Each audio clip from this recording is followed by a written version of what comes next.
Ladies and gentlemen, welcome to tonight's Motive. We're here at Ben Klein's house. And we're here with my pool. boy, Gennady. What's good, baby? What's good, man? Straight up, these three homeboys, we came straight from Rockaway. Krechmer. Yes. All right, let's give a bit of the backstory here. So, Gennady and I we're family friends since I'm not right when I moved to Canada, but like a year after I moved to Canada, my family moved in to the slums of Rockaway. Yeah. The center point hood. Yeah, I know this guy since day one, bro. That's where we met, bro, when we were kids on Utes playing Sandman in the playground. The Peen's toughest block, by the way. Yeah, toughest block, bro. Yeah, man. And we all immigrated, man, and I swear like that was like the center point. Like everybody lived there was either like not from Canada or they were on some other shit, trap house vibes. Oh yeah. I went back. It looked like the 505, like the 505. Yes, you were with me, bro. We were talking about it, man. Like those fucking houses, man. Like they still look like trap yeah. houses. They renovated the whole place though. It's a lot better. Now it's only like now the like interior looks nicer. Yeah. It's a bunch of students and then a bunch of immigrants still. Of course. Anyways, man, introduce yourself, man. So what are you up to, Gennady? My name's Gennady. Our lead sales representative. Yeah. This is gonna be our marketing representative, and this is our tech guy. CEO San Fran. That's how you exactly. So, we were talking about earlier, bro. Like we were talking about like selling, man, and I know that's what we want to get into a lot. Of course. So tell us about your selling, man. Tell us what you've been doing. Well, do you want to hear more about like the process of selling or like? We can talk about the principle, man. Okay, yeah, tell us, but first give the context, and then we can really go into. Okay, like what kind of context are you looking? Like what like your door-to-door sales and etc. Yeah, for sure. So right now I'm doing door-to-door sales. Make sure you get it's like a commission job, right? The more you sell, there's uncapped on wages basically. The more you sell, the more money you make, right? Yeah. And that's the principle, right? That's sales, right? Of course. The more you sell, the more money you make, right? So I mean, and the thing is when you first start, you don't see those numbers in your account, right? You just start, so you kind of have to fake the enthusiasm, man. But by the time that you start seeing, those crazy numbers in your account, that's the time when you genuinely approach people's doors. You genuinely approach people with such enthusiasm, because you know that those people are your money, right? Yes. It's not only those people are not only your money. Those people are your time as well. Yeah. And you're approaching those people, right, with like genuine enthusiasm, right? And you're explaining to them about these services, and they're like, "Why is this guy so excited? Yeah. Like, why is this guy at my door? Why is he so excited about some random service that some random company is offering me?" And they'll get excited too. Of course, they'll bro. be like, "Yo, this guy's excited." It's infectious, right? I didn't even think about it that way. I forgot like when people are selling to me, like I kind of forget. And that's the best part. If you could really make them forget that you're trying to get money off of them. Yeah, and that's the best part. And that goes into the processes of selling. Like what I was gonna explain is, the first process of selling is the icebreaker, right? You can't just approach people that you're trying to, like, it depends. There's different types of sales, like online sales, whatever, like different types of sales. Sales by call, like, high ticket sales where they're moving tens of thousands by phone, right? Millions. Those are like people who are making crazy amounts of money. But if you're approaching the person like in person, right? Like the process of selling is you have to get an icebreaker, right? You gotta introduce yourself. You gotta compliment them. You either gotta tell them, I like what you guys did with the front yard. Are you the one who does the gardening by any chance? Like, yeah, just stuff like that. Just anything that, will make you seem like a friendly guy. And if you're approaching them with enthusiasm, not monotone, they will immediately like you. And, before you sell a product, you got to sell yourself. Right? Yeah, absolutely. Yeah, that's the main thing, right? It's so important to get that like foundation across with anyone you're talking to. Like I forget it. I forget that. Like I was talking to somebody, like, he was teaching me a lot of stuff like initially in high school. Shout out to Daniel B. but like he gave me the classic like what is it like sell me this pen type shit. yeah. And me like, you know, I was like, I didn't know, like I was in high school, like I started up like, Yeah. well, look at this pen, whatever. I was talking about the pen and he said, whoa, stop, like I'll cut you off right there. Like you can't be talking about the pen, like you got to be talking about the customer. Yeah, you of understand course, what of course, the customer of course. needs. Yeah, and that's like the second process of selling that I was gonna explain. Yo, you gotta probe, right? You gotta know what the what the customer's needs are, right?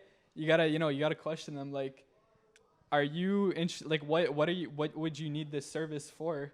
If you were to get this service, are they currently using a similar service to what you're offering, and how does that benefit them, right? What is what you're offering of benefit or of value to them, right? You're not gonna if you approach someone and you're not offering them of any value, of course they're not gonna be interested, right? No matter what, even if you sell yourself, like as a as a person, you're still not gonna be able to sell something because at the end of the day, like people recognize value. Of course, bro, absolutely. And they know, like at the end of the day, like they really can tell, man. Like people like people put a lot of cushion, especially I feel in like our culture in Canada. Like there's a lot of cushion between like what people really think, but at the end of the day, like the results are the only things that matter, and you can really tell when someone actually gives a shit about what you're saying and etc.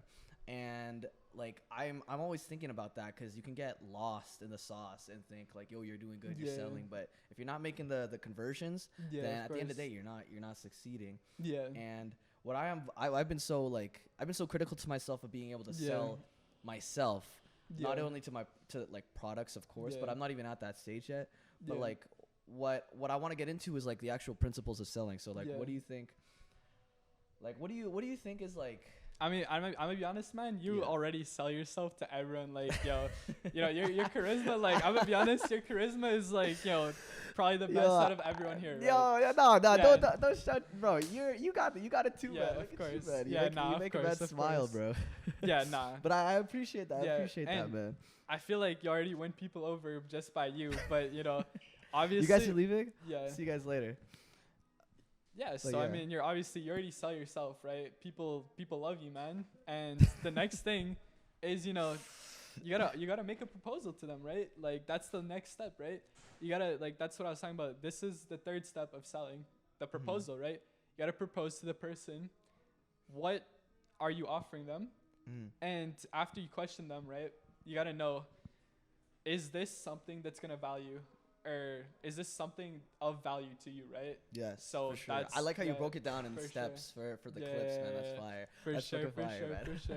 But no, that's actually like I think that really captivates it because like you have to build the rapport with your customer. Yeah, of course. You have to like as you said, probe. I really like that. I really like that word. You gotta probe into them, trying to understand exactly what they're looking for, and then of course you gotta propose the solution that you have for them. Which sounds like super simple. And actually, frankly, it is. But like executing it is just a completely different story. Execution is where like a lot of people fail in sales, you know. And that's me, like my first week, man. First week, I had to go through at least like 40 houses to, realize that, I had to practice, right? Like, and this stuff comes like, with practice, you can practice sales, right?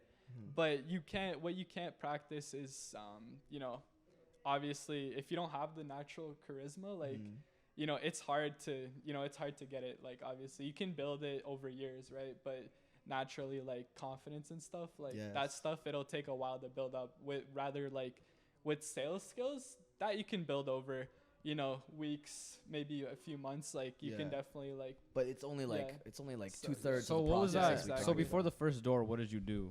How did you prepare yourself before the first door? I just try to act confident, and just try to approach. I mean, how did you train before the first door?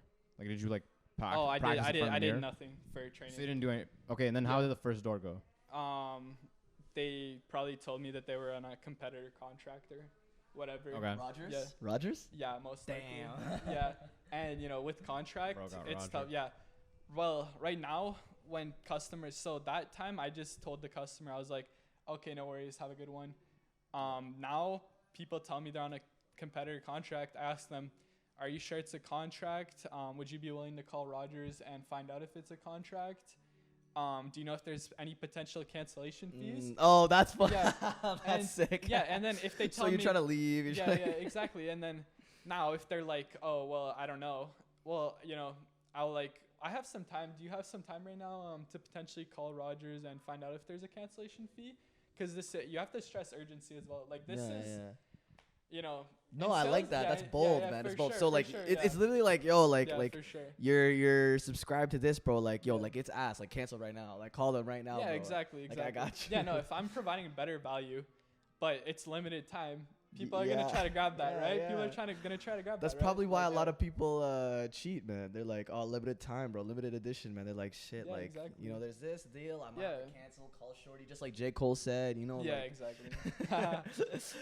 you know, like I can't come home. I'm gonna stay for good. Then I hang the phone up and lay the wood, and then he came fast like 911 in white neighborhoods. Yeah. You know, that's oh You got shit, no yeah, shame about it? I love that. that's Man. that's Yeah, the my kind guy's of spitting vibe, verses and he was making an analogy at the same time. Like we love that. I'm trying to be like J. Cole, man, every time, bro. Yeah.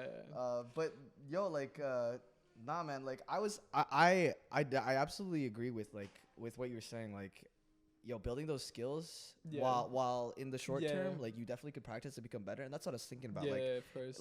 like for sure, yo, you definitely are gonna be way better than me. I was just wondering, like, what do you think is like what do you think is like the scale for mastering skills between on what you already know, like for example, you know, like let's say like, you know, I never played golf in my life, but I had an athletic frame. On the same token, you know, like what do you think are the necessary key components to make you really good at selling? Well, golf, really like at the end of the day, like if you have zero charisma, you're not gonna be able to sell. Right? Yeah. If you have like absolutely zero, like zero. But like charisma, what is exactly about the charisma? It's if the person doesn't like you off the bat, right? If you're someone that the person's gonna hate right off the bat as soon as they meet you, whether it's, you know, you look messy, or whether, you know, you have a smell or something, you know, that's why first impressions matter, right? Yes. And yo, if you don't have that, then they're immediately gonna be turned off, and they're gonna, you know, they're gonna move on, and they're gonna be like, yo, I don't want this guy. I don't want to hear this guy. I've been thinking about that for so much. Like first impressions are so important. I was, cause like, you know, a lot of people like the culture is to press like this idea of like, you know, acceptance, like everybody, love everybody for who they are, no prejudice, but which frankly during high school, like it kind of took me out of that idea that there even existed prejudice. Like I was like, oh no, like nobody really cares, because for me, like I don't really think about that stuff. But I learned really quickly, especially when I started getting to the office, that like there are like subconsciously everybody continues to think about these things, and so you have to put the effort into doing these things, not just in selling, but like everything is selling really. If you're trying to move up, you got to sell yourself. And as you said, you know, you got to smell good, present yourself really well, and if you're lacking in those regards, people do take notice. Yeah, like of me, course. that's why like I have, like that's why I'm still super insecure. Like I don't let it really affect me. Like, you know, I just wish I was taller. You know, I wish I had braces. Yeah, man. I'm gonna be honest. Like, yo, the height doesn't affect you, man. Come on. Yo, like, yeah, like. I know, but like I look at you guys and I'm just like, damn. The height's not holding you back. Come on. Like, realistically, the height. The height's not holding you back. At the end of the day, like, if I was like 6'3", bro, like demon time. It's not a matter of what's holding you back. It's a matter of what's pushing you forward. Exactly, and that's the point. Like, it's. I know I can add these things together. It's a matter of competition, really. Exactly. Like, if like there were no competition, you would rather buy, if it was all the same, you'd rather buy from the 6'3" guy than the 5'9" guy. Yeah, I mean, like, just like you'd rather buy from the 6'3" guy than the 6'2" guy. Yeah. Exactly. And so it's all about those principles, and like what I always think about, man, is just like what I think is super important in making any social connections is relatability. Okay. I find that like the key component in people having awkward like situations is when they either like can't find anything to talk about, or they don't care to think about anything to talk about, which are two very different things.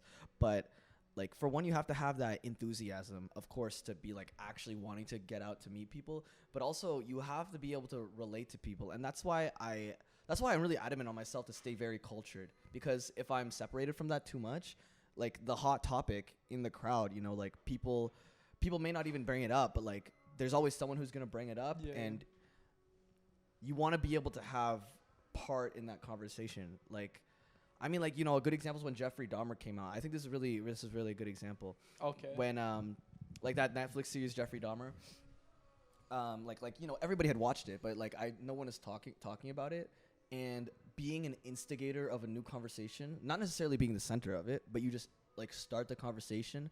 People tend to notice that subconsciously. They tend to know like what you're trying to be a part of, what you're focused on. Yeah. And like they just note that you were part of the conversation as well, which is also really important. I would like there's a lot of times where I'd be in conversations with like large groups of people, like picture like a dinner table, and I would look around and you know people who would be centered in the conversation, like you could just see how they would look and connect with other people, and it would be like a group of like we would be meeting new people, and then those who didn't participate in the conversation, like just watching people's eyes, you can tell that they noticed that there were people not participating, and that's not a bad thing. People don't have to be a part of it. However, in terms of what you know we want to do, that's an incredibly missed opportunity. Yeah. So I think, and on the positive side, the more words you get in, the more you are liked. Wait, could you repeat that? I wouldn't say that. Wait, could you repeat that? I think it's a positive. It's a positive correlation. So the more you speak, the more you are liked. The more you speak, yeah, the more you get in the conversation. I wouldn't now say you have to. necessary. Now you can't take it to the extreme because that's like arguing that I don't know, like, yo, if I'm like the more times I cook steak, the better I get at it. Unless I fucking like I don't know, put it in the freezer every time. Like same thing. Yeah. Like if you shouldn't be saying shit, you shouldn't be saying shit, right? That's not saying talk all the time. But the thing is, if you think about somebody who actually genuinely at every single moment, if you think about somebody where like 90% of the time, like it's their turn to talk, like genuinely, like that is the person who people want to talk. Yeah. Are you gonna argue with me that that's a bad thing? No. I do agree with you. What I was gonna say is that like no, you're so right. It's just that like what people I think get wrong when they say like, oh, you want to be that guy who's like quiet in the room and then like whatever. What they get wrong is that like those who try to sit out of it, they're not taking control of the conversation. And like if you just say nothing, you have no like leverage because you're not. Well, they're completely wrong because they're making a reference to something about something else. Like if you're a genius, that's perfect. Yes. But like, and then it just doesn't matter that you're quiet. That has nothing to do with your social skills. If you're being because they're basically saying like you want to be a genius, which is fine. Well, that's a subjective. I would say it's like, more nuanced. You know, being a genius, like what is that? What does that mean? I'm saying that the point they're making is they're drawing this aura where what they specifically like about the person is that they are very smart. So they are so they really know more than everybody else at the table, which is really, really good. But the fact that whether they're talking or not is not really. But no, I still do think that you need to have, like, there's a difference between being smart and a genius at the table, and also having people wanting to hear you. Like, frankly, I've been in conversations myself where like I would just talk too much, and I would note that it's when it's like a threshold when people like stop wanting to contribute, and that can happen for many a reason. Yeah.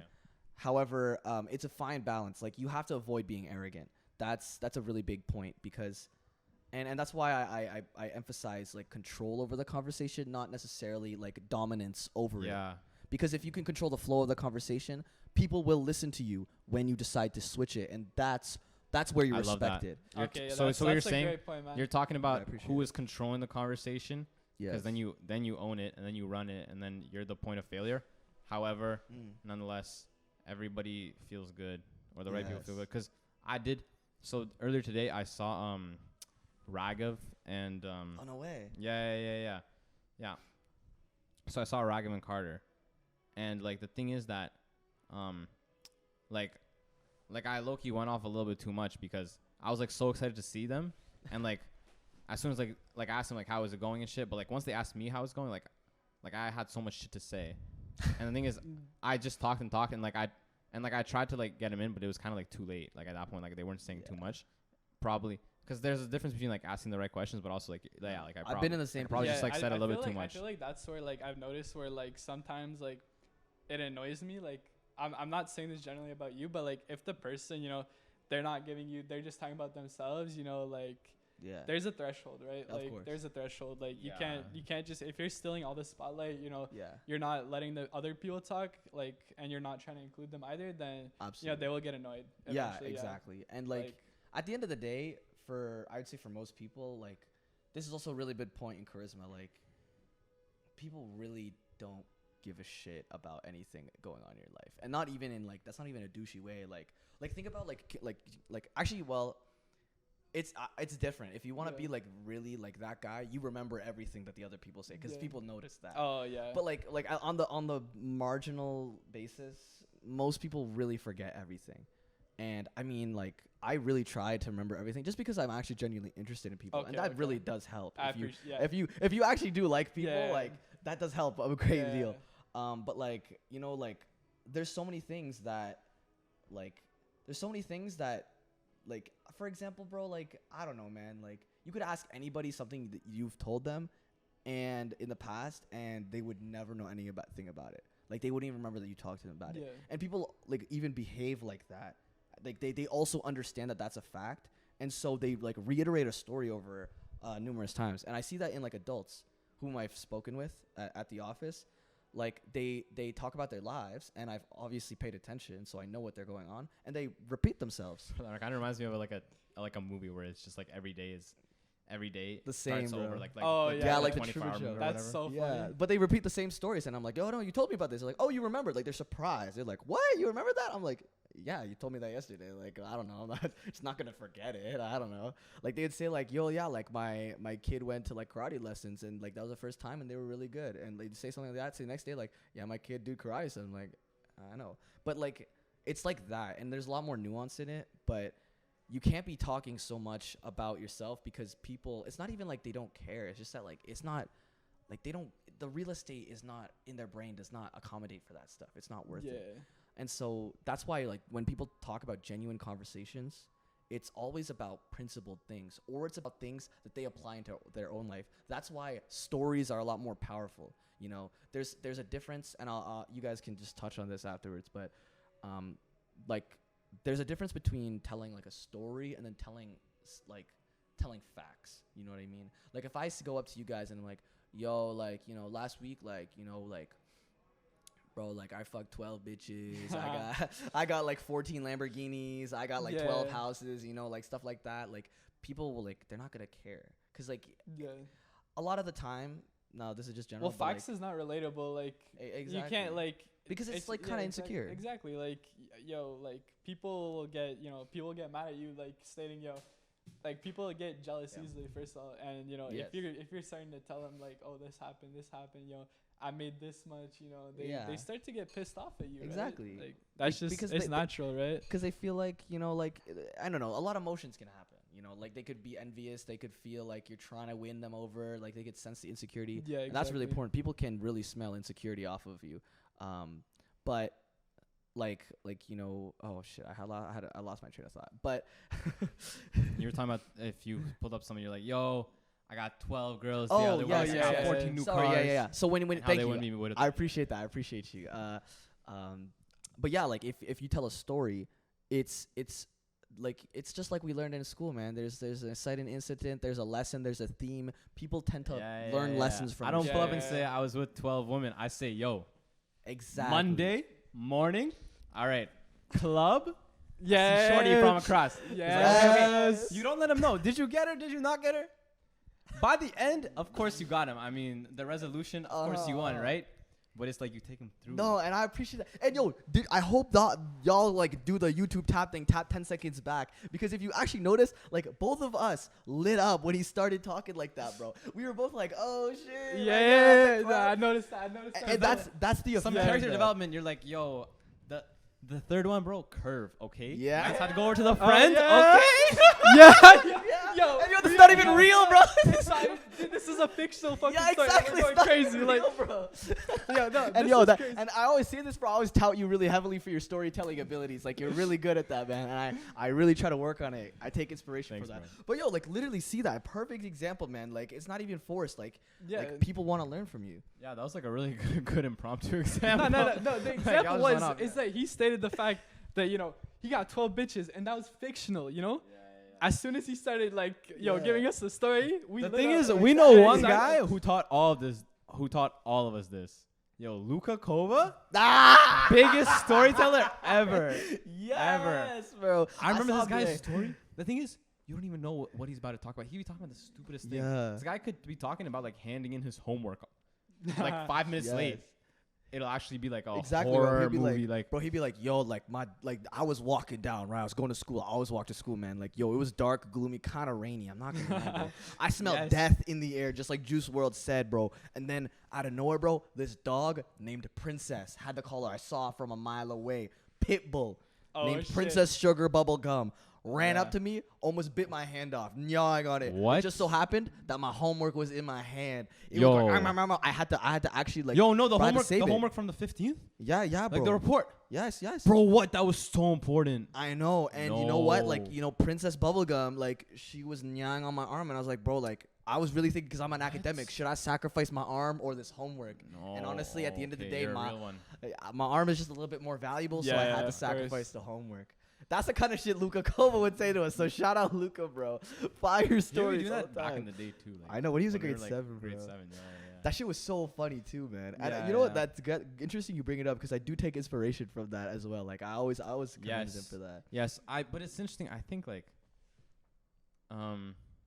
actually, I told you this, that like, for me, it was because I retold so many different people like what I did during my school year. Cause like, I guess you just like see people during the summer, especially like when people would start to like leave school who you were friends with, right? Like, you know, like a lot of people left like our grades, but we were friends with them before, and then like I would see them only like once or twice a year, and I'd be like, damn, like I have to basically retell my whole school year in 20 minutes. Also, we used to look at photos all the time. Yeah. I would be super into that. Where You know I would always, what's that? Yeah, you know what that reminds me of? You know, Yeah. like you talking about like how you like have the same conversation. You know what that reminds me of? The icebreaker that I have with, you know, probably like 20 people like every month. And it's like, you know, what are you studying? Like, that icebreaker, like that just Miss me reminds with that of- university shit, Yeah, bro. nah, it's like at the end of the day, no one's gonna remember whatever you're studying unless you're in the same university as them. Yeah. And like at oh, the end of that's the your day, major? like, Oh shit, that's my major too. Like, Yeah, no oh way, yeah, like, yeah, oh my yeah, God. nah. And like at the end of the day, like no one gives a shit. Really. Yes, Yeah. of course, bro. Yeah. I always and that's what I realized, that you can capitalize on that, especially when like people are surrounded. Like, being perspicacious is so valuable, because if you see like things that are super common, like, it's just a classic supply and demand thing. Like, deep conversations are in demand because everybody's looking for real friends, but everyone's talking about shitty little icebreakers. So like, I always pull, and I always try to be funny with it. Like, you gotta up the ante really hard. So I'm like, yeah, what's your major? No, I don't care. When's the last time you cried? And they're always like, oh shit. And they like actually like, yo, they say it. They're like, oh, Yeah. you're funny. I love that shit. Yeah, no, bro. dude, Bro, what's your yeah. major? I'm No, just no, kidding. no, no. Dude, I do that shit all the time. I'm gonna, yeah, I'd be like, yeah, what's no? I'm I don't yeah, go look down. at you got hyped up. Like as soon as this guy mentioned that shit. Yo, Like, so when's the last time you guys cried? I actually cried very recently, like maybe 2 What's days that? ago. When's the last time you guys cried? yeah, I don't remember. Really? You're Nah, like I don't that. remember. I remember you saying that at Pitbull. You're like, you never cry. You just like. Nah, bro. Like I be listening to sad music and shit. You know, I be in my feels, but like, yo, Yeah. you won't catch me crying. You gotta be a man like that. Yeah. Bro's like listening to like the most like deepest ass music, but still like like his he's face like completely purple. But like Yeah. no Lana water, Del no Rey, water. Lana Del Rey Yeah. type shit. Nah, he's just sitting there, bro. Like, the tears coming down. He's like, nah, bro. Sucks it back in. Yeah. Nah. No, can't do that. Not today. Yeah, exactly, bro. Yo, what about you, Andrew? When's the last time you cried? I cried. I shed a few tears on Friday. I think like I shed 3 or 4 tears on Friday. Friday. Oh yeah, yo, tell us about that. Do you want to talk about it? No. Okay. Not one bit. I don't want to talk about that at all. I appreciate it. Okay, well then I'll Yo, touch it, man. Oh, you gonna what I was gonna say, Barbara, I saw your story. You are so hot. I'm sorry, I was depressed that whole year in Laurier. Like, I really was depressed over my ex. But like, yo, when I come back, I'm coming for you. Okay? Yo, we like that. We love to hear that. Yeah. Yo. This guy's a demon, man. No, yo, okay. That's Eastern European, whatever. Like, it's cool. Yo, yeah, she's Russian. I thought Mongolian. No, Croatia. Yeah, Croatia. Yeah. Nah. Whatever, man. I guess Doesn't matter. I guess maybe I'll just pretend it's I'm the biggest bitch here, bro. Like, but the thing is, the reason I was crying was like so much. Like, it was not bitch movement. I was just like meditating in my room, and then I went on a rabbit hole on YouTube, and I was watching like Jordan Peterson clips. I was watching David Goggins clips. I was watching like Robert Greene, etc. And then I came across like this video, and again, like, this is bummy behavior. Like, I'm not gonna lie, but I've been like so stressed on myself and hard pressed with like becoming incredibly responsible, doing all the shit that I can in a day, like really maximizing my time. And I've just been like incredibly stressed out, but I like it. Like this is the kind of stress that I need.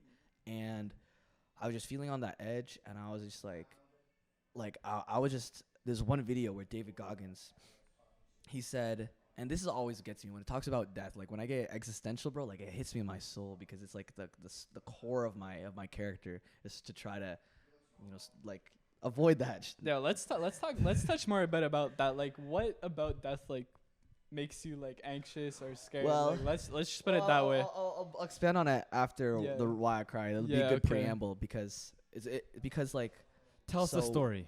I was like, well, he said, David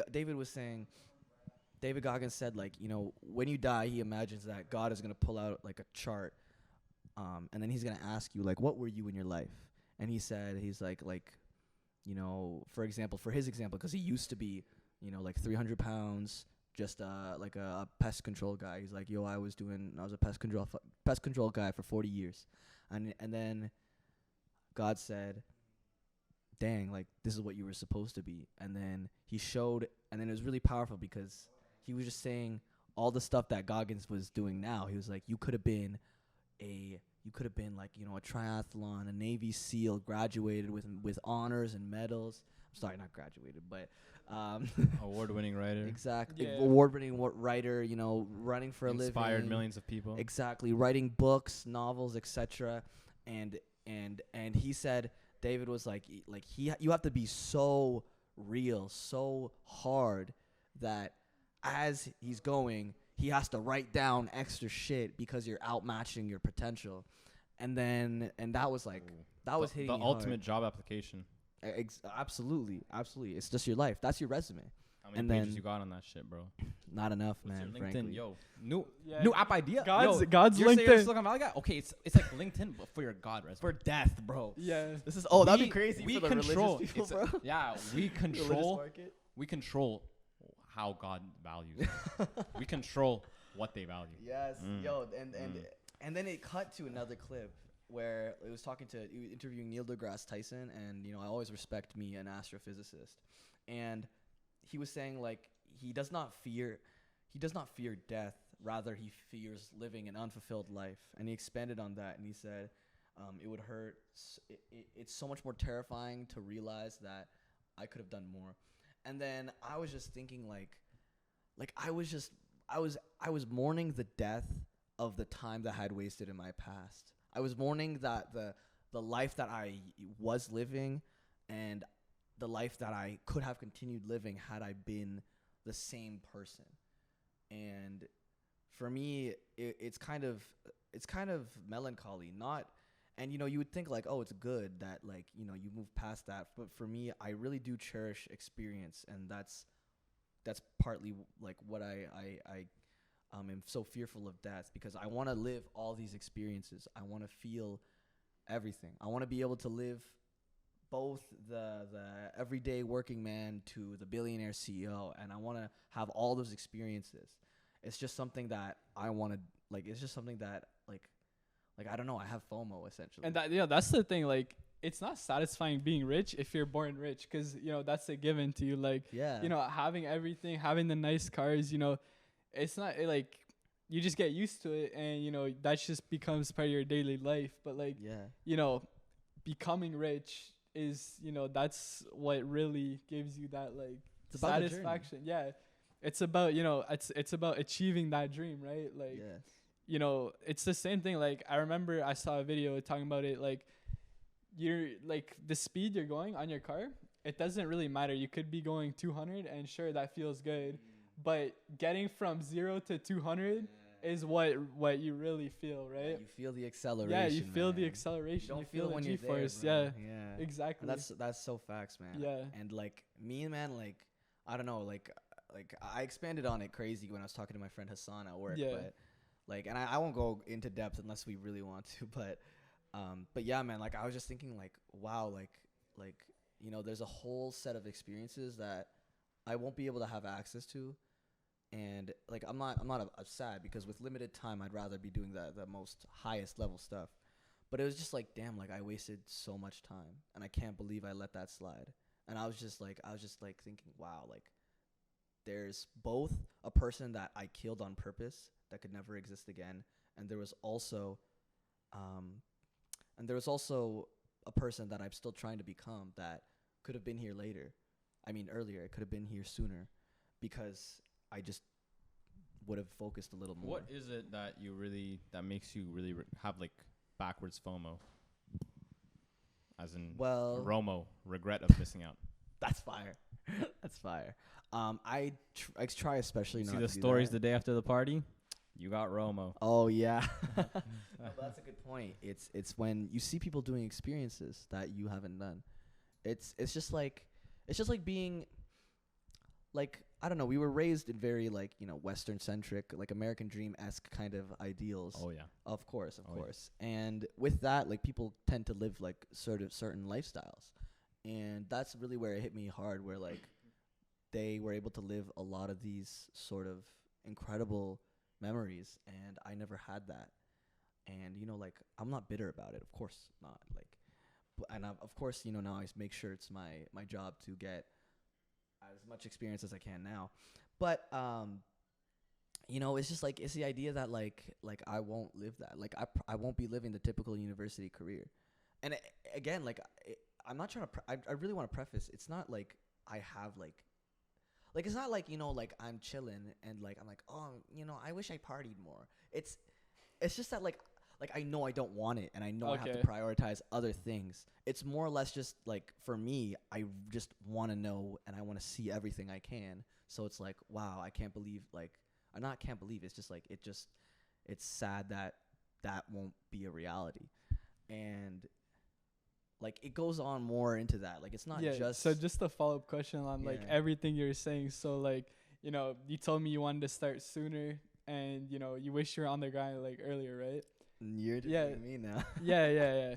So like my question to you is like, does it piss you off when you see young people, maybe like our age or maybe just slightly older, like that are more successful than you? Like, does that piss you off, or does that motivate you? That's an interesting question. Yeah, we've been talking about the competition beneath us. Yeah, okay. There's a real answer, and there's also like like I think people try to be like idealized, and they try to remove themselves. But like I do believe everybody has envy to some degree, and there is a big part of me that I was very envious, especially early on. I would see people doing these things, and I'd be very judgmental. I'd be like, oh well, like like they're doing this, but at least I have my friends. I'd be like, oh, at least I'm sociable, and like, oh, they must not have a life. Or it'd be like, oh, they must be like, it's excuses, exactly. Right? It would be like I'd be trying to justify in my head for my insufficiencies. But it was also like, oh, like they got that, like, wow, like they're just lucky, like, man, like, wow, it just seems so unattainable. So I'm just so jealous that I just can't accept that that's a reality. But that was in the past. I don't feel that at all anymore. It's more like it's more like I'm just very grateful to be confronted with my lack of perspective. And that's been my greatest point of growth, which is understanding like, oh, I could have done more. And I do get inspired, especially now, not really by like just seeing them do stuff, but really understanding how people think, how people actually work. That's where I get truly inspired, because it's there where the creativity blossoms. And so, I think once you get into the game long enough, you tend to realize that even like on a performance level, it's just more efficient to just be inspired by the people around you rather than resentful. So I think like, and that's where the barrier is. You got to start. People don't start, and they wash themselves away in all this. They become like the rest, like the 99%, man. They're just salty, man. You just can't be salty, bro. Just be like, oh shit, he's grinding, I gotta grind too. Yeah, exactly. Like, people want these nice things, but at the end of the day, like, it's the process of how you're gonna get these nice things. And most people don't have like any sort of plan. My plan is like getting into real estate, and that's I have a concrete idea of like how I'm gonna achieve this. Yeah, other people have no clue. They just see other people, driving these fancy cars, having nice things, and but they get jealous, but you know, at the end of the day, they don't have like a plan that like how they're gonna get that themselves, right? So take us through your 5-year, 10-year lifetime. Yeah, so I want to finish my degree in computer science, and then after that, you know, I'm gonna start, you know, investing all my income into like, you know, real estate properties, and you know, I'm gonna start. Where do you think you're gonna be working?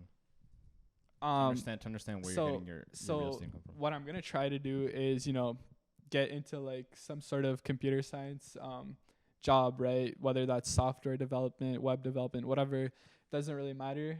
You know, as long as it's making, you know, decent money, I'll work for that like a few years, and then after that, I'll start getting into real estate. So, you know, buying up, you know, duplexes, whatever, you know, and start like renting them out. And after that, you know, I'll keep working the job, right? And that'll be like side income. But when I have enough income where I can transition from the actual software engineering job into real estate completely, that's when I'll make the switch, where I'll be sufficient enough in terms of where I can, you know, like financially support myself with all the properties, or have enough money to keep growing. You know, it's like a tycoon, you know, you keep, Yes. And in terms of becoming a real estate tycoon, I'll make like a totally shot in the dark assertion. Sorry if I'm super wrong about this, but just looking at a lot of like the real estate folks, especially on social media, but even like in real life, like the ones who aren't that big but still have like a big net worth. One thing I think that might be true is that a lot of these guys get into real estate much later than like 18, 19, 20, from a standpoint of wanting to, but also in terms of finances. Like they weren't software engineers, which means they didn't have the money up front as much as you will. And it occurred to me the other day that like a lot of these like 50-year-olds with net worths with portfolios like 50, 60, 70 million dollars in real estate is kind of interesting, because they're really doing that out of their purpose for doing that is like for their family. And like a lot of these kids watch them and they just like want to get these cars. Hold on, I won't interrupt. And it's kind of interesting how like some of these real estate tycoons who are like 50, 60, 70, who are like they are advertising a lot of their stuff to a lot of like these younger kids who are like middle school, high school, who they just see them like afar. They're like, oh, I want that.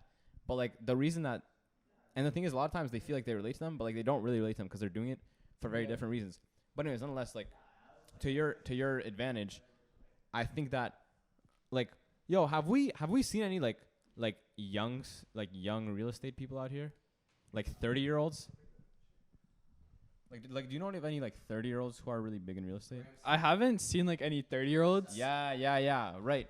Yo, point being, but like when you think about like, yo, pick that up. Yo, by the way, and it gets into the point that John was making earlier. It's, you know, the like, why does he regret starting now rather than earlier? It's because he knows that if he started earlier, he could have been, you know, a lot more successful, right? With real estate specifically is that it's purely an equity game, and like it's a pretty, like, there's not much differentiation at least on like the basic path that gets you to huge financial success.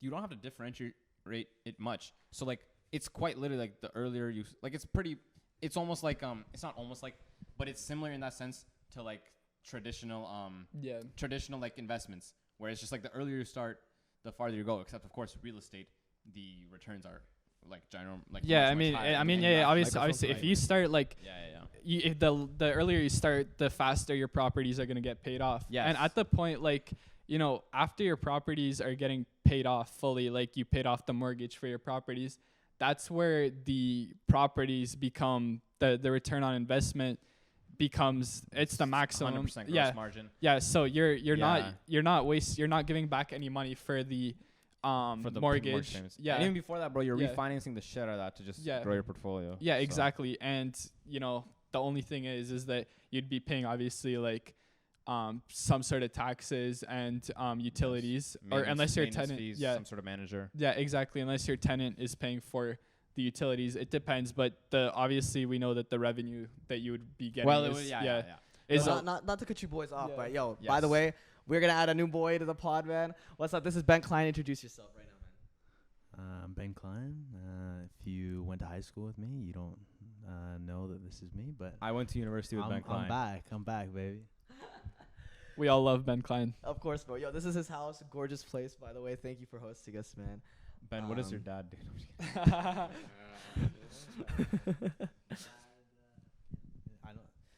My dad is an erectile dysfunction specialist. So he cures erectile dysfunction at his clinic, Focus Wave Clinic, down in Carlingwood.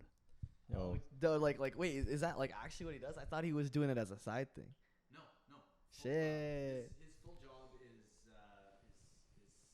with his little machine thing. Yeah, the one you told me. Yeah, you're telling me it's like a real, like actually a plaque. What is it from? Like, what causes it? Mike. I believe it's just plaque. Oh no. People with erectile dysfunction get plaque buildup around. They can get it anywhere around in their dick, and yeah, that's crazy. I'm not gonna lie. Basically, it's when the plaque builds up too much, sometimes it results in a curvature of the penis. And so basically what my dad does is he has a pen and he goes over, not him, but he hires a nurse. And the nurse goes over the plaque. I'd like it to be me. It's a weird job. Like you know how many dicks I mean, that yo, guy sees look, a week? He's sitting if he's living in this nice house, in this nice neighborhood, I wouldn't mind seeing a few dicks, I'm going to be honest. Like, let's be honest. Like, if you're living like this, it doesn't honestly matter, right? Would you be okay with touching the dick, though? Because you do have to touch it. Well, okay. That's like where we get into, like, think an about awkward how much territory. you're helping that guy. Like, that's kind of like, that's also like a for the boys thing, because like you literally just help that guy like get back in the game. For the boys to look at your boy's dick? Well, think about it, you just helped him get Like, back in the game. if it was me and I was like, yo, I might have ED, would you look at my dick? Yo, like John, let's say I just had like ED, and I'm like, yo, John, the only way to fix it is for you to suck my dick right now. Like, Nah. Like, would you, like, think about it. If though. like that's medically Don't the you- only way to do it. The thing is, as my boy, you would hold me accountable after that to like certain standard of women that I would have to, like, you know what I'm saying? Because you'd be like, yo, I literally sucked your dick for this. Like, you better actually like. No, make that's some what I'm returns saying. here, That's you what know? I was about to say. Like, Yo, I'd be like, Ben like gets the joke. if I have to leverage, like obviously myself to empower you, basically, like I have a lot of superiority over you, like if I have to. Oh, okay, you want to attach some Okay, strings nah. here, don't you? No, I mean like if we're gonna go deep like that, like. Oh, I'll go deep. Uh, Especially once that shit starts reviving, bro. Yo, as it's going, bro, it just gets harder and harder. Like you're like, yo, you're getting the plaque, dude. You're getting the plaque out, man. Fuck. No. Oh my god. You're like, oh, we got it. I'd be like, ah, fuck. Like, yo, honestly, like, I pull up to Ben's dad. I'm like, yo, the magic. Is this what you wand do? thing, it worked. I'm like, oh, he's like, what do you mean? Like, where'd you get it? I'm like, no, my boy, like, yeah, like he was doing it, like he was going. He's like, Ben's dad is like, yo, that's not what I meant, bro. Like, don't tell anybody I put that in your head. Like, Yeah. no, bro. Imagine, man. It's like, yo, I listen to your son's advice, man, and like my plaque is clear, bro. Like I get erections now. He's like, yo, like what do you tell him? I'm like, yo, I just got my boy to suck me off, and it was all good. Yeah, we actually bought the He's tool like, yo, off of let me give you wish.com. a different. Let me From give you a Craigslist, different bro. prescription. Let me give you a different diagnosis. Yeah. I think you're just gay. You have to test out if your dick works, like, after 4 or 5 treatments. You got to make sure that It's the true. It treatment's shouldn't work. working. It shouldn't work while you're. Yeah. Okay, chill. You come back. You come back. No, the thing is, I if would you- never suck a dick. If you do it, if you I have to preface that for the. if you pod. take out the plaque, but then you alreey know that it worked in that moment, I mean, something wrong went down. Because it should be you say, okay, I think I took the plaque. Now go test it out on a woman. Because otherwise, you know what I'm That's saying? what the nurses You a are little for. foodie, On site. Oh shit. Whoa, On what? s- On-site assistance, bro. No, okay. The thing is, if you don't have a gal waiting at home, why are you paying for that surgery anyways? Like, bro. Oh, true. The thing is, this is what they How would don't you know even about, know? like time of purchase inventory management, right? It's like you don't really want to like get too much ahead of yourself. Like, yo, if you're not already in the Ahead. DMs and you got the gal lined up, like, why are you, like, why are you paying for the surgery if you don't already have the gal lined up? You know, No, it's kind of like, I don't know. It's like if you're like, oh, like I'm gonna be like super duper healthy, like I'm gonna go to the gym and shit, and then you like buy like a fucking like 2,000 kilograms of protein powder before you even fucking lifted one weight. It's like same thing, you know? Well, it's like the majority of his patients are widows, like men who their wives have passed away and they're trying to get into back in the game. Yeah. You know?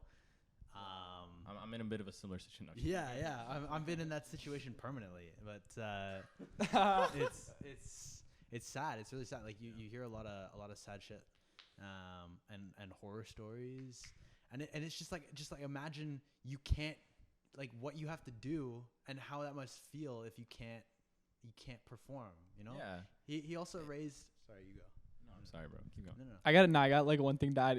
Does he do the psychiatrist part or does he just do the medical part? You know what? He does a little bit of the, like, he'll invite them in afterwards. Okay. And he'll be like, they'll just spill, like, they'll start spilling stories out to him. Yeah. And that's Yeah. how you know you can connect with people. Yeah. I actually forgot what I was gonna ask. You know what's funny? Like, going on about like what he said is like, those are the people who, like, even though that's their job, they, at the end of the day, they go home and, if, people who've been doing this for so many years, they don't give a fuck anymore. Like, honestly, they just don't care. Like, whatever, like, sure, their patient told them some shit about like that. And, like, certainly that might like affect their mood or whatever. But at the end of the day, like, if they've been doing this for like, an X amount of years, they're used to that shit. And it doesn't really matter. They're helping them. Well, it's medicine, right? Like, they're helping people. What I was gonna actually talk about is that like a common thing? Like, if you get widowed, where like you can't get an erection. I don't think that's the cause of it. I think that. But you're saying that a lot of the cases are widowers. I think in a couple's, my interpretation of it is, like, once you have been married to, like, a chick for so long, like, I mean, these are old guys, right? Like, you don't. Yeah. Okay. Okay. Is it interesting, to No. to have, you're not doing it as much, I don't think. Yeah. Okay. I see. Some teachers at SRB would disagree. No, I mean, they don't need the pen. No, what I was gonna say on what you're saying, what I want to touch briefly on that is, like, this is something that I think pushed me away from being a doctor, because I don't think I'd be capable of it. But, like, I think a lot of doctors have to, like, disassociate themselves a little bit, which is why they probably don't give a fuck, or they try to, like, convince themselves. Because once you hear that shit, like, at the end of the day, everybody's human. Like, that does fuck some people up a little bit. I mean, I think it does subconsciously on the inside, but also on a whole new note, like, man, this is what I was talking about this with, man, my coworker who's he's way my senior, but he was saying he said over time, your horniness stays, like, relatively the same as a guy, not, like, obviously not, like, as much as it is right now, but like the more, like, the less, like, physical touch you have goes drastically down as you get older, which sounds really unfortunate, because, like, I think you're probably right. For the most people just stop having, like, intimacy after a long time, which kind of sucks, because, like, bro, like, I don't know, like that's just part of love. Like, that's just really, to be completely honest with that. This is like this might sound a little fucked up, but, like, you can maybe help me get my, like, pure thought out, is that this is why I always, like, really loved seeing, well, to be honest, specifically widowers, but even people who got divorced, but, like, I just mostly saw with widowers, like, when they, like, actually, like, got remarried, cause I'm like, I don't know, like, it was just such a, I never, like, even comprehended that when, like, you see, like, 40-year-olds, 50-year-olds, like, I know, like, a lot of my friends' parents, like, they would, like, date and get remarried, and I'm like, okay, well, that basically means that you have, like, you must have intimacy at this point, or, like, you must, like, fall in love again at this point, like, at this age. And, like, I always love seeing that. I can't really exactly explain why. Have you at all related to this? No, not really. Have you ever seen like one of your friends' parents date again and then get remarried? I mean, I have, but, like, I don't know. I haven't really thought too much about it, because, like, it's like it's other people's parents, and, it's like, to me, like, whatever, man. Like, honestly, they're people, whatever, they want love, whatever. I don't know. I think whatever. I think for me, like, I don't really, like, I guess, like, only until recently I haven't really been able to gauge, like, how, for one, important, like, love is, and also how much it really affects people. And, like, so, like, when I would be exposed to it, I wouldn't really think too much of it, because, for one, I think it's not my business. But I see what you mean. Like, the reason is because when I like, in my in my world, people who are above middle aged and was a naive view of the world, granted, but in my view, what like people who are above middle aged in relationships like for decades, like don't really have like any like sort of love for each other, like they're out of circumstance, which I now know is actually not the case in under many circumstances, but that's just like what I understood to be true, which is why it was always kind of interesting to me how like in some sense, like as a kid, I didn't know that 50-year-olds could love, basically. Yeah. And I was like, oh, like that's great. Yeah, exactly. And I grew up the same way. That's why like I never really thought of it, because I thought everybody was married for circumstance, you know. So like yes. But like now, like you know, now I've been in like a loving relationship. Like, man, it's just like I did think about it briefly like recently, because there's this one guy on TikTok who goes up to, I'm sure you guys must have seen him, but he goes up to like old people and he says like tell us like one story, like one love story from a stranger. Have you seen that guy? Yeah. Dude, that shit hits hard. That shit hits so hard, because they always talk about how they like their lover, they love somebody, and then like they either died or like they messed up, and it's always about like something that they messed up. It's never, well, there's some stories that are actually really beautiful, but like a lot, often the time it was just how they like missed out on love, and that is something I'm so scared of, man. Like I'm so scared of like getting rid of something really good because of some stupid reason. And so I don't know, like do you guys feel the same way? Like how do you guys feel about like love? How big of a part do you want it to play in your life? And then I'll just give it for you if you want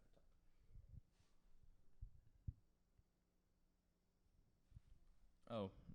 Oh, sorry. I thought Ben was gonna go. Oh no. Oh, okay. I thought it was open. Well, no, I could. Yeah, sorry. I could say a lot. Like really over the past few years, like my mind has opened up so much to like understanding probably like a more accurate view of the world, or at least like the genuine possibilities are if you put in consistent effort. Yes. You don't have to be fucking Giga Chad, like goes to the gym every single like hour of the day for their whole life in order to have a loving relationship that continues forever.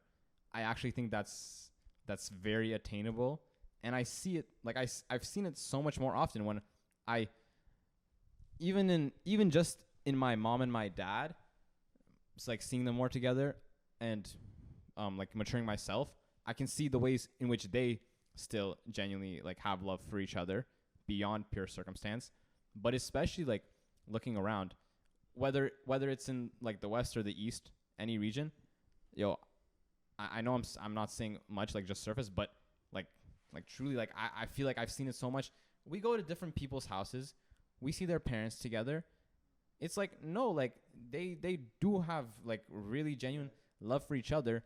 And I feel like I've gone in like I don't mean to be naive, but I feel like I've gone in like a pretty somewhat of a like accurate view, at least compared to what I used to have of like if like when I'm in a relationship of like what our love would look like down the years, as long as we just did what we're supposed to do, and the ways in which it would mend, but the way in which it would still completely be there. I've also become very, very comfortable with the fact that your love for each other when you're older is very much based on what it was when you were younger. Obviously, when I was like little, like 13, 14, 12, 11, whatever, like I was very in principle and my mind was very closed off, but it's like I learned, like I understand more now. It's the fact that it's based on when you were young does not mean that it's like not logically viable. Like it's not the case. Just because it's based on that does not mean that it's not completely active in its own way in this age in your relationship. Do you know what I mean?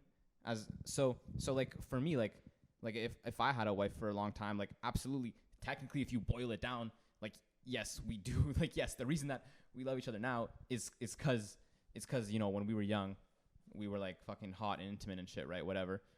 But nonetheless, like it still plays out in its own way. But in terms of like changing partners or missing out, my perspective on that, and maybe I might be a little bit biased in this moment, but again, like you can tell me what your perspective is, but I think like, you let go and you come again. I don't know, like I'm not trying to like make it sound powerful in order to like spruce it up and make it motivational, because it's not like logically true. But I've seen like so many people who are like, they got out of relationships, like they're 50 and they go out again and they find love and they get married. Like people, like, yes, they do that out of, they do that because they generally want somebody, and it's not like, oh, partner. That person. Yeah. But it's, I don't know, like, it's so real. And I guess it's just kind of normal. Like it's just everybody wants it. But yeah, like I feel like I try to really not get, if I do get hung up on somebody, like I know that I'm lying to myself. Like I know that it's hella fake, and that it's like, I don't like, so your take or what you were kind of battling with potentially, this idea of like missing out on that one love. Like I don't find that hard to imagine in terms of how somebody could get there, but I feel like it's really, really foolish. Oh, it's so foolish. Yo, like one other thing I wanted to add to this is like, you talk about like opportunity, like going back to finance, like the general topic of like today's, podcast. Relationships are very expensive. Yes, that is a fact. But, one thing is like, that so are you guys like 50-50 on the date? Like, are we still Nah, man. Come on now.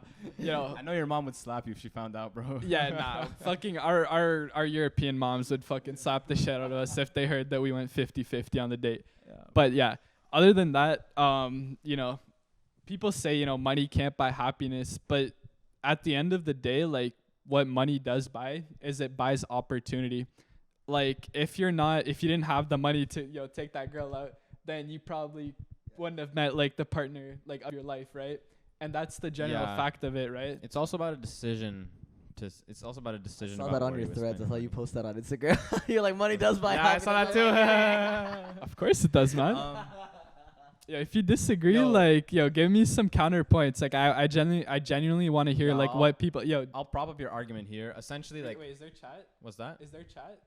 I'm sorry, my producer. I have no clue. No, Hadi usually watches it, but there is definitely. You can check. I can check chat actually. Yeah, check chat. I want to see if our viewers said anything. I'm not gonna lie, we don't get a lot of Twitch streamers. We get a lot of YouTube videos though. Okay. We'll look at the comments later, but on YouTube. But one thing that for me is like super real, to be honest, is like, once it comes down to like once it's all said and done, and you're like in the long-term phase, at least in my experience, and this is gonna be my bias for forever probably, but is that like, if like the I don't want to say the man, but in terms of like polarity, like if the figure who is expected to if the figure who kind of is the leader, that's not even the right way to say it. Like, okay, basically, if it comes down to like one person being the breadwinner, and then there's an expectation, actually this is general, it's not just about money. If an expectation is set and it's not met, that's a breach of trust. I just guess this happens mostly with cash, and cash does happen to be the most sore thing on earth. Like it's the most important thing on earth.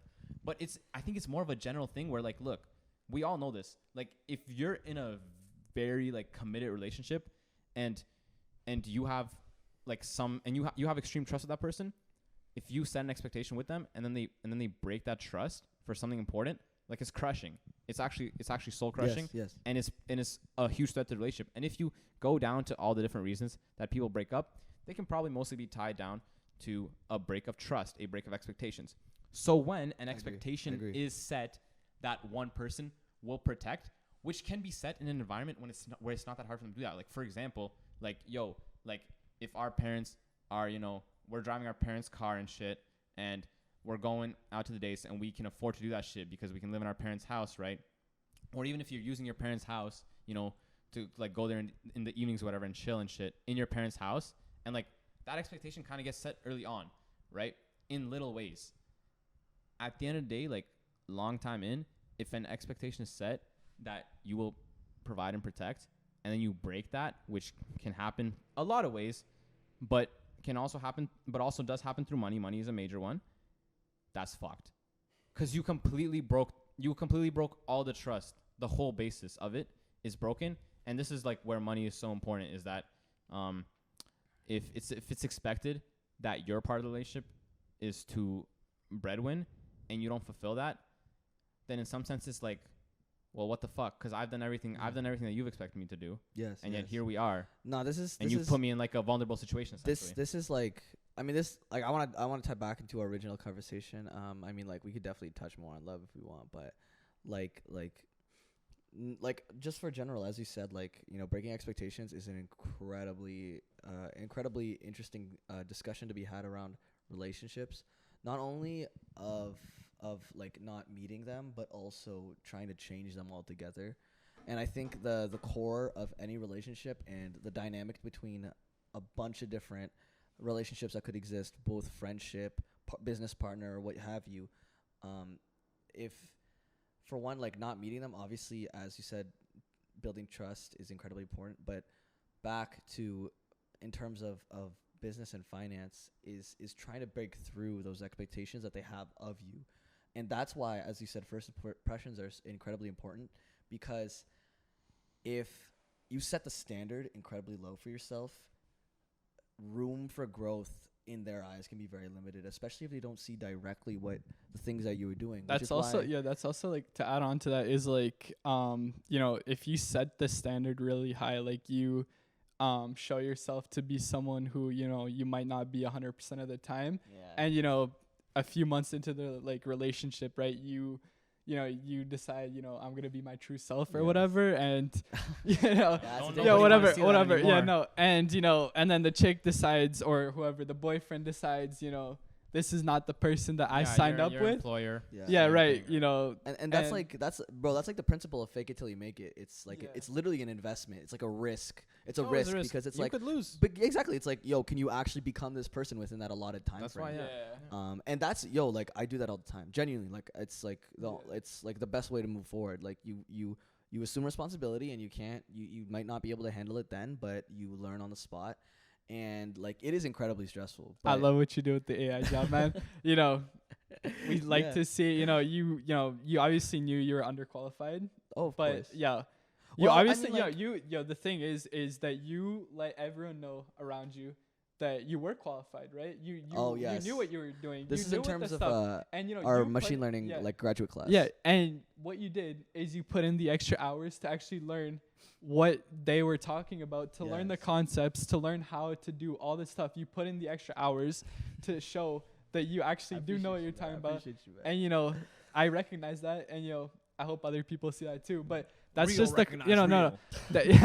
but that's just the concept. Like, fake it till you make it. You might get a job that you might have been underqualified you don't for. deserve that shit, bro. Yeah, you might. Yeah, you might have been possibly one of the worst candidates in the pool to get that.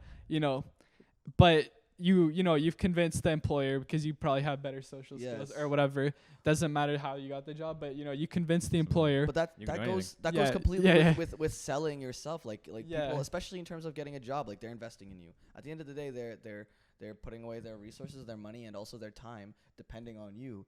And at the end of the day, like no amount of I mean, I would say for the most part, most of the stuff that you actually learn is learned on the job. Like you learn these principles so that it's a better risk for them to take. Like that's why the college that goes for literally maybe 70% of the jobs, 80% of the jobs. They're jobs that maybe say that they need some sort of requirements, and sure, like there are obvious requirements. Maybe you gotta have some sort of back knowledge in this, but at the end of the day, you're gonna have to learn everything on the job. It's not gonna be most likely you're not gonna get to the job and you're going to be performing at 100% like everyone else is. You're going to have to sit there and you'll put in the time to, learn what everyone else is doing, right? No, I absolutely agree. Sorry, I was getting distracted over there. I don't know what's going on, but that's all good. It's all good. But no, it's so facts, man. Like,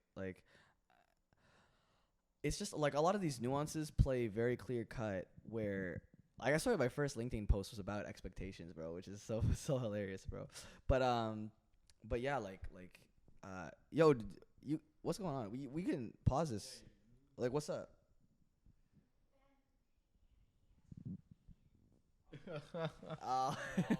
James has Ben's little brother's blanket. James? He's on the couch. Is James sleeping? You can just take it from him. Yo, take it. Just take it. Just grab it.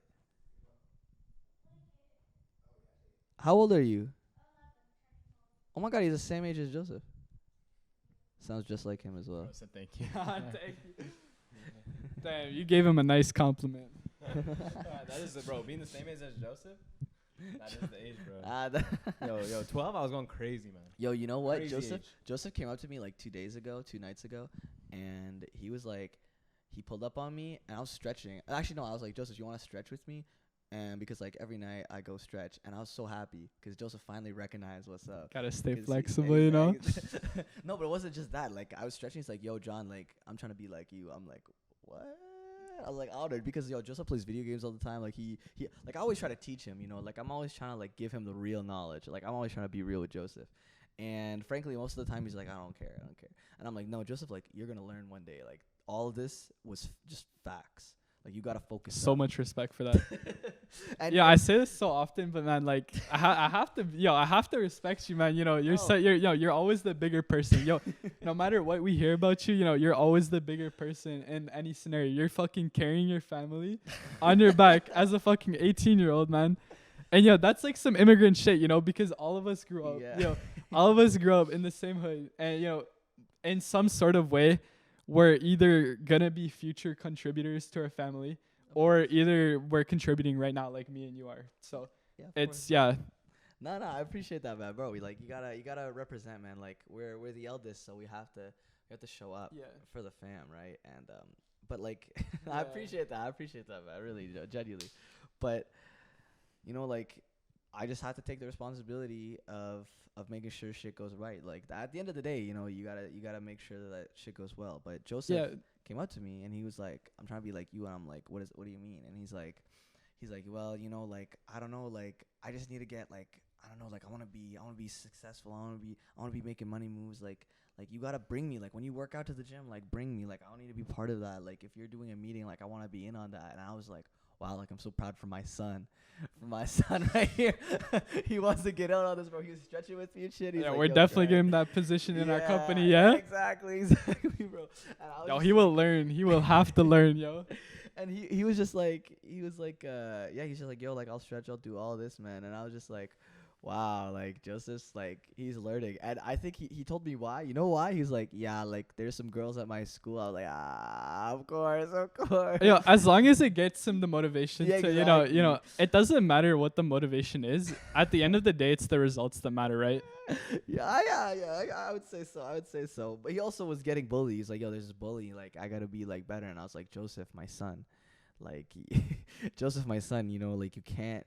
You gotta be the bigger person, man. Like violence is never the answer. Not in the sense of like, you know, you don't want to be violent. Like, of course, if he's fucking with you, you gotta stand your ground. But it's just like, you gotta have that. You just have to be that guy. You know, you have to exhaust all your options out of the kindness of your heart because you're sparing him, frankly. You know what I mean? And that's what I was telling you. If you want to be you can also pull the funny. I don't know how, like, what your brother's, like, personality is, but you can always pull the funny guy personality. You know, whatever they say about you, just double down on, like, whatever they say. Double down, like, every time. But I'm rubber, you're glue. Depends. Whatever comes at me, it bounces off and sticks on you. Wait, what's the strat? Double down. Like, that's the thing. Like, they say something, like, to you, you know. The thing is, though, like, I don't know. What do you agree with that? Do you agree with like? I think I wouldn't want to be a jokester because I feel it depends like how confident you are, and it depends what your actual personality is. That like if you gotta do it, okay, but it's not ideal. Yeah. Because like whatever they say, they're low key. Because whatever say, like they're not gonna say something good, you know. Yeah, but the thing is like, unless you're like hella jokester, right. unless you're hella witty. If you're really, really witty. Yeah, nah. If you're, it depends. Like that's what I'm saying. I don't know your brother's personality, but it's like about the bullying. It's more about the crowd. Because like if the crowd starts to genuinely think you're funny, then okay. But like I think a lot of people like fall into the trap of thinking that people are laughing with them when in reality they're laughing at them. And that's the principle, right? Like you can't. And that's not a like good. The fool's a fool for a reason, yeah. regardless of his weight. Like he's the center of the he's the butt of the joke. And I would frankly hate that to be like a commonplace, to have it like be allowed that people can make fun of you in a bad faith, like in a bad light. You know, like you can't have that. Like when you joke with the boys, it's usually in good faith. Like they're just joking. Listen, around, you could joke, but you could also get muscular and fucking rich. So yeah, anyways. like I mean, you could go about it like either way. You know, obviously your brother chose a good route. Yeah. Right? There's plenty of pathways to success. It's a great skill to have, though. I think if when you're coming up, right? Obviously, you're gonna have people who are gonna make fun of you. Yes, you for cannot doing outshine the whatever. master ever. Exactly. But it's if you But the have bully's not the master. mentality of like, well, you know, if you can Yeah, pull it yeah, off, yeah. then Yes, why yes, not? yes, yes, yes. Should we like make the mics just open or reduce their sensitivity? What's that? Should we maximize sensitivity or like make mics open? What do you mean open? Like we just have the audio free so they can hear what we all say. It's really not like built for that, like technology wise. Like No, I it's- mean like we just. like I'm like it's all not. good, It's all not good. really like. Is I was just asking. but is the audio it's not really clear? how it works. Yeah. Like, No, I was just inquiring about the audio, but yeah. On another note, I just want to switch up the flow here. I've been thinking about so much about like the plan, like trying to actually like take the steps forward. And I know we I guess touch on it, but we really don't go like so in depth as to what we're really trying to build towards. And I just want to know what your guys' perspectives are on like what you guys want to be, what positions you want to be at, what point in your lives. And so like what I'm going to ask is that where do you guys want to see yourself in 1 year, 2 years, 5 years, 10 years, and then if you really want to talk about like 25 years. But that's a scale. Like go from 1, 2, 5, 10, 25. Because I think like it's the idea that it says like you underestimate what you can do in a year. I mean, you overestimate what you can do in a year, underestimate what you can do in 10 years. And I think really deliberating on your plan, it was really important to have that vision in mind, especially within the more recent times, because things vary a lot. So I'd like to hear your guys' like plan for the next Want me to go first? few years. of course, you're the guest. Okay, yeah. So I mean, you're number one. You know, if we're talking, you said 1, 2, 5, and then 10. Yeah. Okay, that works. Yeah. So next year my goal is to get some sort of internship for either co-op. Specifically. Most likely Sienna. Sienna. Sienna, yeah, it's a fiber optic. They do fiber optics and other telecommunications. And it's a company that's based in Canada. Yeah, like and 15 billion Yeah, valuation. they're pretty big. Why do you want to work for Sienna? Because I have a neighbor who would be willing to give me a referral. Oh, blood clot. It's So one of the most yeah, legit yeah, tech companies in Ottawa. yeah. It's one of the like. It might be the Yeah, biggest tech company in Ottawa. it's really Like, advanced, yeah. and they're based in Canada, so it's not only close to my house, it's also It's very close to your house. it's very Not only it's close to your house. It's very close to your house. yeah, it's I'm in Canada, so And time is money. exactly. This man knows what's up. So yeah, that's my goal. 1 year, working at Sienna internship. 2 years, I want to finish. 2 years. I guess by that point I'd be finishing my degree. And at that point I'd be looking either for permanent. I'd see if Sienna would be looking to rehire me, or if I can find better like opportunities for other companies. We'd look for that. 5 years. I'm looking to get my second real estate property. So that would be my current house, which everything in my will is going to me because I'm an only child, right? Yeah. And so I'd be looking to get my second real estate property. I'd be using the first time home buyers low mortgage. So it's not a huge percent, so it's definitely attainable. And 10 years I'd be looking.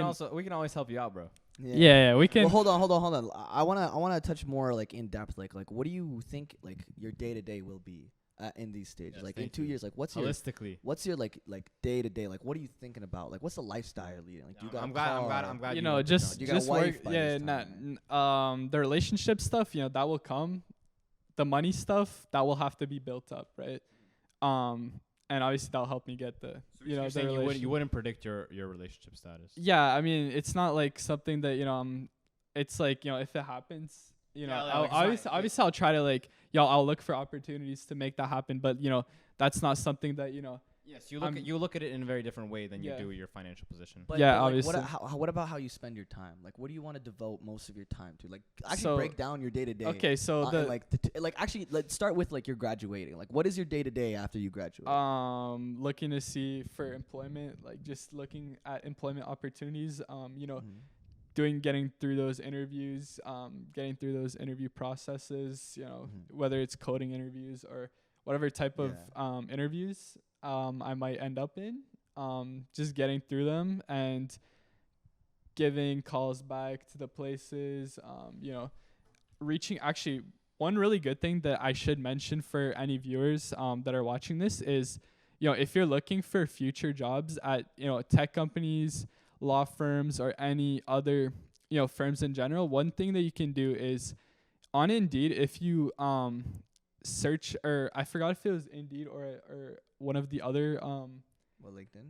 Yeah, LinkedIn. I forgot if it was LinkedIn or Indeed, but one of those two will let you look at the alumni that used to go to your university, and you'd be able to filter them. And if they work at that company, it'll list you their names. LinkedIn does so that, I think. One thing that you can do is you can start reaching out to those like alumni, right? And you can ask them, how did they get the position? Yeah. You can reach out to them and ask them how is their day to day. Yeah, that's actually fire. And you can reach out to them, ask them different questions. Obviously you have to go with the icebreaker first, right? Yeah, of course. We're going back to what we said previously.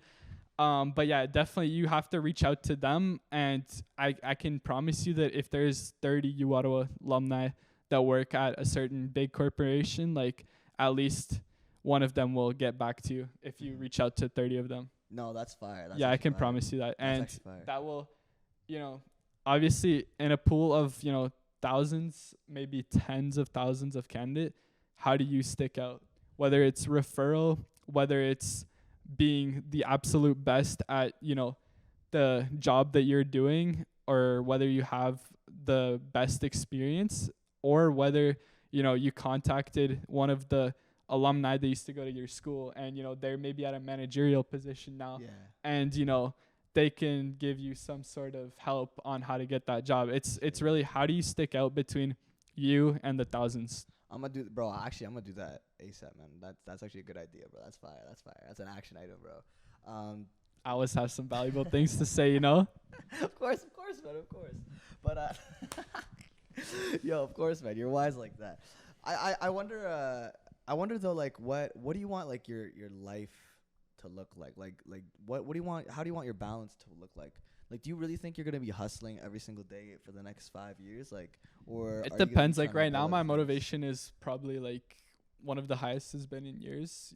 I've probably got one of the, like, I got a hustler job, obviously. So of course, I have to treat it like my own business, right? If I want to attract the clients, if I want to get the sales done, if I want to, get my commission, right? I have to treat it like my own business, and it's a hustler's job, right? And that's why, like, my motivation is really high right now.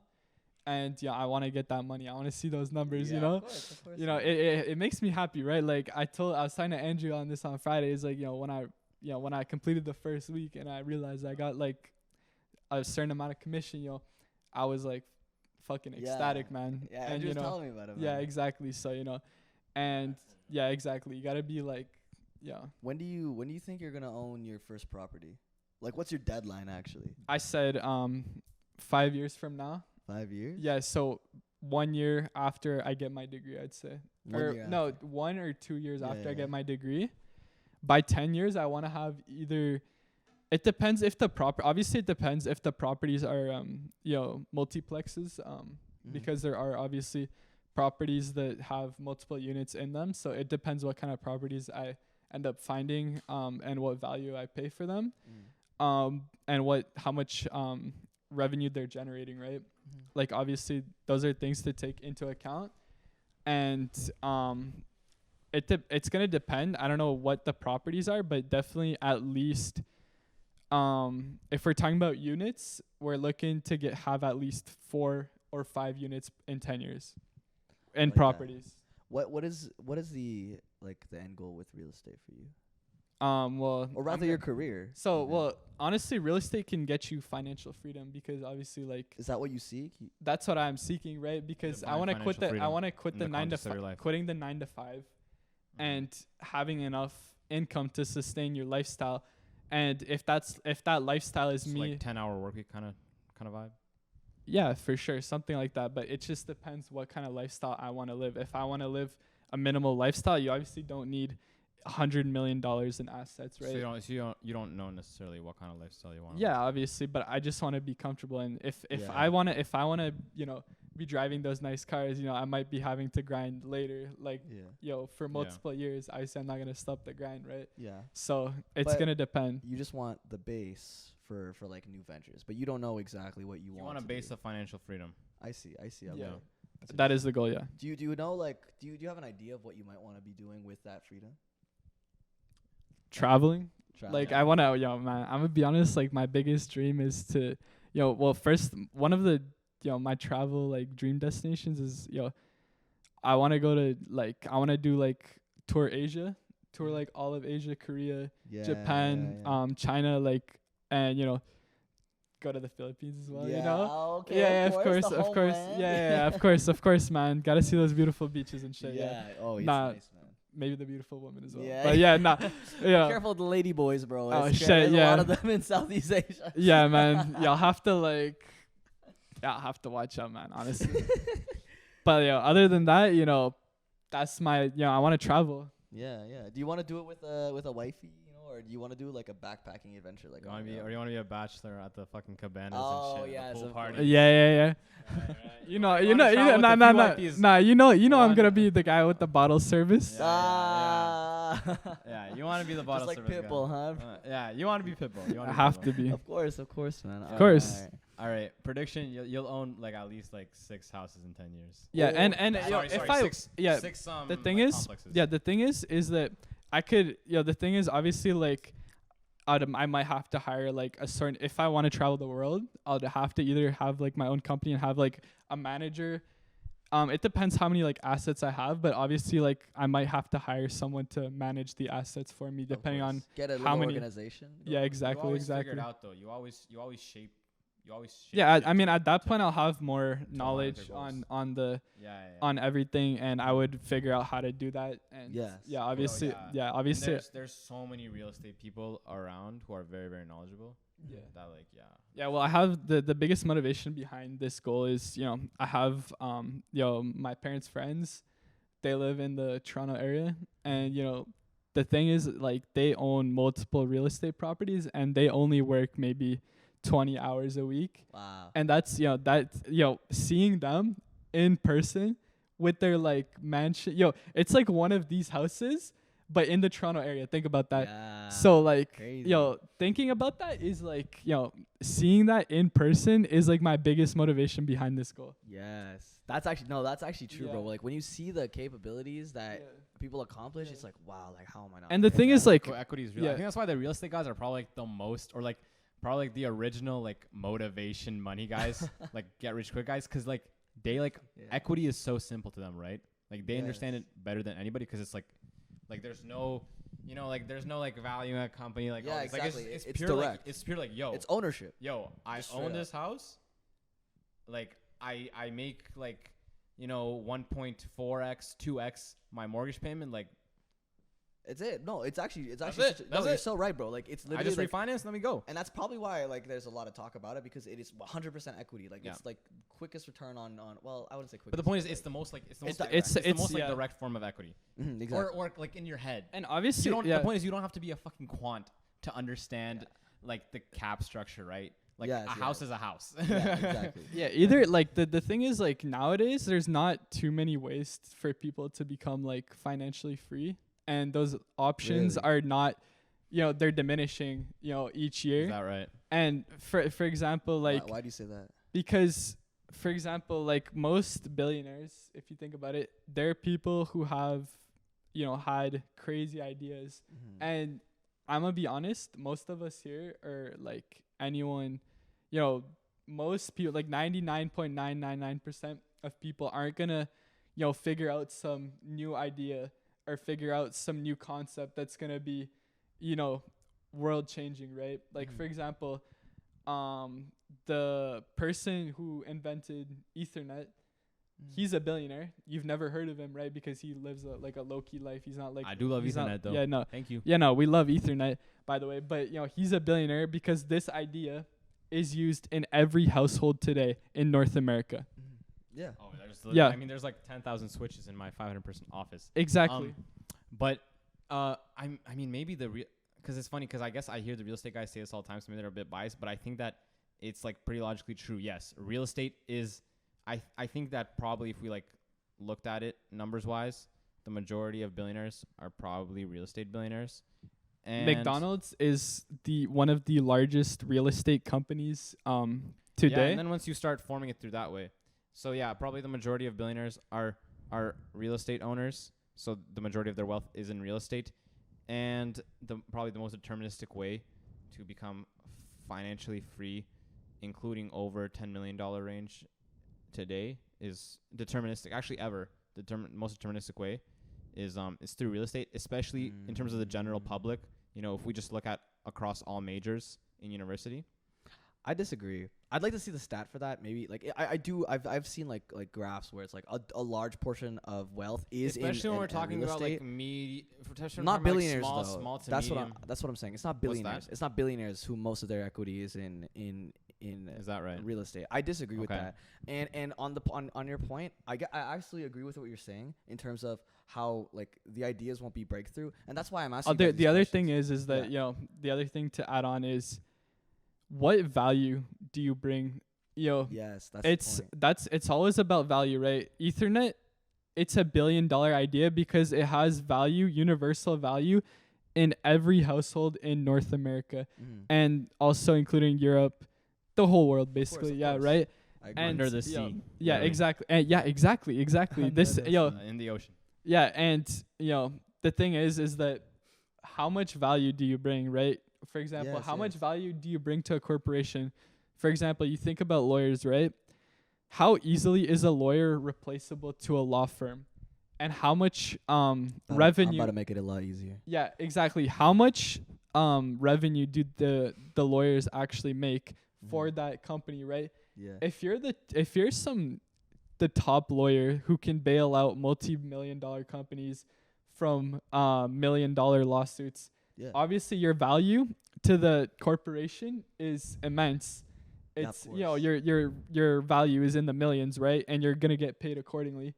And it's the same with lawyers who work in personal injury, for example, law firms, who might make only, they get paid, for example, 100,000. They might generate in terms of revenue 200,000 to the law firm, for example. And obviously your value is always going to be proportional to what you're getting paid is obviously always going to be proportional to what your value is. I absolutely I do agree with you, absolutely. Like your value, and this is onto my point where in terms of like creating like billionaire quality wealth, it's of course about your value. And that's why I'm asking you guys your plan, because to become something like a billionaire, it takes a lot of strategy, and a lot of things have to fall in your favor for it to even occur. Like Mark Cuban, he said, like, you got to be really lucky. And, that's not something they, like, billionaires would toss around lightly, because, obviously, like, you don't want to talk about luck. You don't want to play that into your cards as part of the reason you're successful. However, in terms of like billionaire status success, and obviously like it's going to change. I think it's going to change really soon. Like it's going to be trillionaire status is the new billion. Yeah, no, the thing is that, being a millionaire in 10 years time is I can say that, a large portion of, North Americans are going to be millionaires. Maybe not, like right now I'm not sure what the percents are for how many are millionaires in terms of net worth, but definitely probably somewhere around one. Yeah, I think that's going to be closer to 10. I would I 10 would years. disagree. Definitely not 1% of North America. I would say it was probably more like, well, how big is the middle class? That's it. I would say like net worth, probably most people have made over $1 million in their value just based on. Well, it depends like what we're talking about. Obviously, you're talking like lifetime.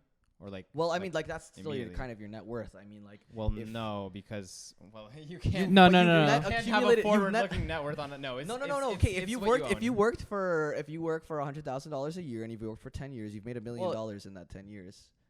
The point that I'm getting $100K a year, bro. Either way, that's not the point. But people work for 65 years. You could do 40K. But everybody's not 65. I don't know. What I'm saying is that people typically will reach the. Are you calculating net worth based on everybody's potential income over their lifetime? That's not really a reasonable way to do it. Well, I'm saying what I'm saying is that like their value is like they had a static like pay or whatever compensation. If they it's own not no in their equity, bank account, it don't count. but they still accumulate that. And that's what I'm saying. Like what I'm trying to get at is that value, and of course along with value, it's incredibly important. But with these billionaires, it's that, and with generating new ideas, it's a lot about executing and actually making sense of what you're trying to build. And like you're right in saying that like most of the people will not be able to think of something to give them that like immense financial freedom. And like to be able to reach that status, you have to look very forward thinking, trying to build immense value in that circumstance. And that's why you need to be strategic, because you got to identify, it's like simple business. You got to identify the problem. You got to Yes. fix it. And you also got to fix it well, which is all in the execution. Product. And what these big innovations, the reason why these big innovations create billionaires is because it's universal problems that apply to everybody every day, or rather something that they made. And a lot of the problems like nowadays, even if we look for convenience, like a lot of these issues have already been solved by like there's a devices. lot of problems in the world with Yes. lots of value on them. They're And just that's why- obviously, scientific. but yeah, obviously, and it takes knowledge, and it takes time, and it takes Yes. research to figure out like innovations that are gonna fix these problems and in turn make you money, right? Yes. And I think that's the delimiter. It's not necessarily the fact that, like, while it is obviously true that these monopolies own most of the capital and a lot of the resources, so that's why they're able to innovate at a much faster rate towards new technologies and new problems to be solved. For example, Microsoft adopted new AI stuff when it hit the market. They're the biggest AI monopoly now that exists. They were used to be just an office company. In the next 40 years, we'll probably see them develop into more of an AI-centric company. But on any other note, like it's just a matter of actually building something and putting the effort into building something. And the reason why you see a lot of people still stagnant in their progress is because they just simply they just have something they have a lot of friction, a lot of resistance for them to actually acquire what they have. And so that's why I'm asking you guys, like, what your actual outcomes you want to have. What strategy do you have? Because for me, like, I want to attain that immense amount of wealth, and I have to be incredibly strategic. So I want to learn from your guys' strategies to see how I should be able to build into the life I want. Can you repeat that last part? You want to learn from our strategy? I want to learn from your guys' strategies, like what you guys play out, so I can like really fine tune my mission to your own become mission. more One other successful. thing that I wanted to mention is the general point I was making about the whole millionaire thing is becoming a millionaire in 10 years it's a lot more attainable because of inflation, obviously other things as well, but it looks a lot more attainable with each coming year. So that's the point. Yeah, absolutely agree. That's the point that I'm trying to make. Yeah, of course. And I agree with you. I would also add that like on top of also inflation, of course, there's just more economic output. Like, and that's why I argue that everybody could be a millionaire, as Naval said, and not even on an inflationary shit, but just on a genuine note of they are able to produce that much value. And I think there is like I even underestimated how much value there could be created. Like, I literally didn't even know. I thought all cities looked like Ottawa until I went to Montreal. Like, I thought Toronto was like a niche case, but like Ottawa's like a tiny city, bro. Like there are like most places are. I mean, like, even if Ottawa is like the baseline, there's still so many cities, so many people that have problems that want to be solved. Think about all the cities that are smaller than Ottawa. And those truly they have unique problems as well. Yes, the market is vast, and yes, business models are hard, and you have to be PhD in order to attempt to be a billionaire. But like hey man, like there's a lot of niches. Like there's a lot of niches, man. So anyways, moving forward, I want to hear Ben's plan for the future. You've been curing it up, I imagine. Yeah. So 1 year, 2 year, 5 year, 10 year, and then after that, what do you want to attain? Yeah, so my plan is not as extravagant, I think, as you guys are. I think you guys dream very big, and I admire That's you true. guys for that. I think I haven't been sort of on the ball for as long as you guys have, so my dreams are a little more in the now, you know? You know what they say, like, John, just to add on to what he just said really quick, in sales, you always try to sell the biggest package, the biggest one, and you can always downscale, right? You can always, if things don't work out, you can always downscale and try to go for the smaller things, right? That is true. That's a good analogy. That's a good analogy, man. I mean, like me, like I would rather kill myself than not attain all my dreams. So I'm a little like or go for the roulette spin. exactly, bro. But like I just can't, like, I don't know, like I don't need to touch on what I do. I feel like Andrew and I have talked a lot about what we have. So I'll let Ben go. But what I was gonna say is that, like, like you've been on this grind probably just as on the same time, or if not earlier than we have. Like you've been like, you separated from our high school group. Like you were focused and determined since like COVID, man. Like you were on that grind like earlier than we were. So like don't discredit yourself, man. Like you've been up on here, man. And shout out to your newsletter, man. This guy's making incredible moves, and I always read it, bro, when I have the time. But anyways, but yeah, like what like, mention also, like, what's the lifestyle you want to be living, like, through these times as well? Like, what are you really trying to, like, achieve with your day to day? Because when we extrapolate what we want to do, often we imagine like very specific things in terms of our career. But what I've been super focused on, just me personally, is that I need to establish a certain habit form for me to be there. Because, like, as it stands right now, the stuff that I do, like me in 5 years will be like, this is bum shit. You know what I mean? And it's also in the terms of, like, when you look at, like, people with class. Like, I'm sure if, like, you and I spent, like, 4 weeks together, we would notice a stark difference in the way we behave. Like, it's like subconsciously, not even in a, I don't know, like a personality level. It's just that, like, maybe if you took a glass from your cupboard, you would drink it, then you would wash it right away, or you'd put ice in it. Whereas me, I would take it from the tap and I would pour water out, and they're like, yo, there's a fridge right there. Just because of, like, I just have a different lifestyle right now. It's stuff like that. So I want to know, like, what exactly you're trying to achieve. Yeah, I appreciate what you said, by the way. Thank you. I think for most of my time the last year, I've been trying to find sort of what I want to do with myself. And I think that's probably the hardest thing that, like, most people will do, is you kind of have no direction until you know what you should do with your time. And that causes you to do a lot of things that, maybe you shouldn't. Maybe you waste time.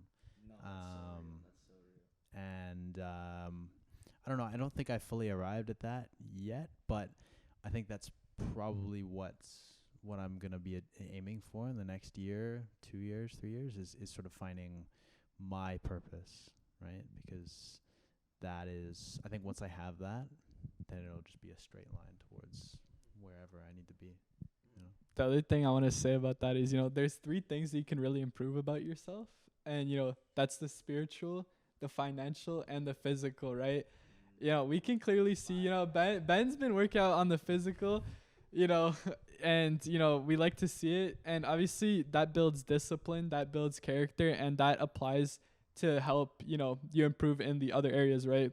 Whether that's, the discipline to be able to, get to financial success, for example, and just other things. Getting one of those 3 higher, it also leads you to try to improve soft qualities that apply across. Yo, you and James are like a match made in heaven, just like John and I are a match made in heaven, based on what you just said.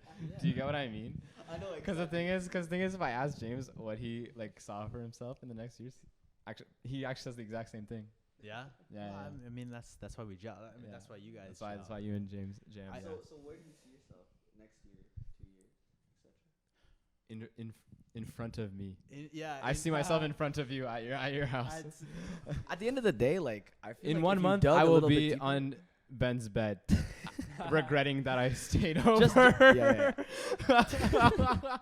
Just quickly to add though, like this is for the viewers as well. Like at the end of the day, like if you really look deep inside of yourself, you can really tell what you want. So I just want to know, like, what do you actually want, man? Like, what do you want?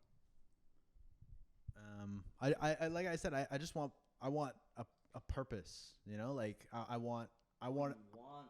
I want to know what I want to do with my time, you know, because it's not like I think my first year of university was really about experiencing things that I didn't have much experience with in high school, and also, you know, being on your own and how is that going to play out? You don't know until you're there, right? Like I think me and Andrew talked about it a bit while we were there, that like the university is not what I don't think that university is built to teach certain things. It is built to teach other things, but I think it's not. It's made for people who know exactly how they want their life to go, and it is not exactly for people who have no idea, right?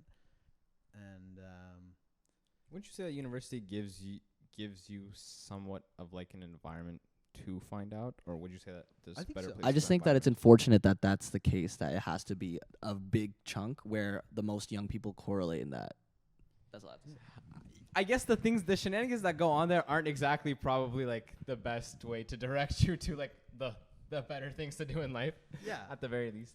but you also meet a lot of great people who can Exactly. help you on that. Exactly. You know? That's true. That's actually really true. So maybe I take back what I said. Well, the thing is you do absolutely get molded into one path, even based on the university that you go to. Like even like in terms of the great people that you met, they will set you on like they will kind of implement very different seeds than like you know exactly what I'm talking about. Like if you went to like auto, you for example, like totally different vibe. If you were like in like a psychology dorm or whatever, totally different vibe. So, do you agree with me or no? I mean, look, Yeah, I don't know. Should we check that out real quick? That's actually smart. I'll check it. the people that we met first year, because I mean Lovely people. lovely people. Shout out to those people. Y'all are awesome. Those By the way. people those people made. I look forward to seeing you again. Me too, man. I can't wait. James also looks forward to seeing you. James A also bit more than me, can't to be wait. honest. Can't wait to come back. Those people really made that whole experience, you know, for what it was, for the good and for the bad. Yes, I understand what you mean. And you know the saying of like you meet the friends that you will have for life. Some friends that you'll meet in university you'll have for life. I think it really. Yo, I get that vibe with those guys. Like Exactly. I remember. Were you at Chick-fil-A that one time? I don't think you were. remember. Cause like, okay, so basically, like, my roommates and I, we drove to Chick-fil-A, and we saw like all the floor 5 there chilling, and I could just tell like y'all bonded so not all floor 5, but like irrelevant floor 5. Like non-double degree floor 5. Yeah. Just like chilling there at Chick-fil-A. And I'm like, yeah, like that's why I told everybody, like, yo, when people ask me at university, I'm like, I can't really explain it. It's like it's in the movies. Genuinely, like, yo, it looked like fucking like Be Real kind of vibe, you know? Basically, as you said, like it did really give me that sense of like those lifelong friendships where you have the little photos and you like, you know, like you look back on them later and you're like, like, come on, like, yo, like think about like Jack. Like Jack's the kind of guy that you just like always remember him. Like, you know what I mean? Like, yeah, I mean, like, and that's Jack is actually a perfect example of like someone you would want to have around, just like to help you grow. You know, like yes. I think that Jack specifically is, you know, was a great model of like how to communicate with people. You know what I mean? Like I think Jack can talk to anybody. I think that he has that, and he brings like a sense of home into every conversation. Yeah. John, I know you want to meet Jack now. Yeah. I know. Right away. I know you want to learn from the master. You gotta.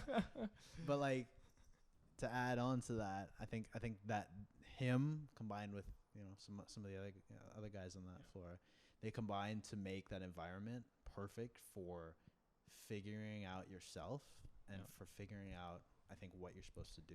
This makes me so curious about what this will look like at the end of second year. Yeah, I'm curious. Yo, like, man, like this is like, dude, I don't know if you feel the same way, but like, dude, like commuting makes me feel so envious of that life. Like, I know you guys have these experiences, and I'm just like, damn, like I neglected my first year because, like, for one, I just felt like, yeah, you want to talk about it? But like, I neglected my first year because I just thought like, like I couldn't achieve that. But dude, like I wanted that so.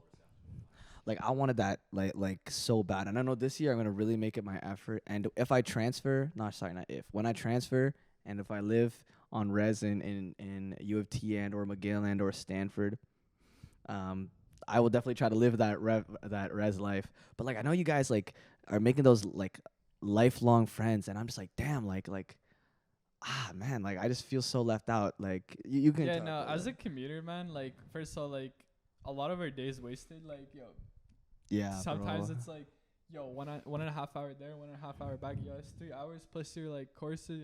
Yeah. Some days you'll have like 7 hours of courses, man. That's like more than a work day, man. Yeah. And it's like it's crazy how much time you waste in a day. You don't have a lot of us like don't have enough time for to have a part-time job or like anything else like on the side. And when I talk to like a lot of the people like on campus who live on res, like all of them know each other, man. I feel left out, like a lot of them, they talk to each other and they're like, oh, it's my boy. They be dabbing like every single person up like in the hallways. And I'm like, yo, I don't know any of these people. So And I made it like my priority to make sure I was like that as well. And like, like I feel like I achieved that. Like people still know who I am, but like they just sometimes talk about stories like, oh, we hung out this, that, and it's just like I missed out on that because I just wasn't there. Yeah, and that shit they're sucks. talking about Stanton and like all that stuff. Yeah. And I'm like, And I've been to like some of the res parties and I hung out with them. Like I really tried, bro, but like it just felt so. I just knew I wasn't getting the same experience, especially because like, bro, like I don't know if you guys have this, but like the cafeteria, bro, like that was like everybody hung out there, bro. Like everyone I knew, they're like, yeah, like this shit happened to Caf, bro. Like oh, yo, and everyone was talking to this. Like it reminded me of like high school cafeteria. Yeah, bro. exactly. I had to fucking pay. Yeah, we'd have to pay like 20 bones, bro. We had to pay. It's so fucking, bro. They raised the prices like mid-year too. Yeah. And then I was so pressed, like, cause I think it was so cheap. Yeah, it was like 18, then it was 20, and I was like, no, wait. I thought it was like 15, then 16. Oh yeah, no, it was like really cheap, and then it was like $20 every time I had to go. Bro. Well, I didn't go like at the end of the year. I was like, fuck it, man. I'm not trying to like. I was trying to save my money at the end of the year. Yeah, like I gave up. Bro. I was like, bro, it's not worth it. Like. Yeah, but these motherfuckers, they chill there at like for 3 hours. Yeah. 3 more hours. They do studying in the caf, and I'd be like, yo, they're making me pay fees here. Exactly. Like I'm just fucking left out. I'm like, shit, man. Like what do I even do? And like I just want, like, do you guys genuinely think like people like Jack? You think those are gonna be like lifelong friends? Like you think you're gonna connect with them forever? I would hope so. I think life can pull you in different directions from people, and whether that's whether it's meant to be or not. But I would hope so. I mean, I think a lot of the people that me and Andrew met in first year, I think whether or not you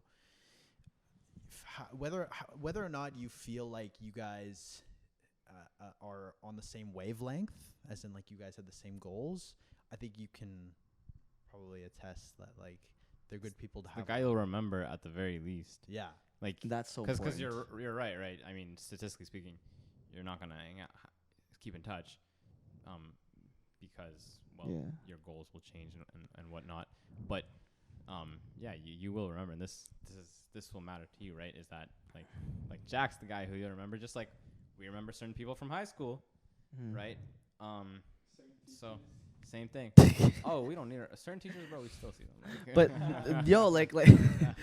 but like, it's just like for me, like it's so key how you word it with Jack, where you say like he's the guy to remember. Like it's so much more honorable to be remembered, not to jog a memory. As in like, let's say not let's say. So when I'm super successful and a billionaire, you see me on the news, they'll be like, "Oh, that's John. Yeah, that's my boy." Right. But you don't want that. What you No, want I is get- you're like, "Oh, John, that's sick. I'm What do really you mean? happy." I'm Because like confused. if you saw Jack doing the same thing, you'd be like, "Yo, Jack, that's sick." But you don't want them to have like a eureka moment where they're reminded of your existence, as in, "Oh, John." Is that possible though? Because then you have to stay in touch. No. Well, No. It's about a first impressions. I think that's what you're about. It's about like the everybody remembers how you make them feel. As you reference with Jack, like you might not talk to Jack for another 40 years, but you'll probably remember the shit he told you in that first year, and that would be so valuable. And that's the point. If you make people feel really good, and that's why like people. That's why people still remember me at university, man. Because like I do try to have a good time with them, and when I don't see them, like it may be a while between that, but they do see me, and then they're like, "Yo, John, what's up?" Because like people will remember how you make them feel, and like I'd much rather have them like be along with me sort of with the journey than have to learn about the come up that I had to do post success. That's where I was agreeing with you, where it's like, because I guess I just think about it, like if I see somebody, I'm like, oh, that guy was hype, so I'm also hype. Well, that's exactly But it. I mean, though. like my thing was always like you should, in some sense, like the person you see on TV should be the same person in your heart. That's like the thing that I was talking about to John earlier is like, yo, I'm ruthless to people that I don't know, but to like people that are close to me, like all my boys, like, if I genuinely see them like succeeding, I'll actually be happy for them, That's the point. Is that? But the thing is, if you meet somebody and they leave a good impression on you, you're gonna be happy for them succeeding. Like I want the most like freaking capitalism hating people out here to be very happy for me when they see me being a top capitalist. And the thing is, But they like, might not be happy with the but I concept. also want the people to remember and No to, way. but I also want the people to remember and then like, obviously you want the haters to know that you win, but like that's the same What thing. I mean, But that's I mean, they might hate on the concept. I just meant that they're happy for me. I was just using it as an analogy I was using to show the extremity of how much they'd be happy for me, that they would like put their own principle aside.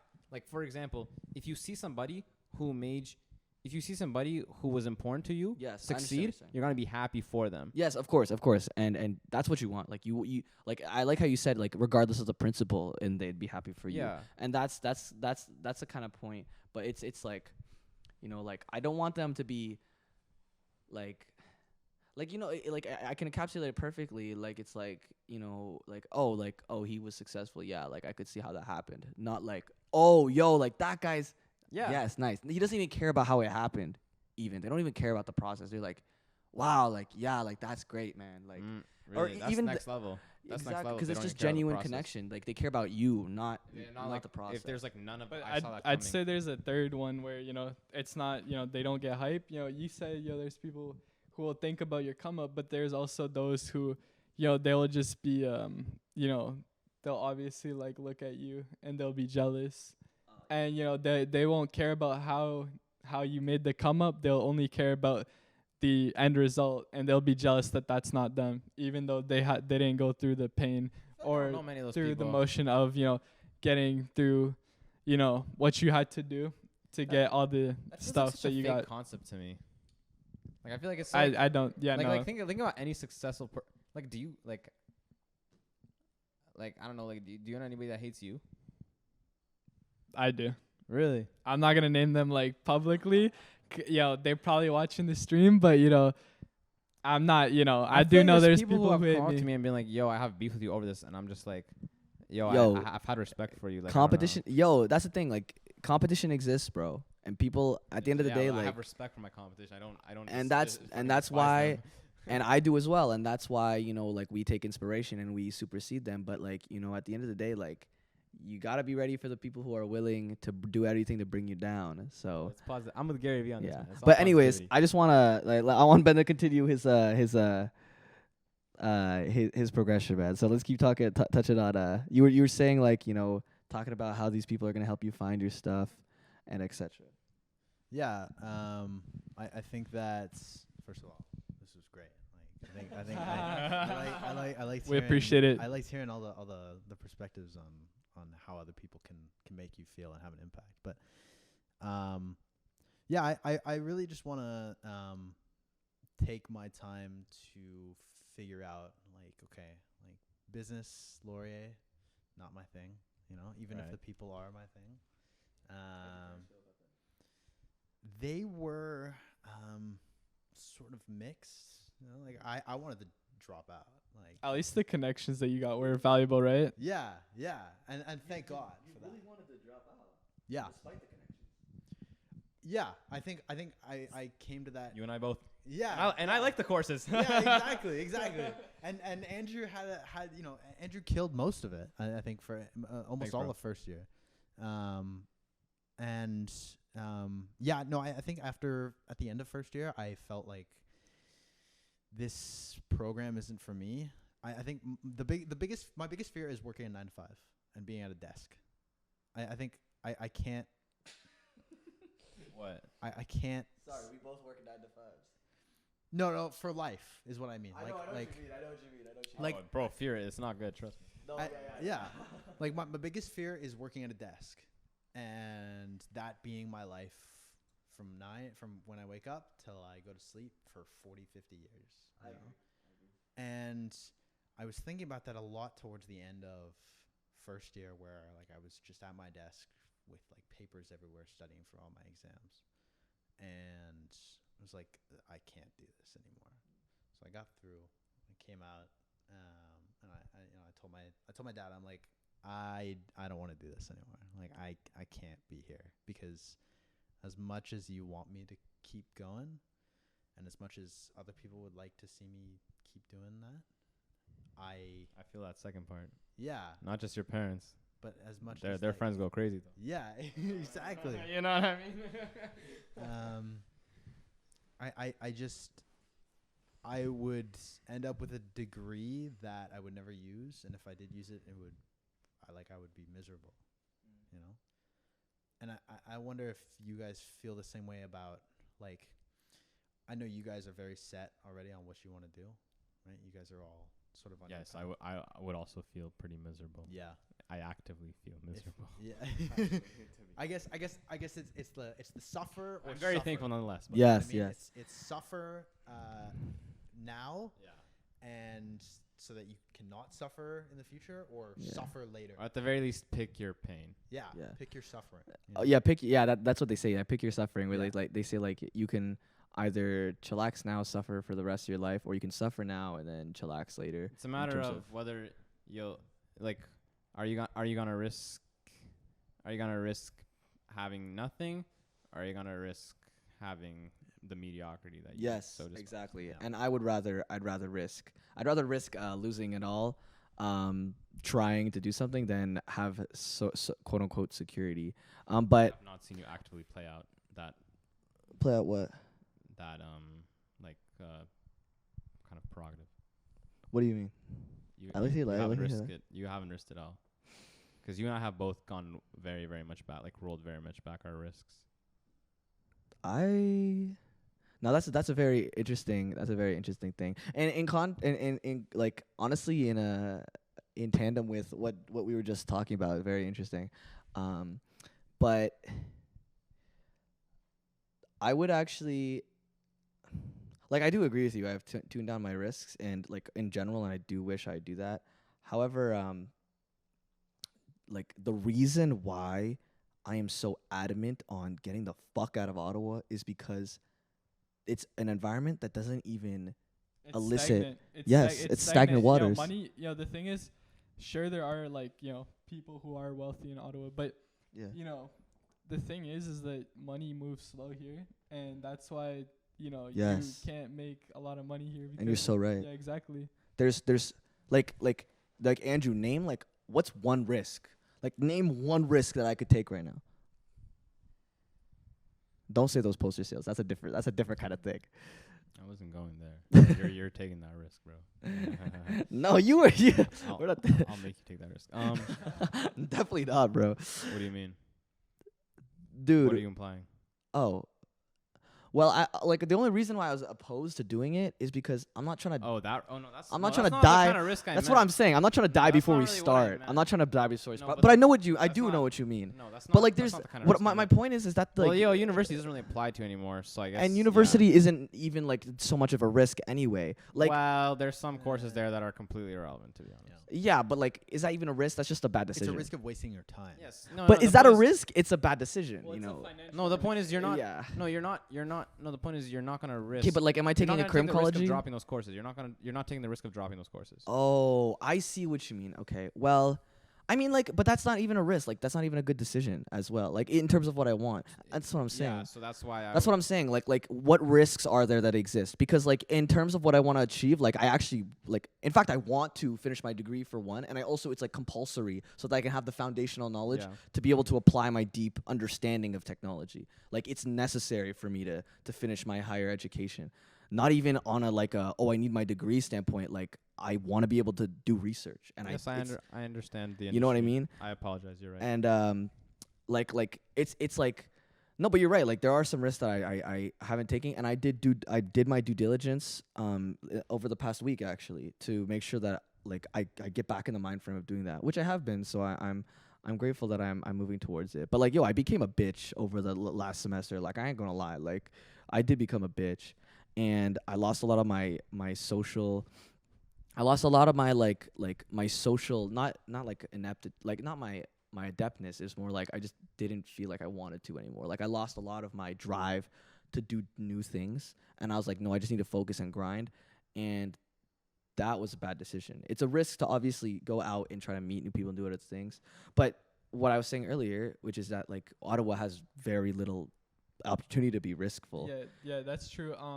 Adding on to what you were saying is, you were unmotivated, and you said that, you weren't motivated, and what, for me, what causes like, what I think is the strongest like stimuli for motivation is, having some sort of, strong emotional, either if it's, I don't know if it's emotional, but, drive that would, make you want to, go forward.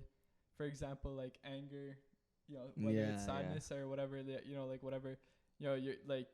I agree. If you were did you like feel isolated like when you were? Oh yeah, for sure. But no, absolutely agree with you. And this is what I tell Andrew. So like I love when people infer similar things on our journey. I love that shit so much, man. But like, this is what I tell Andrew. Like I said, like, you have to have emotion, because those who are invested emotionally and have the same skill set as you are twice as more capable of doing it, because they're invested in it emotionally. Like, this would hurt them if they didn't on a conscious level.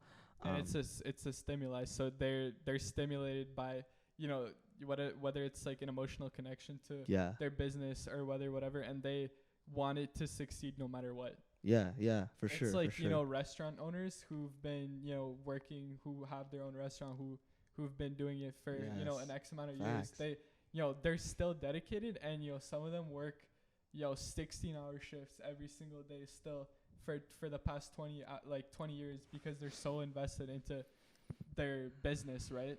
No, you're so right. Like, that's it. It's so true. Like, that's why, and that's also often where it's really treacherous waters, because if you get too emotionally invested, you may make more bad calls because you won't like allow yourself to suffer. But on those restaurant owners really want their kids to be software engineers.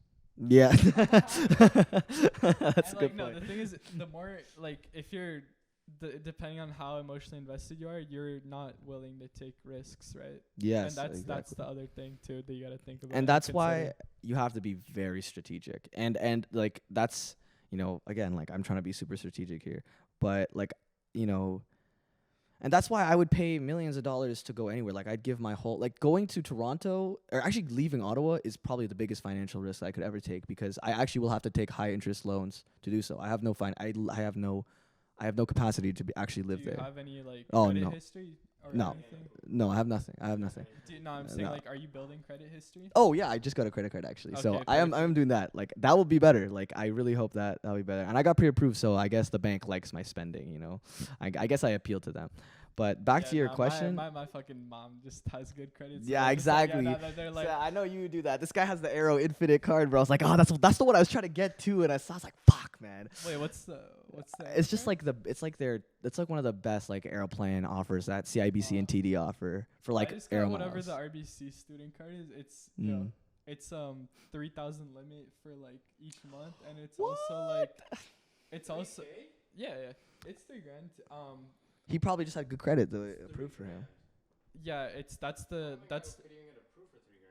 that's the limit for each month, and the other thing is that it's you're not, because it's a student card. It expires once you get your education completed, and it's you're not paying anything monthly. So And then they upgrade it to that black card. Yeah, then they'll do whatever like the RBC. Yeah.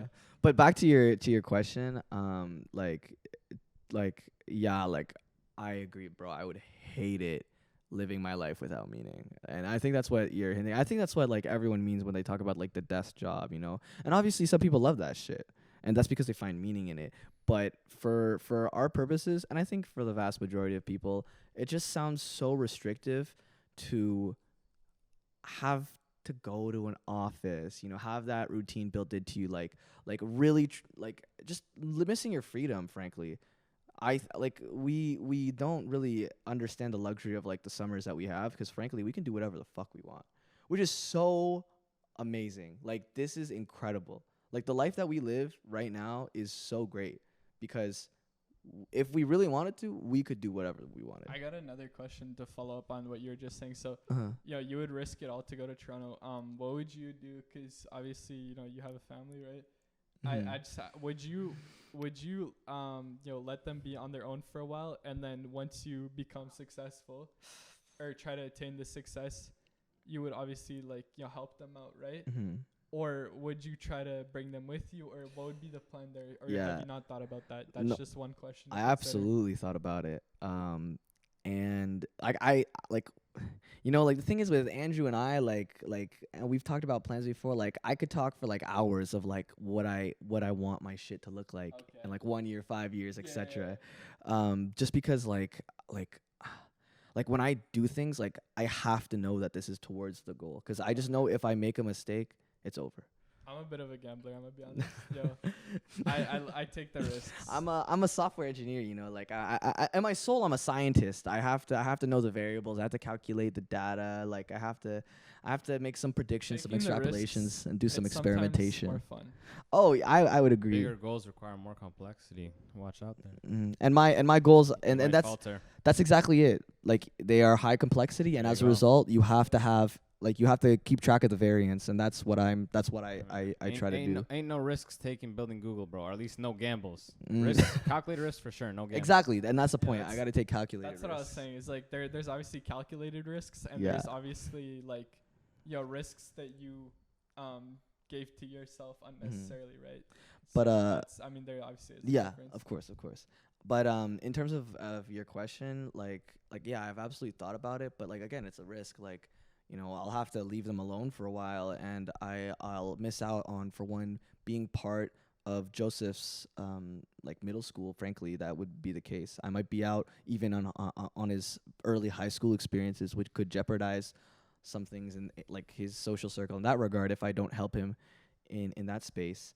And then moreover, you know, like, being away from my brother James, like, maybe being around him would make me better or make him better. Being with my family would make me realize more things. Maybe I'd miss out on time on that.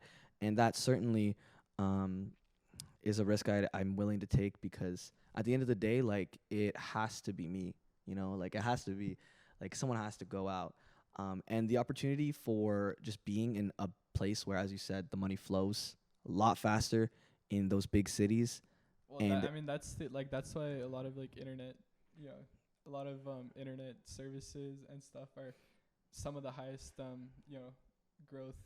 Oh yeah, absolutely. And the HQs, like, you don't see, like, there's no, like, the only big tech HQ in Ottawa is Shopify, and that's probably like the highest, like, that's probably the highest valued company other than the federal government in Ottawa.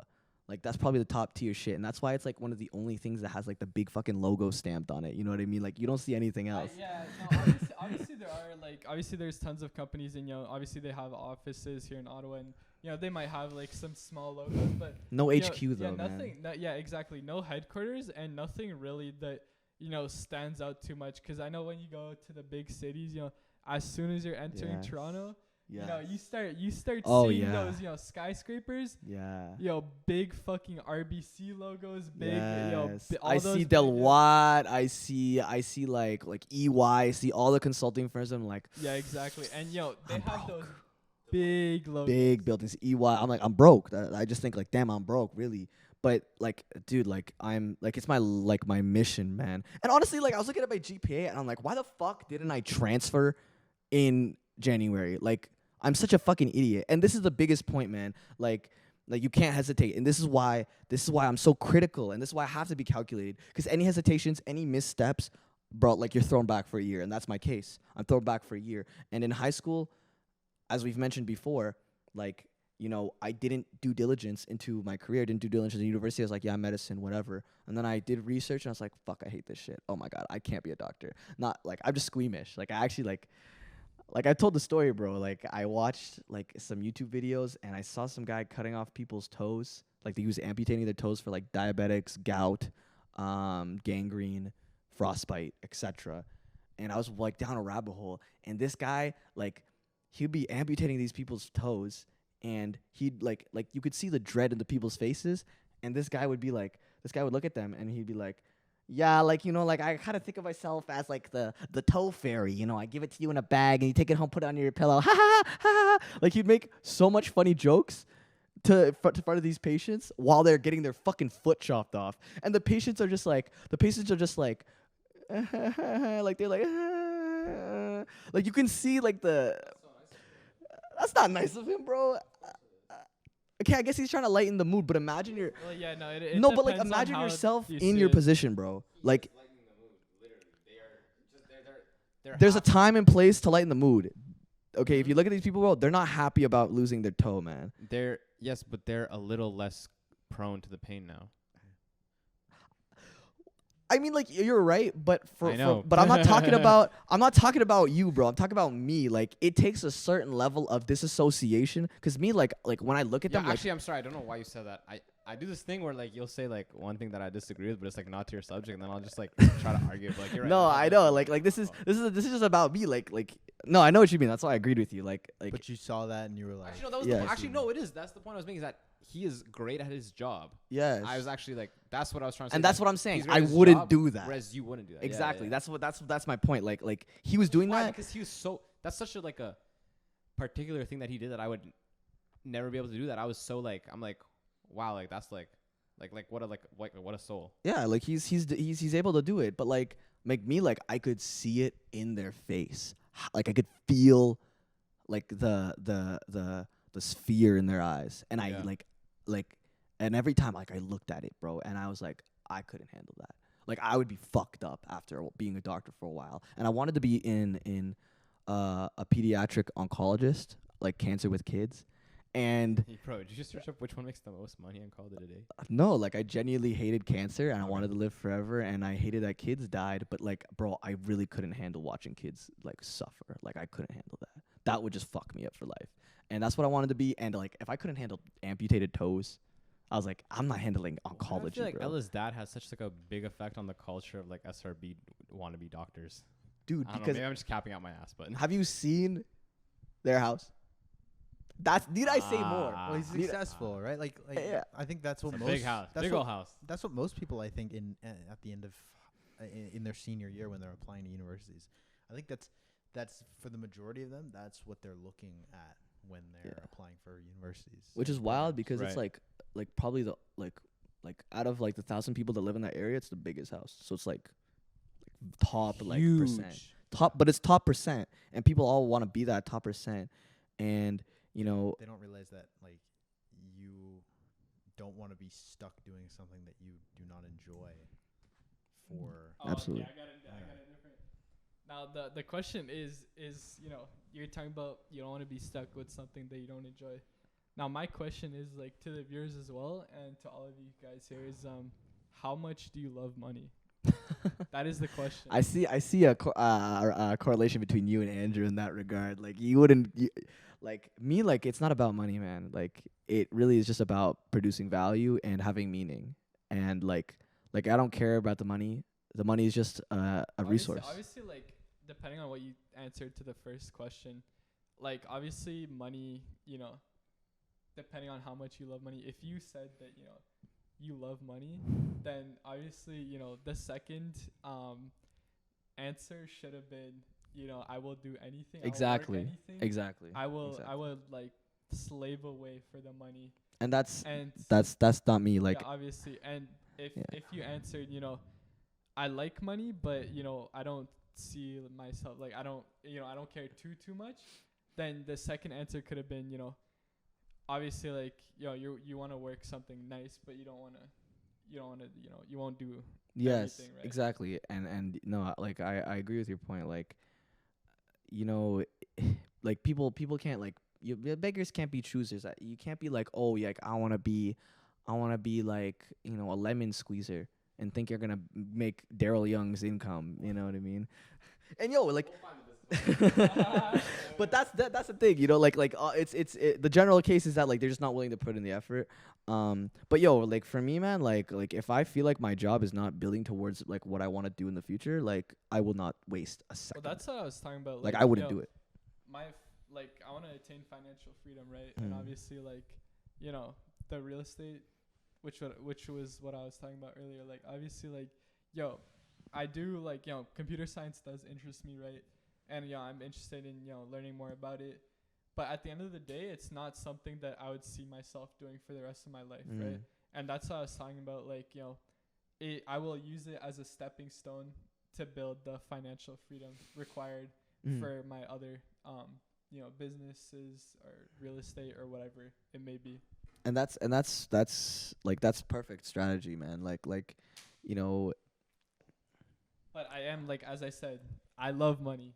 Yeah. I love money, man. Exactly. And, you know, because of that, I'm willing to work that 9 to 5 for whatever, however long it takes until I attain the financial freedom, right? And like that's the financial freedom to live comfortably. Like, I'm not talking about, like, you know, I want to be able to travel the world, right? Yes, that's of course. Obviously, so. And you want to do it in the PJ, and you want to do it a private jet. You want to do it not private jet. First class is fine, bro. Like the private jet, it would be nice. I was doing the same thing. I was like, I need the PJ. I need the PJ first. Yeah. First class, like I can't be waiting it. Doesn't exist across most airplanes anymore, man. It's just because like, you know, like, The wealth gap is growing, man. Like, bro, it's just like I'm here, I'm chilling in Ottawa. Like I'm chilling in Ottawa, and it's like, yo, Motive Party, like they're launching, like one of your franchises is launching one, and they need you there, bro. Like P Diddy is there, and I'm like, P Diddy, bro, shorty, like we gotta go. Yeah, like I need a bet on my plane. I need to hit the Mile High Club with my wifey. You know what I mean? You know? Yeah. Exactly. Exactly, bro. Like I gotta run the Mile High Club, as in it gonna be an airport club, bro. Oh, that'd be fire, bro. Boeing 737, bro. Huge ass plane, a big club party, smoke machines, fire hazards. Yeah. 100%. My guy, yo, We'll do the Yeah. motor plane, the smoke machines is fucking blowing snow. Yeah. Yeah, bro. It's fucking Wolf of Wall Oh Street, my gosh, that's crazy, bro. Yeah, But yeah, like That is so dangerous. but That plane is actually. but yeah, like I do absolutely resonate with you when you talk about like finding purpose, and I always like have to do like a check back with me as well. Like once you like, even if you kind of figure out what you want to do, kind of like nobody really knows, I would say. Like we do have plans because there's things that we dream of, but everything's subject to change, and everything like reality could hit you. Reality. Don't chase your dreams, guys. Always chase your dreams. Don't give up. But like, you know, go things big and then you can scale it down. That's what I always say, you know? I'm Well, it's Go also big, like, they go home. it depends on if you've, like, say, like when you really got into your AI stuff. I'm sure you had to do a lot, like you were focused on that, right? That was your one goal for a while, right? To get to where you're at currently, which is you have, a pretty sick job, it's downtown. And now that that's over, right? I'm sure you still have, your other stuff, but if I that drive, that motivation that you must have had to do everything that you had to do, what if you could have that forever? Is sort of what I'm trying to That's get a at. really good way to put it. Because like, but you're right. Like that's what I feel. Like it hasn't gone because I feel like I found something that I want to do. So that motivation, it's not even motivation. It's like a need. Like I have to do it. If I don't do it, like I feel so fucking guilty. Genuinely. Like every mistake, every little thing I do, any self-indulgent thing I do, I feel so tremendously guilty. Every time I hang out with somebody, every time I do, I'm like, fuck, like I could be building. That's all I think about. I could be building. I could be building. I could be building. And it's like, bro, it's like in your head and it's crazy. That is like a good mindset to have, right? But I think you shouldn't stress it too much. I feel like you should live like, I know this is, No, you're you know what Pitbull said on stage, man? Yeah. About, you gotta live in the moment, right? Yeah. You gotta live life. Can't let life live you, bro. Exactly. Shout out Pitbull, man. Yeah, bro, we fucking love Pitbull. But you're right, and I do try to like Godless take.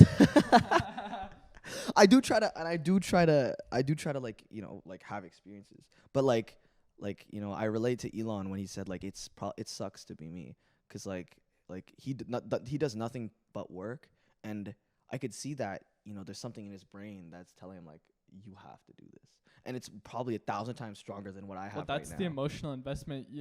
Like he's so invested into the possibility of like space travel to Mars, and obviously his like company Tesla that funds all the SpaceX stuff and everything else, right? And he's so invested into that right now he doesn't want to relax. He doesn't want to settle down. He doesn't want to sell some of his shares of Tesla and just keep it chill. Yeah. What he wants to do is he wants to see this through. He wants to see people landing on Mars. Yes. So that's like, And you're right. And like, frankly, like I have this battle internally all the time where it's like, I want that, but I also don't want to like if I miss, I don't want to regret missing. You know what I mean? And that's like the battle I have, because it's like, yo, like you got to push, you got to grind, you got to go so hard. And then it's like, man, like, you might not get there. And it's not a sense of like, I'm like demotivated. It's just that really milk every second of your time, like really enjoy it, because if you don't and you spend it miserable, if you miss, and even if you do hit it, you still might be good doing that, and you'd be like, well, what was that for, really? Because for what I want to do, which is I want to work in longevity, I want to live forever, like at the end of the day, like if I achieve it and then nobody wants to live with me forever, it's like, oh, shit, what the fuck did I do that for? Yeah, I appreciate you do the that. forever. You do the forever Yoji. Yes. You're just forever monk. Exactly. I would still, even if nobody, I would be so down. I would just like me live as in well. space the whole, Me as well. Yo, of course, me as well. The thing is, it's funny because no monk in the history of Earth would be as good as me, because I would sit there in silence for eternity. So nobody can be. I don't care if you went for like a month. You ain't do it like me. Nah, no, and I absolutely agree. Like, if it came down to it, like, plus I definitely I'd be happy you'd being figure out alone. some scientific way to like populate some children out of like chemistry. Yeah, exactly. That's the thing, Start right? a new Like, I society. do believe like I would never truly be like alone, but like the thing is like it's when you're in Minecraft and you play in creative mode, it takes the fun out of it, and that's why like to expand on like what I was talking about earlier. That's why like I want to live. Like that's why I want to live forever, so I can live all these like niche experiences, so I can like disappear. Like I literally envision it as like, I don't know, like a chameleon, bro. Like I just pop in on like an omniscient being, and I'm like suddenly just like living the life of someone else. You literally envision as you just pop into some island on Greece with a girl you met 2 days ago, and then you spend the weekend with her, and then you drop her off. Exactly. You fall in love, and then you drop her off at her house and never see her again. Exactly. And then you pop into somebody else's life. Right? And maybe that's a testament. Maybe that's a testament to some like deep-seated psychological issues within me. But at the end of the day, like, But I'm just trying to I don't know, I just love the conscious experience, and and that's where all the motivation comes from, because I have that vision, and it's just a clear vision of what I want to do. Because I always when I played Minecraft, it's literally playing Minecraft, but I'm like, why am I not in creative mode right now? I want to build creative mode, man. I want to be able to just do whatever the fuck I want. And when you have that vision, it keeps you going. Yeah. Even when it sucks. It's absolutely. And that's why I'm trying to get back to that, right? Because all of last year was sort of, I'm not as you guys. I'm not as successful in sort of the business and AI or whatever you guys are so far, but no, but you're building set. You got the warm up set, that man. Stuff, yeah, that stuff will come with time, man. What I really wanted was facts. I woke up and I was like, okay, I'm skinny, I'm thin, and today? No. I started last year. We respect that. We respect that a lot. And I was like, one day, maybe not now, but soon, this is gonna fuck with my social confidence, with the way that I carry myself and the way that I present myself to others, and it's gonna lock me out of opportunities. And I'm not gonna be able to have these experiences that I really want. I think the same way. And so I like that. The drive was then, okay, let's get to somewhere where I'm comfortable and see where that goes. And when you have that, no matter what I had to do, I would chase what I wanted to do. I worked, I was doing Starbucks over the summer last year, and I would open up at 5:30, and I knew that if I got into the store and out of the store at 10:30, I would go home and I would just go to sleep, and I wouldn't do what I needed to do, which is again superficial, but it's go to the gym, right? And it's incredibly powerful, man. The gym changed my life. And the motivation in the back of my head was, okay, so you can't do it afterwards, so you're gonna do it before. And so I would set my alarm for 3 a.m. and I would go out there and I would do what I had to do, because what I wanted was my drive for what I wanted was so powerful that I didn't feel like that was crazy, which at the time people were telling, my family was very concerned for my well-being, because what the fuck are you, you're sleeping 5 hours a night, and then you're going and you're just disappearing for 12 hours to your job and whatever. And I'm like, yeah, but there are obviously health implication that comes with not getting your sleep and shit. And I do see why your family might be concerned about that. Yeah. But we obviously. Sorry, I didn't mean to. Okay. It's all good. Yo, you found a purpose more important, which is all of our goals, right? You just I for example just want a purpose that can last for longer, because eventually you get your life encapsulates more. Yeah. Do you want a purpose that encapsulates more shit in your life? Yeah. Than just your physical look. Because again, it's superficial, right? Nobody at the end of the day, I think the biggest lesson I learned from all of that is nobody cares at the end of the day. I can walk anywhere, and no one will care what I look like. No one cares.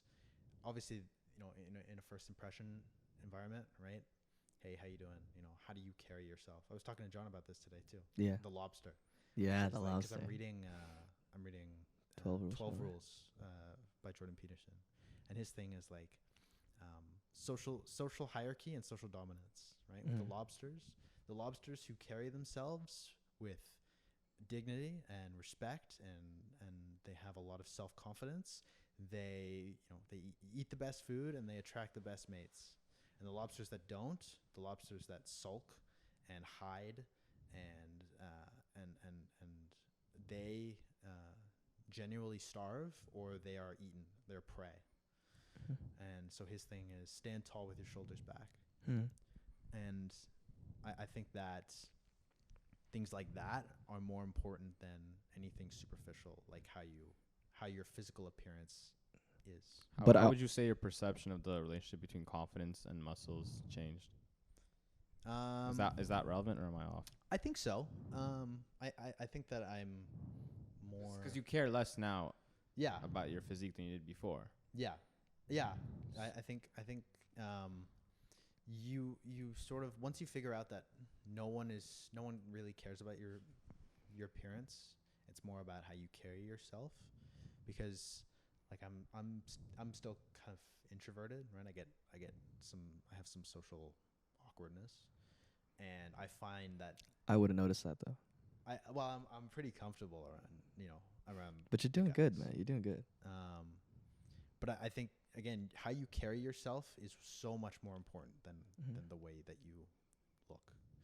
And even though that we live in a superficial world where it might seem like that's what's most important, it's not at the end of the day. I want to commend you on your, so like what you said earlier briefly. You said like, like I'm skinny, like I want to build this up so that I can have my opportunity. If I'm not socially confident, this will, and you describe it as a snowballing effect. And that thought process, I really commend you on that, because I think I've identified that as one of the most important ways of thinking to develop so that you can build what you want to build. And like that's how I've been thinking for my whole life, and I have yet to see an alternative, because it's frankly just like it's literally, I think it's genuinely what humans have been built to do. That's what we excel at. Like that's like the reason why the self is incredibly interesting is we can for one perceive the value of the self, and extrapolating information into the future allows us to do incredible things. And having that thought process of envisioning the consequences of your actions in a very in-depth way is incredibly valuable. And that's what I see my whole life. And that's why, like, when I express, like, on the note of insecurity, that's why when I talk about, like, I have insecurities, it's primarily for those reasons. It's primarily for how I carry myself. It's primarily for those potential opportunities that I could be missing. Like, why the fuck do you think I was practicing tennis today? You think I did it because I like tennis? No, it's because I know rich people are playing tennis right now. And I mean, I do love being athletic, so it's great anyway. Like, I was just having fun being active. It's a good social game. Right? Exactly. Same with golf, same with everything, same with owning a yacht, same with just being tall, being handsome, being talkative, etc. And so that's why, like, that's my biggest, I focus on insecurities so much, because I know, for one, I can fix it. Like my teeth, man, like I know, like, if people subconsciously see, like, shit, he doesn't have perfect teeth, like subconsciously they'd be like, okay, like, he's beneath me. And obviously people don't actually think about that, but subconsciously they notice.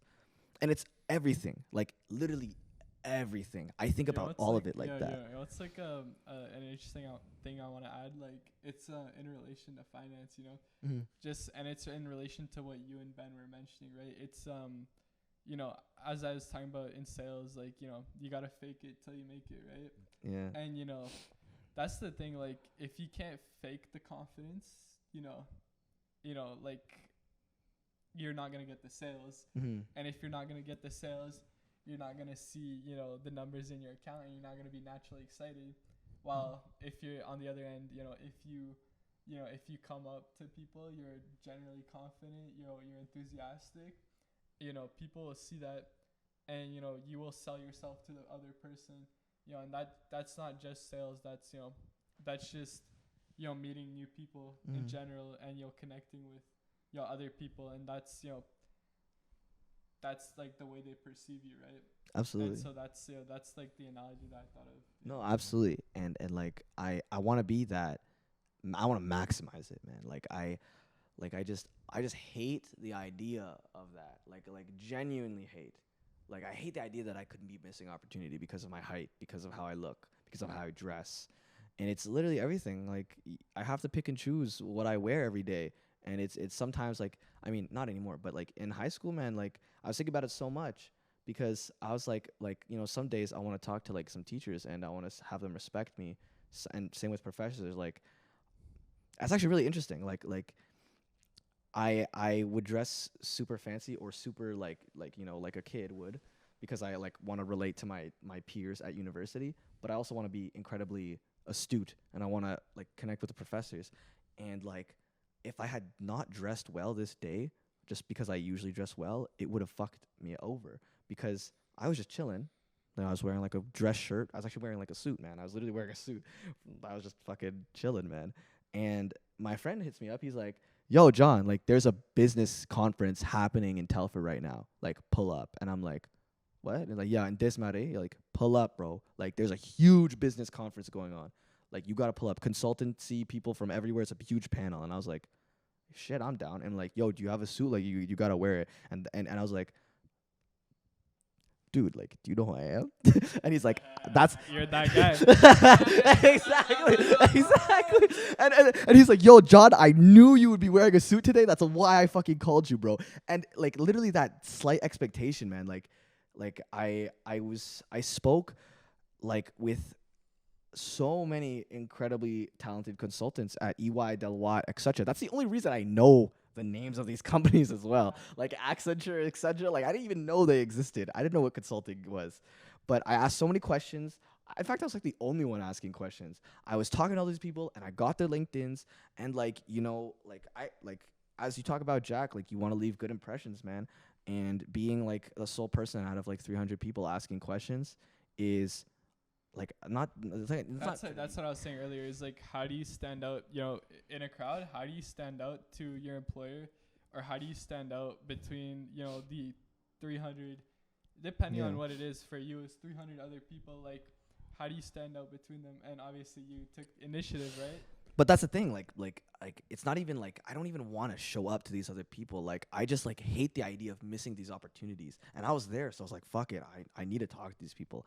And had I not been like dressed well, like what the fuck could have happened? And that's like, so, that line of thinking is so powerful and culminating a bunch of new perspectives on how to envision the world, how to think about your actions, how to think about how things play out in a lot of different ways and a lot of different variables as well. Like, for example, in this case, it's very social appearances, and then the way I can be myself could give me more social opportunities. But on another token, let's say I'm like, you can just always calculate different variables. Like, scientifically, like if I don't know, like depending on what you optimize, like, okay, like I'm wearing a suit today, maybe I sweat more, I get more dehydrated, my performance on my exam the next day could be bad because I was dehydrated the day before, It's like stuff like that. It's You like that guy, bro. I mean, like, you obviously don't want to overthink, but like, No. I'm not joking. I respect it. yeah, and I'll never change because like that's how you gotta think. Make that model 10 times bigger, bro. Exactly, bro. You gotta have like an incredibly astute machine learning model. More variables. What's the cotton blend? Exactly, bro. Like, what's the? Yeah. How does the sun? I'm gonna scale it up, bro. Download my brain, man. Then pass it off to everybody. But anyways, So anyways, like I still want to hear the rest of your plan, man. So let's continue on. I think that's I think You just want to find a purpose. I think until I find my purpose, Okay. I don't think that it's reasonable for me to So have I think yeah. at the end of my degree, I hope to have found something. Yeah, and that's absolutely understandable. Yeah. So I'll ask you this, like, when in 25 years, like, what do you want your lifestyle to be like? Like, do you want to be able to go, like, like, hey, walk one wifey, let's go to Turks and Caicos today? Like, you're Drake or what? Yo, someone told me, someone close to us told me I was Drake, and ever since then I realized, like, me and Drizzy got a lot in common. That's You see yourself in Turks and Caicos? maybe like 2 just on a regular ting, but that's only because I'd be talking to tings in Turks and Caicos. You know what I mean? That's why I relate to Drake. I just love the same way as Drake. You know what I mean? It'll be a motive trip. Exactly. Yeah, of course. We're gonna make money. I'm gonna be honest, bro. I've been saving money to go on a trip, man. Yo, that's we gotta dude. I'd actually be so down, man. I'd love to party with boys, man. I like. Nah, bro, we have to go international. Like Of literally, I literally have, bro. Mr. Worldwide, bro. Yo. Exactly. Yo, I was saying, the viewers probably didn't hear me, but I was saying we have to go international. We gotta explore the world, man. And I've been saving up on my tax-free savings account. I have to, right? Yeah, of course. It's a direct invest, right? And I've been saving up. We can go on a trip. It'd be so fucking sick. Anyways, that'd be so sick. I'd be so down, man. Like bro, like my dream was like, bro, like and when AT said this, man, like bro, he just speaks to my soul, man. Because ever since I was a kid, bro, I just envisioned like taking all the boys to just go and fly them out, man. Like, and that's a grade 12 Disneyland trip for me. Exactly. That's why Motive Montreal was so fun for me, despite it like going silly, but like. Ben, but like, thoughts? No, okay. On Motive Montreal, it was great. It was great. Oh no, it's just that like I don't know, like I was just being really rigid. We had Motive Montreal, and I wanted all the boys to pull up, but like the content's about to be out, gonna be sick as fuck. I realize I've wasted. No, bro, it's gonna be. It's actually pretty sick. Yeah, no, it's actually pretty sick. I'll watch. I wanted like to optimize to content, but like I learned from my mistakes, and I know next time we go out with the boys, it's gonna be fucking incredible, man. No, we're optimizing the content. I don't care. No, I know, of course we are, but like I just learned from my mistakes. Is what I'm saying. I was telling James like we gotta go to Hawaii and then extend. Oh, that would be. You know how sick that would be. That would be fucking amazing, man. But anyways, like. That might be like, I can definitely afford a trip to Cuba for 1 week, cause Cuba be cheap as fuck. Yeah. Yeah. It's cheap. There's certain times of the year, obviously. Yeah, obviously it depends. Like, during reading week, could definitely, could definitely do that. But Hawaii, that might be like a next year thing. I'd have to save up a bit. Yeah, exactly. Wonders. Yeah. Everybody wonders how the fuck Dushan, with that huge tuition, still affords to go to Greece. We'll never know. Dude! He fucking declares bankruptcy. That's a sick trip, though. Dushan's the kind of guy to like actually have. Yeah, I saw his story, bro. I was like, wow. Like all the white houses and that. Yes, bro, on the beach. The water and the Yes. That would be. Dude, we gotta go. Oh, Oh, it's crazy how Mason's vacationing. In we gotta Greece, go to he's Australia. Staying there, while you are working for his mother. This guy's actually the owner. Yeah, that's crazy, man, bro. Like, he's just living off of our work, Like that's just what we do. Like we provide value to the people, man. Nah, bro, you the employee. You the slave. For now. Not for long. It's AI. It's machine learning. He's literally he's their youngest intern. Think about it. Yeah, That's true, bro. No, like I gas myself up. I appreciate you recognizing it, man. I appreciate you recognizing it, man. I always recognize, like, when my boys are up, bro. Yeah. I love that, bro. I always respect them. Of course, man. But anyways, so what do you envision your retirement? Not retirement, but like, what do you want your life to be? Like, what do you want it to entail, regardless of purpose? Because I feel like you can still deduce like what you really want to live, I want to be, I think, just as physically capable, I think, in my older age as I am now. That's a really good point. I see a lot of 40 people in their 40s and 50s, and they're complaining about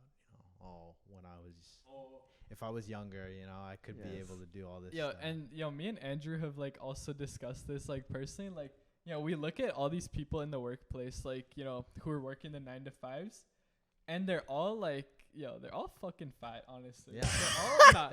There's no. Andrew will explain more about this. I recall this discussion. Oh yeah, sorry, for legal reasons. We never. I didn't say nothing. Anything. I didn't say nothing. Brenda from accounting, you're thin, I swear. Yeah. Okay. We. No, but that's a really good point. And I saw this research paper. Yeah, no, but basically I was saying all the 9 to 5s, like, man, they're in their 30s, they're in their 40s, they're so out of shape. It's actually unbelievable. Like, it's so unbelievable. Like, we get like you're working some sort of desk job, and like, we get that you might be getting paid more than like the average person, obviously, but come on, like. You're in your 30s. You shouldn't look like you've been like sitting at the ravaged. Yeah, exactly. Ravaged. I like that. It's just terrifying.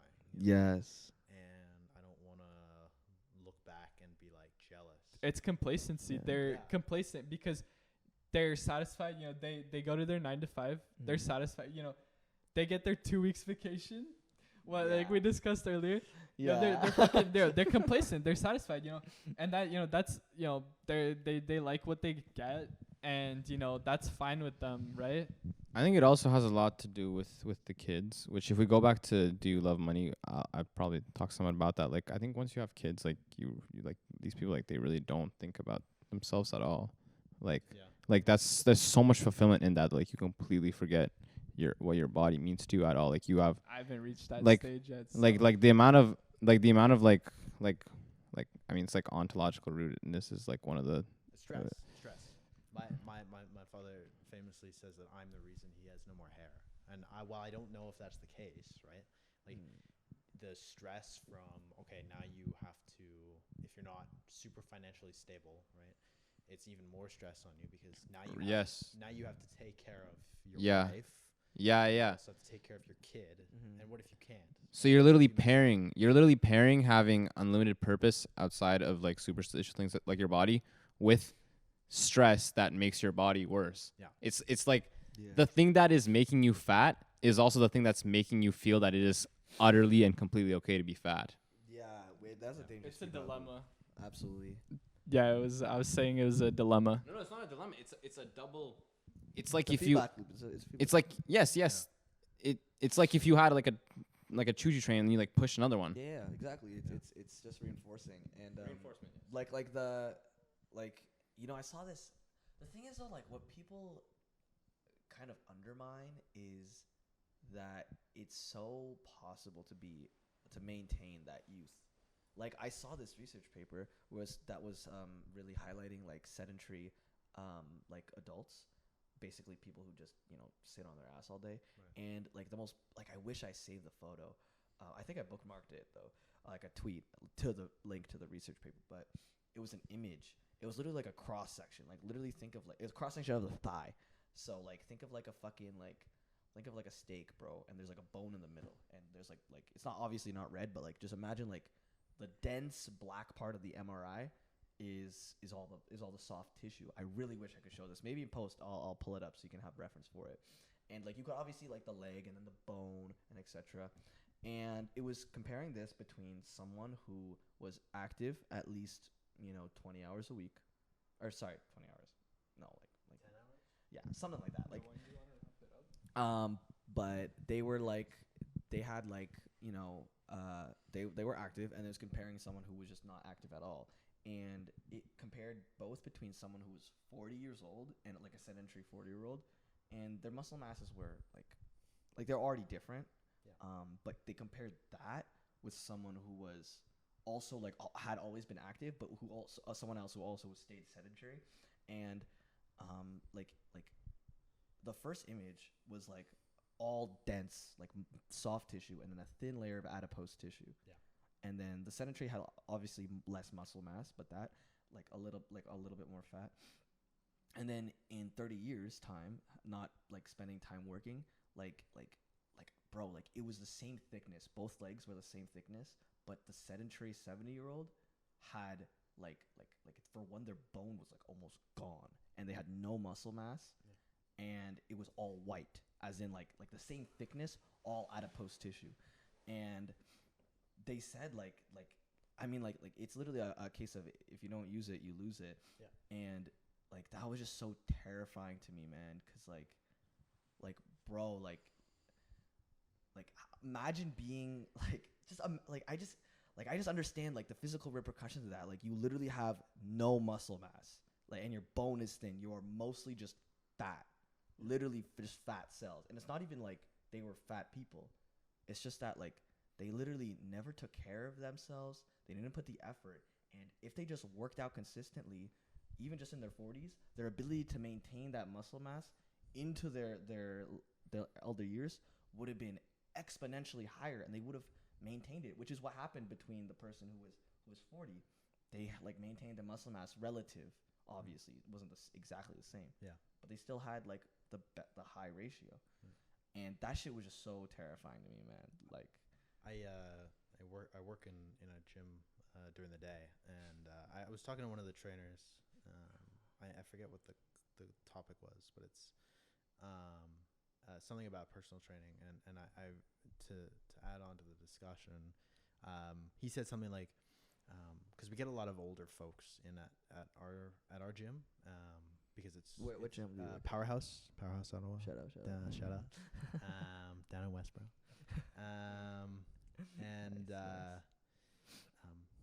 He said, imagine that you're 60, 70, and you can't pick up your grandchild. You know what I mean? And you cannot hold your child because your muscle, like the muscle tissue in your arms or legs or whatever, full body, is so eroded by that time from sedentary use that you can't even experience that sort of joy. That's right. That's good motivation for that's good stuff. Do not stay sedentary. Please, and those jobs, if you're not on the side being active, your 9 to 5s, that's where you'll end up if you don't take care of yourself. For sure. That would, bro, like, that's actually cold, man. Like, that's a cold line. Imagine not being able to carry your grandchildren. Fuck. That would hit me hard. Holy shit. That's like really fucking deep. Yeah, no, for sure, man. Anyways, we could go in like further on like Andrew and I's I know into that plans. because well, yo, Gennady, is there anything else you want to touch? Because I know you asked us, do you love money? And I'm curious to hear why you love money. Because I think it's like humanly impossible to love money, like by definition. Well, the biggest thing about like, do you love money? What I love is what money can get you. And that's opportunity. That's opportunity to meet, lifetime friends. That's the opportunity to meet your lifetime, partner or whatever. And, that's also like, opportunity to make lifetime memories. And I think that's something that I value the most about what money can get you. Yeah, so you don't love money. Well, I think you can really only love people. You it's humanly impossible to love an inanimate object. That is true, I guess. Unless you're some weird motherfucker. Yeah. Unless I get like some sort of sick pleasure from like. But the point is, like what you were saying earlier, is that you would do anything to have that though. Like you would do. Yeah, that's what I'm saying. Mm-hmm. Which is really selfless of you, frankly. Like for me, like it's purely selfish. Like I want to feel meaning. I want to feel like I did something. And like obviously, I want to give value to other people, but like primary goal is meeting my needs, which is interesting because I still obviously want to produce value, but at the end of the day, like my priority is to make sure that I get the success that I want to achieve, which is really good for, well, it's here nor there, but I mean, producing value is subjective, but like it is commendable to be like, yo, I just want to provide for my people, for the boys. Yeah, of course. But I want to hear why Andrew loves money, because I want to hear your guys' discussion, contrast. I don't love money though. You should hear this guy, frankly. You should, I wish, this is why we need to post our motherfucking text as a newsletter, bro. Because it would just be crazy. People would get the context. There are 3 entities in this world which I truly love. My mom, my dad, my sister. And John, as much as I love you, I don't truly love you at the end of the day. Not like I love my family, I know. Like it's not existential. Like it's not like truly existential. So, I mean, that's just that. And I mean, I've told you this many times, and this is why. Like you asked me about my journey. The first thing that I pulled up is my notes, 'cause 1 year ahead. Let's take a look back right now, from the perspective of 1 year from now. Where I saw myself is that I wanted to, during the summer, so May to July 2nd, I would have moved to Toronto and set up shop there with a printing facility, having scaled e-commerce. And then now, July 9th to September 3rd, I would have actually taken an Airbnb out in Los Angeles, which is where I wanted to live, and have been living there. And in order to achieve this, I figured that I would have had to been making a net profit pre-tax March 1st to March 31st and April 1st to April 30th of $11,288. And monthly. And then by the end of the year, November 1st, November 30th, December 30th, December 31st, I would have been making $112,880.04 Canadian net profit pre-tax, which would have allowed me to say that, yes, I did it. I became a millionaire. Now, I've made $1,300 in sales, and I still live in Ottawa with my parents, and I have just enough money to afford my rent with 3 other roommates this upcoming September. So that's a year ahead from the perspective of about 10 months ago, from the perspective of like 6 months ago. I don't love money, and I never have thought that I love money. Like, I've been pretty clear about that. My relationship, what I think like throughout my whole life, like I've had like a really big love for people, but I often found that I need other things You don't to love focus what on. it gives you? Was that? You don't love what it gives you? I'd say it was more like you just hated the idea that it was fleeting. Yeah.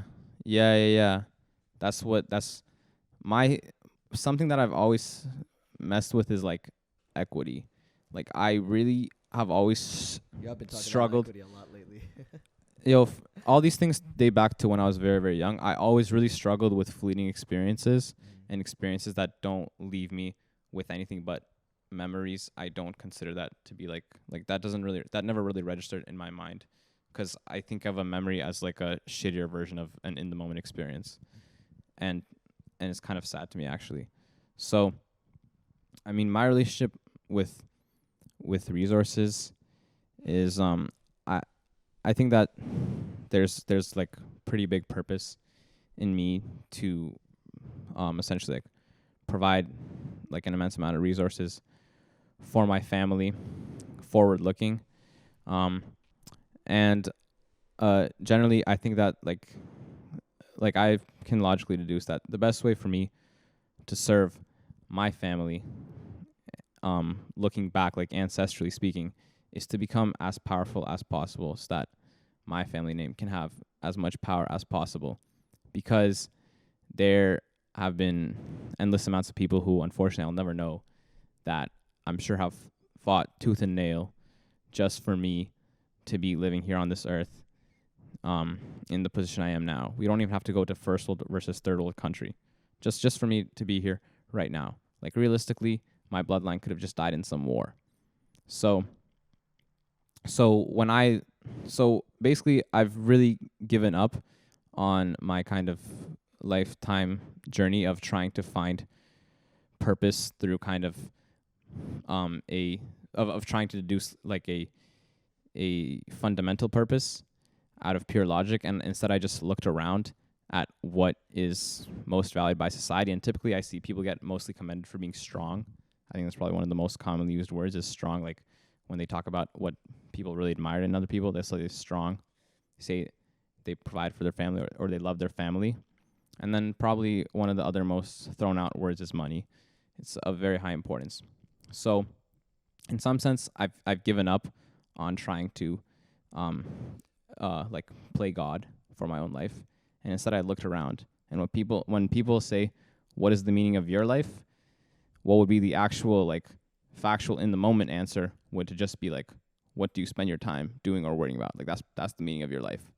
So for me now, it's what I've been trying to find is a way of how I can tie that back to my like innate emotions and to my kind of innate tendencies. I've been trying to find ways in which kind of like my day-to-day like natural tendencies towards certain things, how they like how they like deep down are kind of a somewhat of a move to more power. Now, I will be honest, I think that like one of the biggest things in my life is insecurity. I think like I'm like probably like a pretty insecure person. but like not like in really a way that I care to figure out, just 'cause it's like so like it's like so like complicated that I just like don't find any, like I don't think it's like really, I don't have the time genuinely to go and figure out and solve some shit. I don't think that that is possible for me. What I see is that I am coming up to people and I'm setting a standard for myself, which I then have to hold because those people now expect that from me. And the right thing for me to do, and this I can feel, and this is kind of what I mean. I try to see where I can feel. I can still feel what the right thing is to do. So, for example, if I give somebody an expectation that I will do something, and then I spend that time trying to figure out why I'm insecure, and instead of fulfilling my promise to them, I think that would be wrong. So I think it's really quite simple. I should be that, to me, being a good person for myself means like essentially like being honorable in the sense of being a trustworthy person, including trustworthy in my relationships with other people. But at the end of the day, I think that the best way I can spend my time on this earth is by becoming as powerful as I possibly can. And I think that that comes down to money and relationships and offspring. So for me right now, the biggest two things are money and relationships. And later on, I'm going to figure out the offspring part. I had a crazy conversation with Raga about this, about like, would it be possible to like hold down like 3 different families at once? And all yo, in different cities, by the way.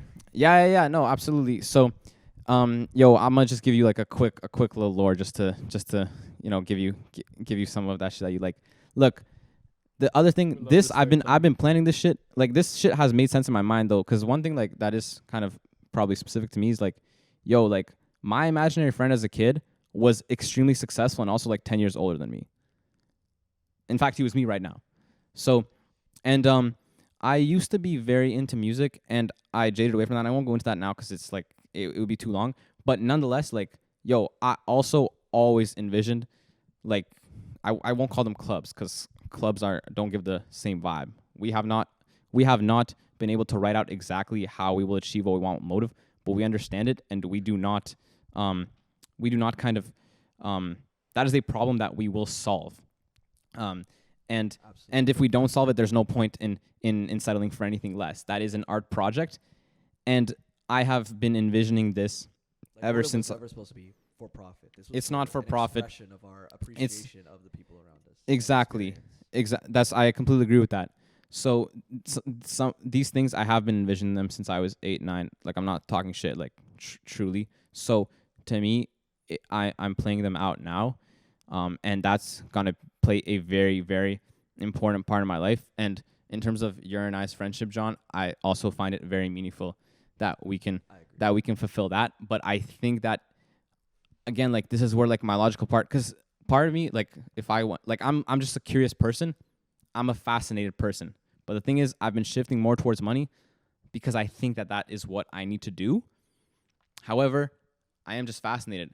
I'm fascinated by business models. And this is the thing, like I'm fascinated, but I also shift towards what seems to matter. In my life, the problems that I have faced in my family have always come down to money. So when it came to being fascinated about shit, and there was like science labs which were not clearly tied to income, I was much more fascinated by, wait a minute, there's people who do not have financial problems. What the fuck is going on here? That's my fascination. And this is why I have that kind of AT laugh thing where I kind of act like a little bit devilish and we'll be like, I'll be like, oh yeah, that company fired like half of their workforce and they improved their productivity by 20% using fire, W move, right? Because it's more of like a little like, haha, yo, that's me. Like I've always been that socialist. Sorry, that communist. I've always been that socialist who tries to fucking solve the problem for myself. Mm-hmm. Like I don't fuck like a true Russian. I don't fuck with any of this capitalist shit, to be honest. I think it's like I think it's like whack, you know, to be in this position as an employee. But I'm gonna just solve it for myself. And in terms of where I see my day to day, yo, the dream, basically. The Migos said, yo, it's an evil world out there, but I'm gonna keep on living. I mean, exactly. It's like, what am I supposed to do? Like, commit suicide? So look, I'm a Never. basically where I see myself at the age of 40. Here's the deal, all right? Yo, I'm gonna have Los Angeles. That's where you have the mansion that's like on the ground, and then New York, you gotta have the high palace, right? And then it's like I'm gonna just be traveling in between both offices week to week. All right, I got one family in New York City. I got one family in Los Angeles. Okay, basically Monday through Saturday, I'm in the office essentially 24/7, working. All right, then Sunday, I chill with the family. Okay, then we hop on the jet to wherever Motive is that Sunday, because Motive will be on Sundays because Shimmy on Saturday, because Saturday people are hanging out themselves. On Sunday, they're watching Motive. So then Sunday, I travel in, whether the kids want to come, whether the wife that week wants to come, whatever. We travel into wherever Motive is. The party's already running, but then I fly in. I link up with John if he's there that week and whoever else is there that week. And then we go, we chill out. Hopefully, no, sorry. There are always, with Motive, like, yo, I always have to tie things back to like power. Like I can't focus on art as like a main thing. So there better be like people there who I am connecting with and creating emotional bonds with, who are of importance. Chamath. There you go. Vivek. Yeah, Vivek. Yo, at that point, Vivek will definitely be present, right? I hope so. Yeah, and then of course, I'll sit down for the pod. We'll chill out, right? And then after that, fly to the other city, right? Same thing. Office Monday through Saturday, trying my best to become richer through business models. Working. The thing is, one thing is that like as a CEO, that like I've really been kind of eager about lately is that like I have to be in the office as much as possible with the employees, because I think it's super important for the employees at the company, and these companies will be small in terms of employee count just because of automation. But nonetheless, in terms of the employees who are there, I think it's super important for me as a CEO to show face, because even though, of course, if I was like, if I had to go to a different place to like make a deal in person or whatever, I am still working, and they know that in the back of their heads. But just the same way that like a leader, a good leader of like an army would be like at the forefront running with them. Well, maybe not the forefront. I don't know how this shit works, but you know what I mean? Like they're doing the work there too. Like it's the same thing. Like you see, I have the boots on the ground. It's not like Elon, bro. Exactly. Like it's very important for my employees to see that, despite the fact that they are increasing my equity much more than they're increasing theirs, if they are at all, that nonetheless, like it's not like I'm just like chilling. It's like, yo, like nobody in this office outworks me. So yeah, that's how I see it. And I'll admit, well, I mean, it's a fucking ridiculous plan anyways. I mean, nobody's ever been able, some people have, nobody like in the West has really been able to like hold down two families like that, especially when they're working all the time. Yeah, and also, besides the fact it's a completely ridiculous plan. The Quran yeah. And I don't plan to by any means. But besides the fact that it's a ridiculous plan anyways, I'll acknowledge the fact that I still have not really tied in how being completely like in work all the time and not spending any time with my family at all can really like actually like how I can really tie that into like a life purpose. And I'm not gonna say, hey, dream big. But no, this is the question at hand is really a matter of like vision. And for me, there's very simple things right now that are holding me back. Simple in the matter of their name. Hesitation is one. Insecurity is another. Yes. Feeling that my goals don't matter is another. Fear is another. These things are small in name, but the thing is, once they get solved and through systems thinking, I actually achieve. Because if these things are out of the way, then I have systems thinking on my side. I mean, you can ask any physicist; they'll tell you. You can figure shit out. Even today, I'm like, yo, like, even if I do make all the money through business models, what the fuck, imagine I did that shit, and then cause like, look at Bill Gates, for example. I'm like, imagine I did all that shit, and then I'm like, yo, I literally have to go and like, for 30 years, become like, basically like generally try to win on like some sort of technology just so that I can have a business with enough leverage to give me a shit ton of power. I'm like, fuck, would I do that? And I'm like, wait a minute. Bro, there was a time when I thought coding was impossible. Yeah. So like, So yeah, bro, that's the vision. I mean, I'm a stress motive, super important. I mean, we'll create life. But what I was gonna say, sorry, is that it has to be ubiquitous worldwide, truly. Yes. Not asking me, ask the consumers, because people are gonna say, "Oh yeah, my company, right? Our, like our brand, within this." Yo, I'm a man of the market, and you can always hold me accountable to that. Like, no matter what I say my dreams are, I still read out my goals that I completely failed on this year, and it'll be the same thing with Motive. Like, I won't be satisfied until Motive is truly ubiquitous throughout the world, until we can truly pull up and not just have fucking only guys pull up, have genuinely all demographics. I'm talking ages, I'm talking different careers, until we can truly encapsulate all these people at a huge party, and just essentially fucking celebrate shit, and basically connect workers with managers, with investors, with government, in one spot, and kind of, see the humanity in that, and just be like, damn, yo, we really fucking did that. I won't be satisfied. And again, do I find purpose in my goals?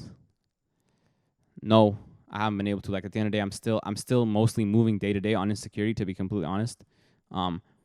But yo, when I pull up to 55 Old Sunset Boulevard, I'm like, That's maybe I do love money. Maybe I do love money a little bit. You know what I'm saying? Maybe I do love money. So guys, I do, guys, that house, I have an emotional connection with that house, right? So yeah. Anyways, I don't know, man. I could talk all day because I fucking love life.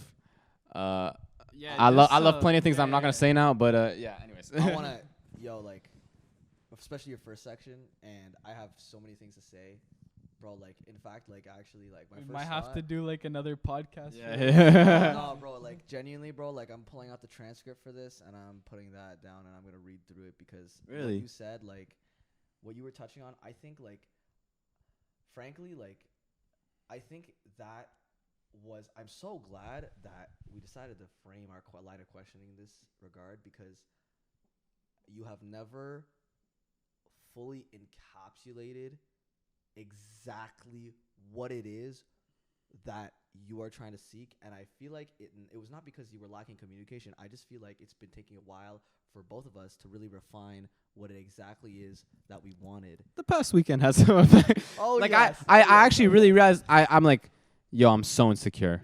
Yes. What the fuck? I'm so insecure. And man, I can't, wow, genuinely wow. What you were saying was so incredibly valuable and insightful, and frankly, frankly, this is probably the most vulnerable I think I've ever seen you. Period. Which is, and not to say. Well, you guys brought it here because when you were talking about money, and you were talking about and why you want it, and you were talking about the FOMO. Even Ben talking about Laurier and bringing me back to January and February. And the thing is, I've said this before. January was 1 month when really I did feel okay, this is what it means to work towards something where nothing else matters. I talked about the 3-day all-nighter. And you guys brought it back, and I'm like, because I've been trying to recapture that right now, man. I'm a little dwindling in space. And fuck, man. So am I. I'm everything you said just made me realize more and more. Every day, fuck, there's been times in the past few months where the pressure gets to me, and I'm like, fuck, I just need a break. There's probably 3 occasions, and I told you about one of them where I just genuinely needed to sit down and think. But bro, I've actually been getting so fucking high off of those ideas that we have, those insights that you're conjuring up inside of your brain, man. All the shit that we try to build towards. And frankly, I really just can't capture. I'm gonna bring the transcript, and then I'm gonna fucking read it back to you. Yeah, just to end things crazy off, clip moment. I want to talk a bit more about life direction, because we brought that topic. Yo, we can touch on that, but I'm not ending right now because I'm trying to fucking tell you, I really can't express to you, bro, that was some crazy shit you just spat out there, shit. Man. I did not know that. No, genuinely, I thought I was talking all over the place. No, man. I'm sure Ben and Gennady also thought that. Okay. No, genuinely, like that was like. It's cause John and I are like really struggling to like we're like very similar in like you know how you said like you want to find purpose, like that's like an arc, right? Mhm. John and I are very like similar in like where we are. Like it's kind of like you might get to a point where you're like, shit, like it's like almost like this is my purpose, but like there's like still holes. And as you know, like if it's an existential purpose, if there's holes, it crumbles, right?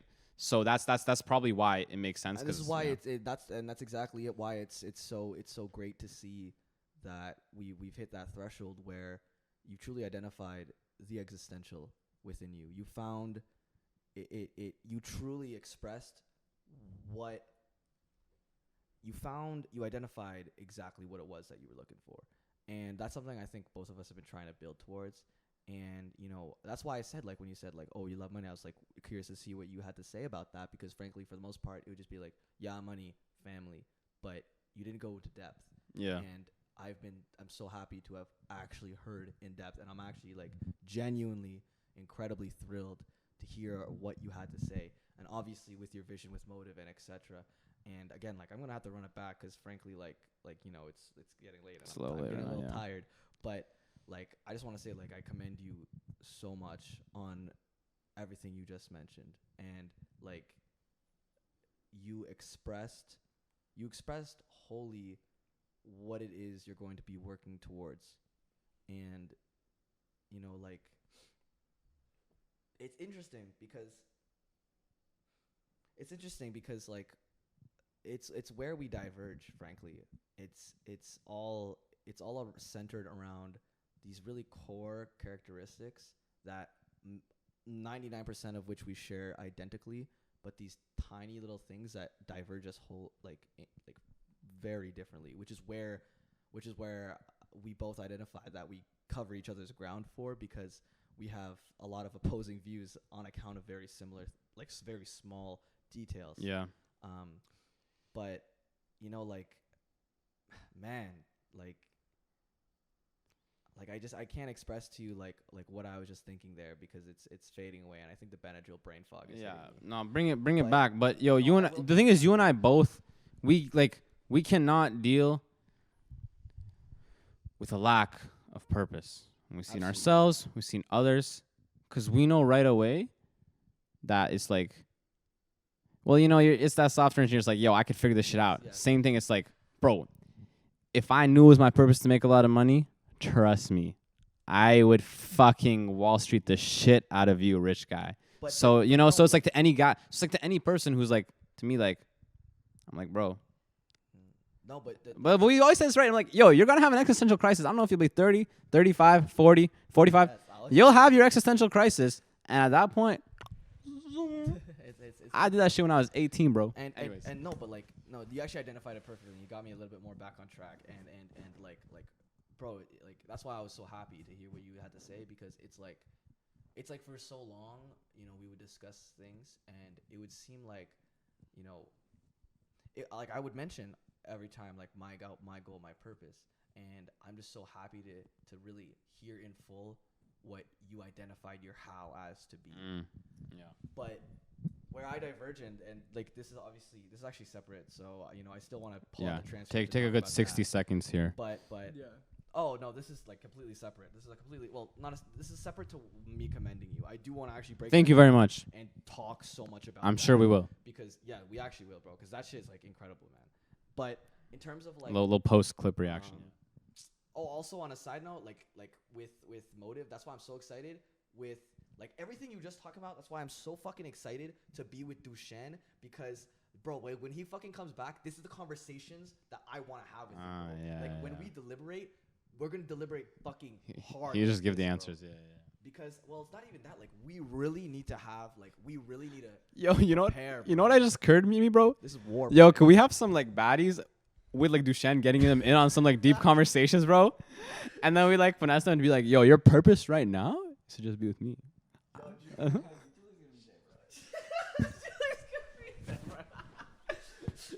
Yo. Anyways, like you know, like this is where I want to touch more on myself.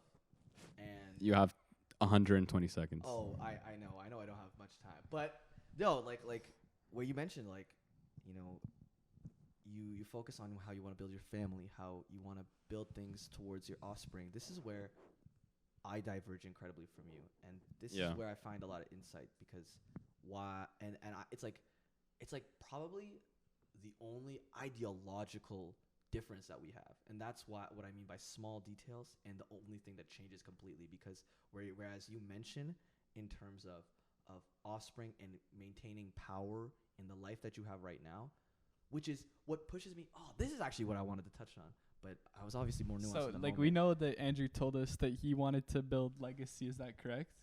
No, not So, legacy. well, Power. Power, yes. Yes, that's two different things. Okay. I want to build legacy. You want to build legacy. Okay.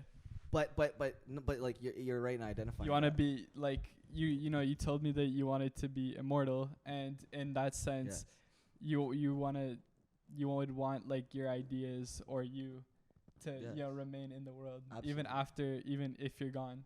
And that's legacy. Like frankly, like and that's I where just you diverge. I see the idea for one, like when people talk about things within this life, like on a core, because I refute the idea of death. That I hate to hear that. Like, I genuinely think it's my fault that you have to think like that. That you have to think, within this life, I have to make as many offspring as I can, have as much power as I have, and spend as much time focusing on work, because I have limited time to do what I need to do to ensure that they are surviving properly. I have to build up what my ancestors built up for my offspring, for generations to come.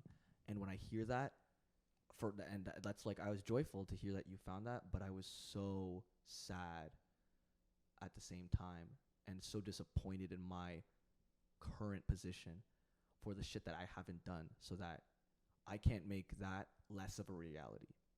I can't make the fact that you have to maintain power not true, because there's more to life. What I see, there is more to consciousness than to see so short-sightedly. And I'm not shitting on you. This is just I like, know. I know it's for the. I don't give a fuck. Like, it's not the shit. It's just like just think about it. Like, let's say it was your purpose to solve someone's life issue. Like, let's say like you were to cure cancer. That was your life's mission, and you fucked up. Like, just like David Goggins said about God. Like, this is your chart. You could have cured cancer. Think about the tremendous guilt you would have felt understanding that millions of people died on your hands because you didn't work hard enough. And that's the same kind of feeling that I have, where it's like, if I fail, I'd have failed myself and everybody else. And that's not, like, that's why I say, like, my priority is obviously myself, but my second priority is, again, like, the idea of just maintaining consciousness. And it's just I just have intrinsic admiration for the existence of a subjective experience. And something like that is so beautiful to me. That divergence, as we mentioned long ago, is so beautiful to me, that watching that die out as a result of competition is the worst thing I could ever see. And that's the need for competition, the need for evolution, for these iterative processes to exist, is on account for limited resources, on account for entropy. And the idea that I could change that is the most thrilling idea to exist in my mind, and it's also the most damning thing to think of, to realize that every second that I spend pretending that I could live forever pulls so much time away from actually doing it. And that's why I have tremendous guilt through doing indulgent things, through wasting time. Go ahead. Any of these things. Go ahead. Make my life's meaning and what I work for all my life, at the end of it all, purposeless. As I lay to rest, with all the power that I've accumulated, go ahead and be like, Andrew, here's the pill. Exactly. It doesn't matter anymore. We have unlimited resources. We have unlimited lifetime. You no longer, there's no competition. This it doesn't matter. Just getting started. And you know what? I'll still win, because I'll be like, hey, let's go party. Yo, Juliet, where you at though? Hey, we live forever. You might as well. I'm like, psych, motive, never mind. I do not care about money. I don't care about any of this shit, bro. New motive party, yo. Family, kids. Oh, y'all don't love me. Oh shit, my fault. Yo, new kids. I need new kids who will love me. I'm gonna spend time with them, right? Okay, yo.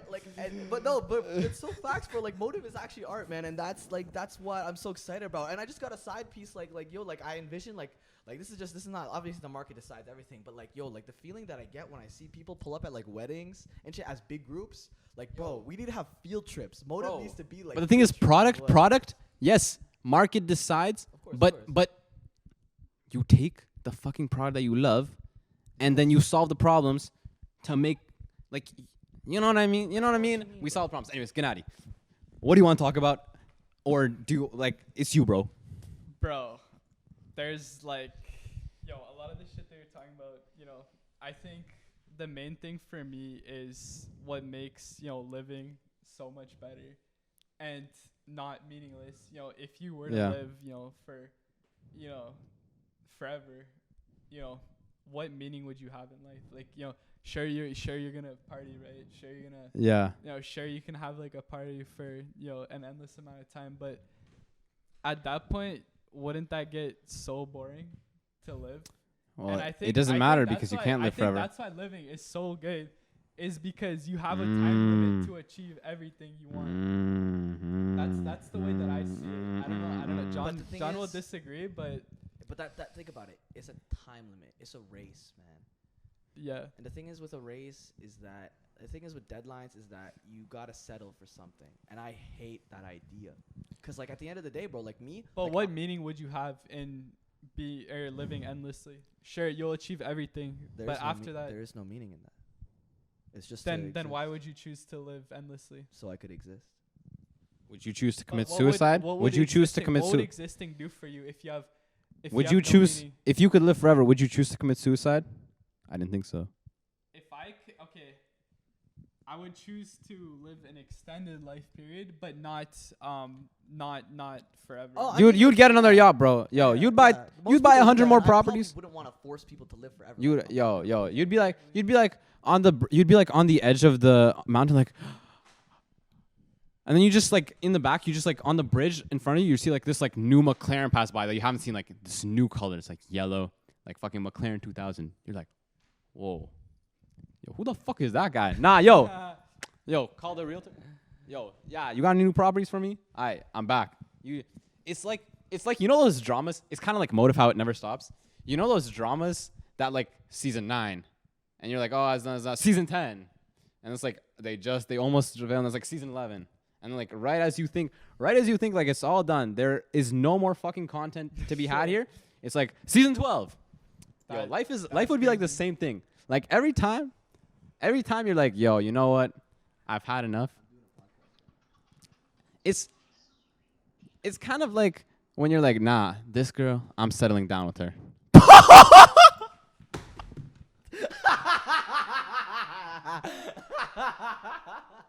I just wanted to look at you, bro. Bro, dude, I realized. Okay, anyways. Oh my days, Andrew. I knew you were gonna say something. I was trying to hide it. Okay, it's like when you just like know you're ready to settle down with this girl. You're saying, yo, I'd be done with life. It's like you just know you're ready to settle down. You're like, bro, you're about to. You have the freaking ring in your back pocket. You're about to go, and then somebody walks by. You're like, nah, you know what? I'm gonna keep searching. I'm gonna keep looking. Same thing with life. Every time it's a low moment, you just find a new experience. Exactly. Every time you get a little bit of money, you just find more money.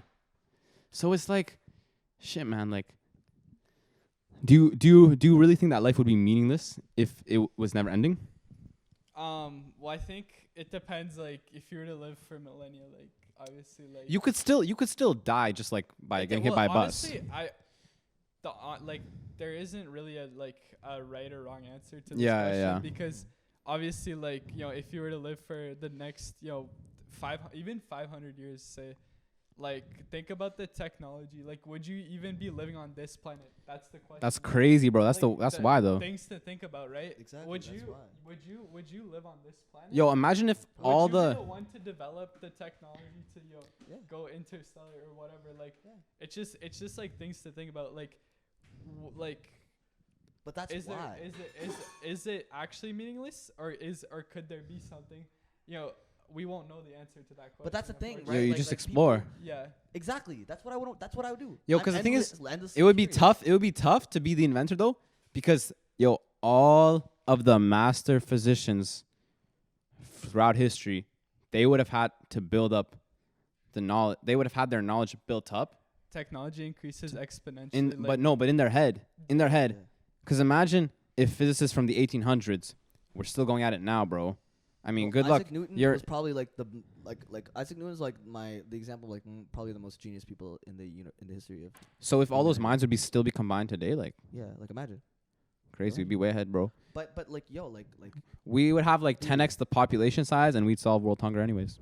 but like the question of meaning is endless. Everybody could say meaning for everything. yeah. But like as I said, like once you have a clear idea of what your priorities are, it's pretty clear how you would react to these things. And for me, like I want to bro, I want to be on a spaceship, man. Like I want to be flying around like Star Wars, going like pew, pew, pew, pew, pew, fucking like. I space really want to pirates go type to like shit. that, like they mentioned all in. Cantina? Yeah. Yeah, I want to go to the cantina and see some shorty. I'm like, yo, we were talking about like alien pussy and shit, right? Yeah. Right. Nah, bro. Yo, he lives like 1,000 years, bro. What if the human race is so fucking evolved that you don't fucking recognize them? Like, what do you?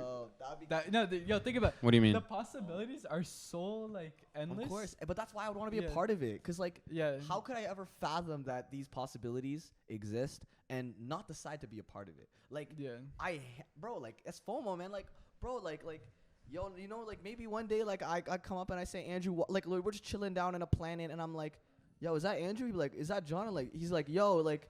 John, like, why are you dressed as a girl right now? Like, why do you got like extra alien like parts? I'm like, yo, don't worry about it, bro. It's just one of my lives I'm trying to live. I'd be like, oh.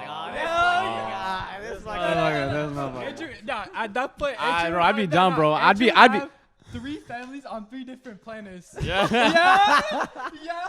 Those guys gonna have a whole planet just Andrew. Yo, John, if I ever see you, Yeah. bro, just know that I am actually running for president of the galaxy, and we are all going conservative. All right, bro. Oh shit. You're No, like, no. you're like, yo, no, I got so many more alien parts now. I'm like, no, you got a fucking Quran, bro. Like, it doesn't no. even You know what matter, you could bro. do? I own the fucking patent for the infinity pill, man. Like, I'm billionaire, trillionaire, quadrillionaire. You and can- whatever nah, crap you it know doesn't what you matter. can do? Everybody's got it though. You can fucking make Yeah, one because, planet. bro, No, everybody you got can the make iPhone. one planet completely conservative, go to another planet, transform their politics to be completely liberal, No. and then make the planets go Yeah, against each I other. was about to say, See what bro. happened. I thought, bro, okay. You can play Yeah, fucking yeah. God. You can 'Cause I- literally play Dude, God. US 'Cause I- Congress yo, in it- like 14 million Yeah. years is gonna be crazy, man. Holy shit, bro. Imagine you got red planets, bro. Doing gerrymandering in galaxies would be so crazy. Yo, that's bro. madness. Yeah, you're like, yo, let's get the like the physics, like this fucking equation. Yo, I need that planet moved a little bit over here. Okay. Yeah.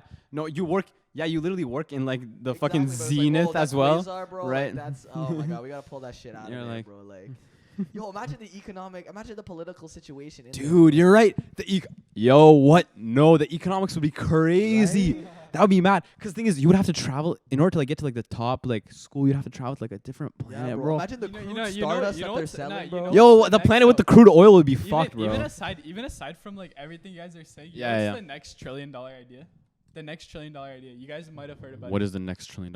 It's- LK99. It's mining, but in fucking outer space, Oh, like mining. asteroids, mining Yeah, asteroids. exactly. yeah. That's the $1 trillion idea. That's the next like biggest fucking thing. Invest now. No, I would say. Yeah. I agree with you. Yeah, that's a $1 trillion But what idea. I- It's what I- not the what I next say- one. That's what I was gonna say. I was gonna say, like, once we reach that stage, everything's $1 trillion.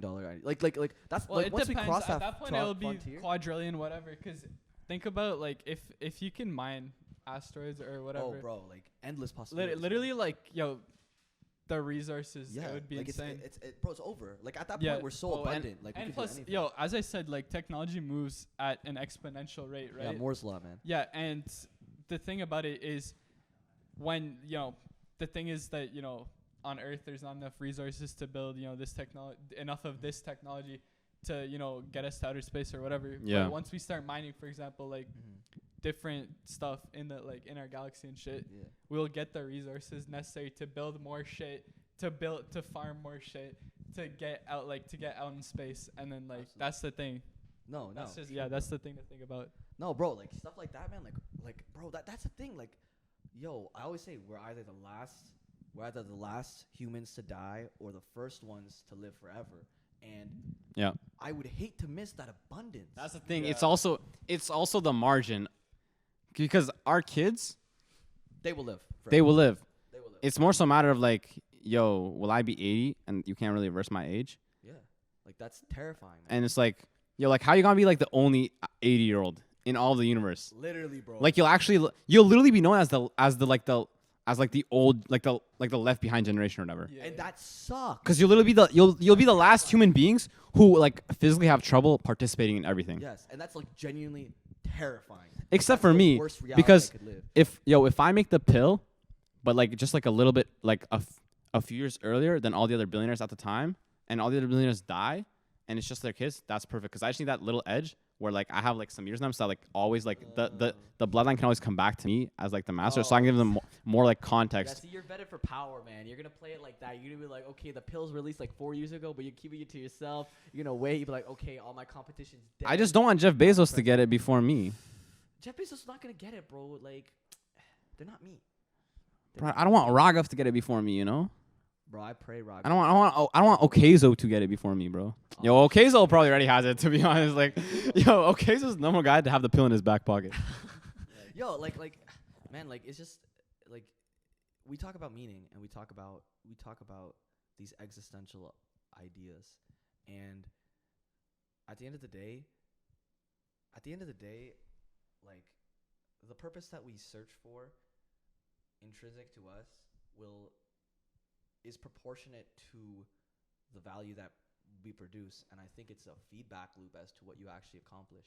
If you decide that your value is meaningless and you become nihilistic, then you aren't gonna amount to anything, really. Like nihilism's not gonna get you anywhere, and that just goes in tandem with everything I believe in, which is that why it's, I think they call it like absurdism. You're here. It's absurd that you're here, so why don't you just live it in full? As And Naval said, the meaning of your life is whatever you make it to be. of course, meaning is a jumper you have to knit yourself. And So you're saying meaning is subjective? of course, There is no meaning. That is what that by That's definition So means. so there's no universal, like the thing that you're saying is there's no universal meaning to Well, it. I think by definition, if there's no universal meaning, it means it's meaningless. So that's my position. Okay. and But then what does that mean for what John said? to an extent, Do what you want. I would agree. Yes, do what you want. And So I the meaning want of life is to do whatever you feel like doing. That's not the No, meaning. it's to accumulate as much power as possible. It's not the meaning. It's just the fact that it could happen. It's just a probability. Okay. You could do that. You could do whatever you want. You also could do nothing you want, and you also could do some things. And why live So on that you gradient? you decide for yourself. Of course. Okay. And Yeah. why live on that gradient? Why not live to the fullest? And for me, it's always so surreal to talk to all these people and all these people who share these subjective experiences and truly encapsulate what it means for me to want to provide, to want to exist. Because I see these experiences and I see the differences and I see all these divergent experiences, and I feel so much gratitude that I am able to exist amongst that. And the idea that would dissipate one day is incredibly disheartening. For that, all the things that could have ever happened in our universe, for all the things that exist right now, to have it like a blip on the dot of the expanse of the entire universe would be the biggest disappointment to have ever existed. The idea that consciousness was a small thing that existed for a small time on a small planet in a tiny solar system, in a tiny galaxy, around a tiny star. And consciousness just makes us feel not so tiny. And so what I want to make sure that I accomplish is that I make sure that it isn't so tiny anymore. That's the purpose of longevity. That's the purpose of, for me, like, personally, maintaining existence. It's so that we, as a part of the universe, can experience ourselves at its fullest. And I always have to remind myself to get in that point of clarity. And this is what I mean about clarity. And this is really good because it refines my idea of it. We've arrived at clarity. It's the clarity. Once again, of course. It takes a while to get back in the state. But now I feel like it's categorized as, you know, we talk about the vision, we talk about what we're trying to build towards. It's the clarity comes from that meaning. It comes from the understanding of the behaviors and the emotions you experience on account of what you believe in and what your subjective experience has brought up to.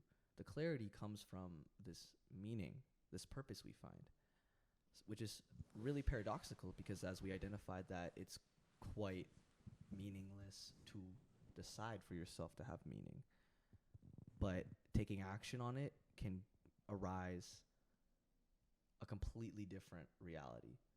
And while deciding that you have meaning is meaningless, actually providing value and actually changing something, while is meaningless in the grand scheme of energy. Yes, in the macro. It's very meaningful to the next subjective person. That's right. And that's right. That's where all of it comes crashing down, and all the distractions, all the negative emotions, all the resentment, and annoyance breaks down, and it's like a black hole, man. It You're so right. You're so right. The brightest light. When it comes to it, like just like I told you, like, yo, but then like every time I've ever been nervous about something, and then you walk in, like just like when I told you, like I walked in and they were just doing the show, and I was just like, this is it. And that's why I've become so appreciative of the normal shit. And I'm like, when I was young, when I was little, I really hated the idea that the purpose of one's life is their kids, because it is a self-fulfilling prophecy, which doesn't sit right in my mind. And you grow up. Sorry. Go ahead. Fill it in. I was going to say concluding thing, but... I'll say the concluding thing. But then... grow... It's like... And then you grow up. No. But... That's just how it is. You come here, and you're like... You see, all these parents, and they're just... And that's just the iterative cycle. And that's how it is now. And when I was a kid, I played Manhunt, and I played Sandman, and I ran around. We all experienced that. Oh yeah, but I didn't think about anything, and that's what I mourn when I think about all the things that have to do that bliss. And when I was a kid, I couldn't have imagined what we are all capable of. And it's one thing to say that, but it's a completely other thing to realize the time that we live in. While they say, it's crazy, because every time they said that,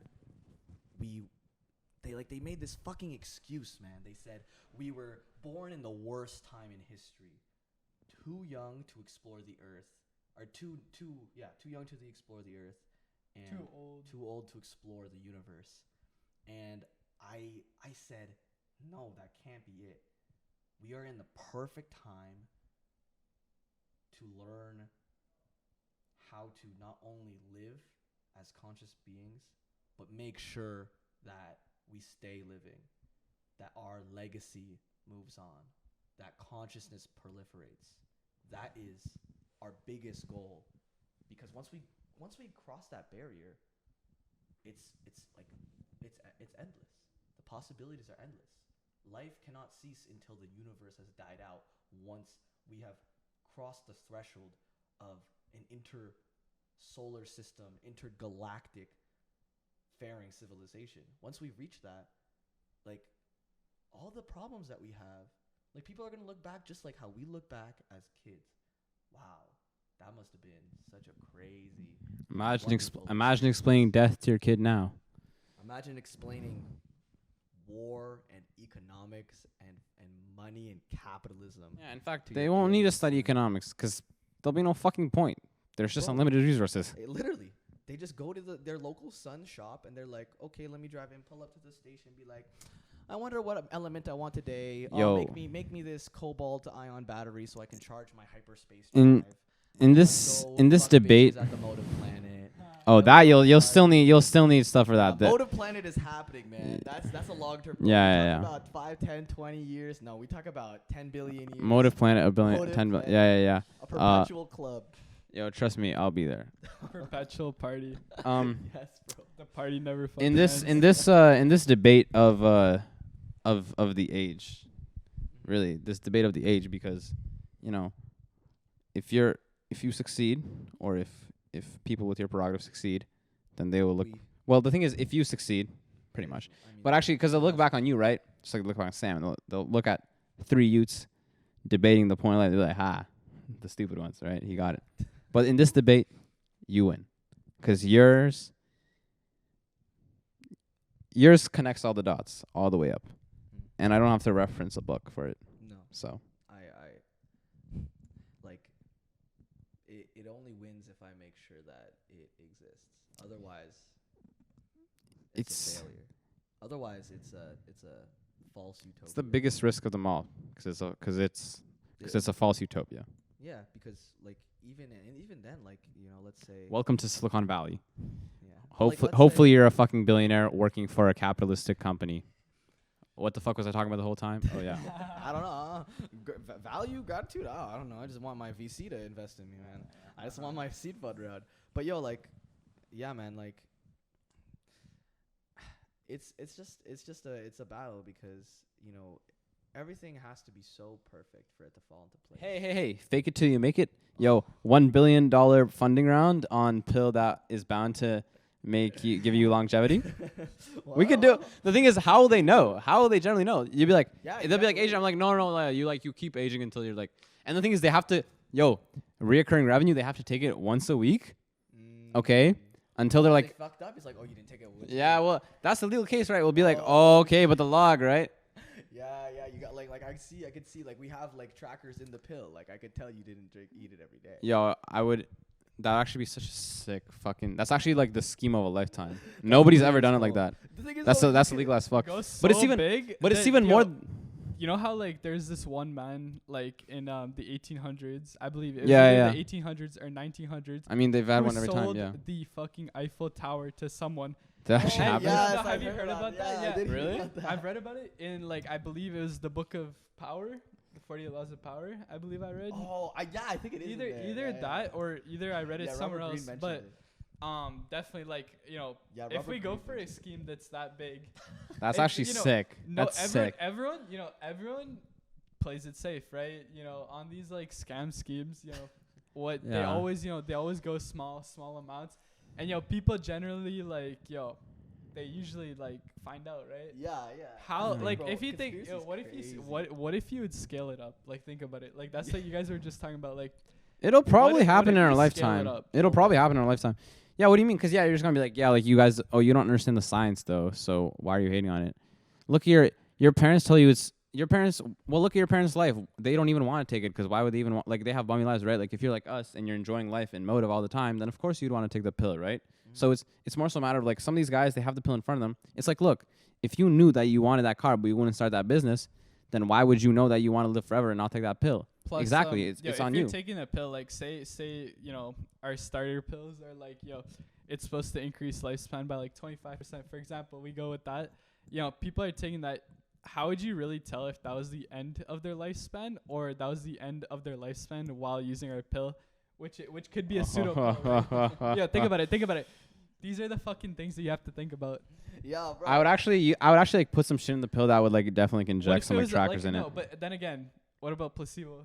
exactly. think about it. Like, The what thing if, is, it's what if, good what if, until th- yeah. somebody actually dies? So we have like 30 years time to Yeah. get like billions of dollars. But they're- and then like yeah, the what if first they're- person who dies, it's like, Yeah. oh shit. No, but it could also be a thing but where we at try to the end of the fulfill the day, like, science on the if back it's end not, like, over a- the 30 years, and like the Siemens machine, like the Yeah, Siemens just every machines. time suddenly like the scientists disappear trying to work on it. Like, No, but I mean, we're like, yo, no, I swear, Could just I pull swear I a could Big make it work. Pharma. Like, you know what Big Yeah, yeah. Pharma does, bro? They just fucking bail themselves out every time. They're there like, you go. oh yeah, we unfortunately we didn't know these were gonna be like the side effects of the fucking vaccine. Bro, just hit up the World Economic Forum, make some shit happen. They were Yeah, supposed yeah, to. yeah, Just yeah. don't give us more money. Yeah, exactly. And the government just bails them out like every fucking time, so it doesn't Yo, matter. get Sachs to invest in it, bro. He'll be president. You're good. Oh, that's Yeah. that's true. You gotta make it. You have to make it like part of like the identity, man. You gotta get the passport. Yo, the best thing about this is it'll actually make Jason Calacanis go broke Oh my because god. he would invest all of his money in it. He would actually, bro. He would be so pissed too. He'd be like, yeah, like I could have seen it, but like He's like, I've been taking these pills for like 2 months now, and I really think that they've been affecting my my metabolism really well. he's gonna be like, yo, I saw this like one company, like it's actually kind of low key, and I was the first investor. Frankly, I got the first equity, bro. You gotta watch the All In podcast. It's actually fire. If Yeah, like, I love it. no, it's really good, bro. It's like a bunch of billionaires. It's just like billionaires talking Like- shit. Like Yeah, you'll love it. pretty Yeah, yeah. You would love it. Anyways, do you have any closing remarks, Gennady? Yeah, like I have a closing statement, but if you guys have anything else to Nah, say, nah, yeah, it's no, you, bro. I just have a closing statement, but like, yeah, if you guys have anything else to say, we can definitely. Yo, well, for one, thank you for coming on, bro. Thank you so for much, bro. for It's sure. been like hours, man. Yeah, So- I know, it's been good. Yo, we had I some love good that, though. combos. Yeah, Yeah. Yeah, for sure. Yeah, for sure, it's all good, And you, man. bro, and you were sick Through with the it, bro. storm. Like, you're Yeah, actually nah, good, bro. bro. Nah, bro. No, Yeah, like, yeah, like, yeah, you know what nah, I'm saying, man. Yo, off the podcast, we'll definitely go grab food. We'll definitely. Yes. Of course, we'll bro. definitely You know what we have to hit? The Shore Club, man. I went there, bro. Oh and my it was God. So fucking classy, bro. Like, we gotta hit classy bars. Yo, Especially nah. because you were at the suit. Exactly, I man. was like, shit, like, look at me, man. I'm wearing this cardigan, bro. I'm Yeah, like nah, a it's Silicon all good, Valley yeah. CEO, you know what I mean? You know what I also noticed, bro? Like the duality, bro. Like, this guy's wearing the black business power hungry suit, man. You got, like, stripes, bro. You got the I am black hungry and for power. white. This is more of like a summer suit, or a summer blazer. Yeah, you It's look like just- one of like the European VCs on vacation. Yeah. This you is know, you this know. is chill. Like, Yeah, but yo, it's- his, You look like you're on the yacht. he But has he's in the between, yeah, you know? yeah, And then I'm exactly. here, like, in the chill white casual fit. yeah, but it's still like like formal, right? You're still presentable. It's not like you're wearing sweatpants or anything else. Like, you know, I really see like the duality between Yeah. it. I just love And the I imagery. fuck with it. I fuck with it. Yeah. The imagery is just insane, Yeah. especially for the nature Especially of for the debate, yeah. Yeah. Yeah, It's really So fucking perfect. good. Yeah. Anyways, my closing statement for the motive. Motive, yeah. Motive. Nah, I still Motive TV. Just My motive. closing statement. No TV. Nah, just motive. Yeah, you're good. You're good. Okay, yeah.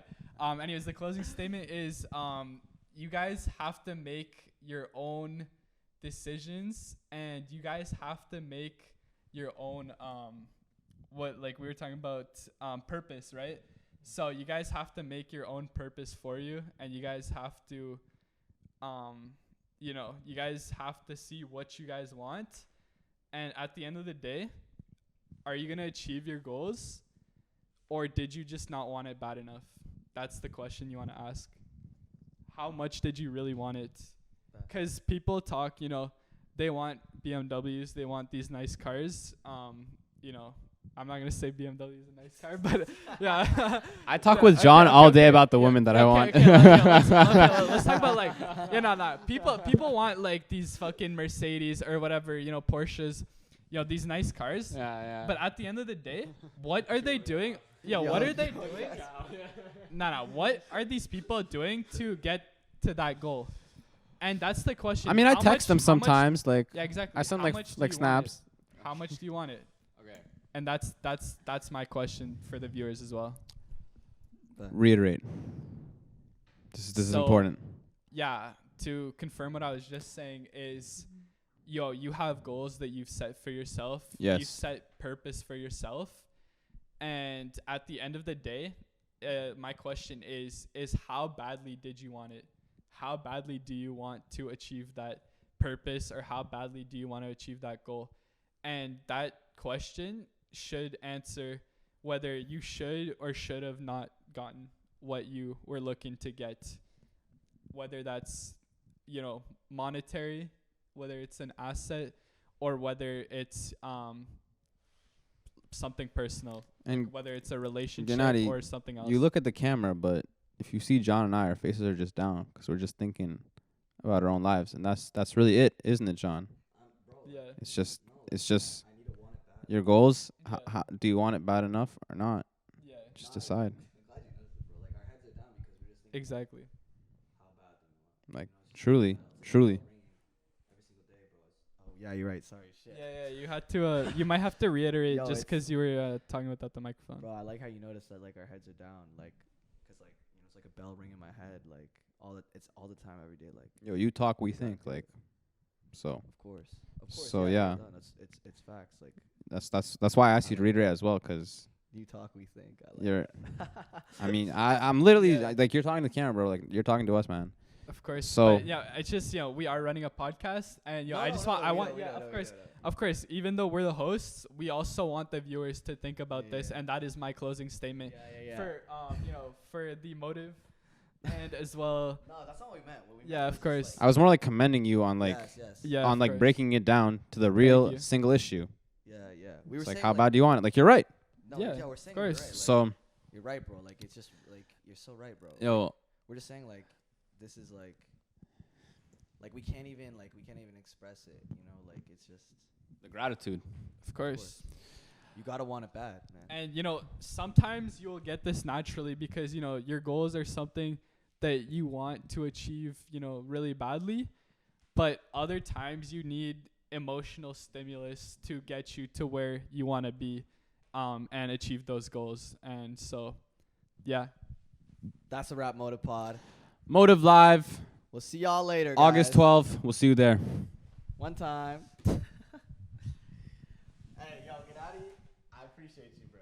That was actually fun. It was That good? a fun Okay. one, bro. That was crispy.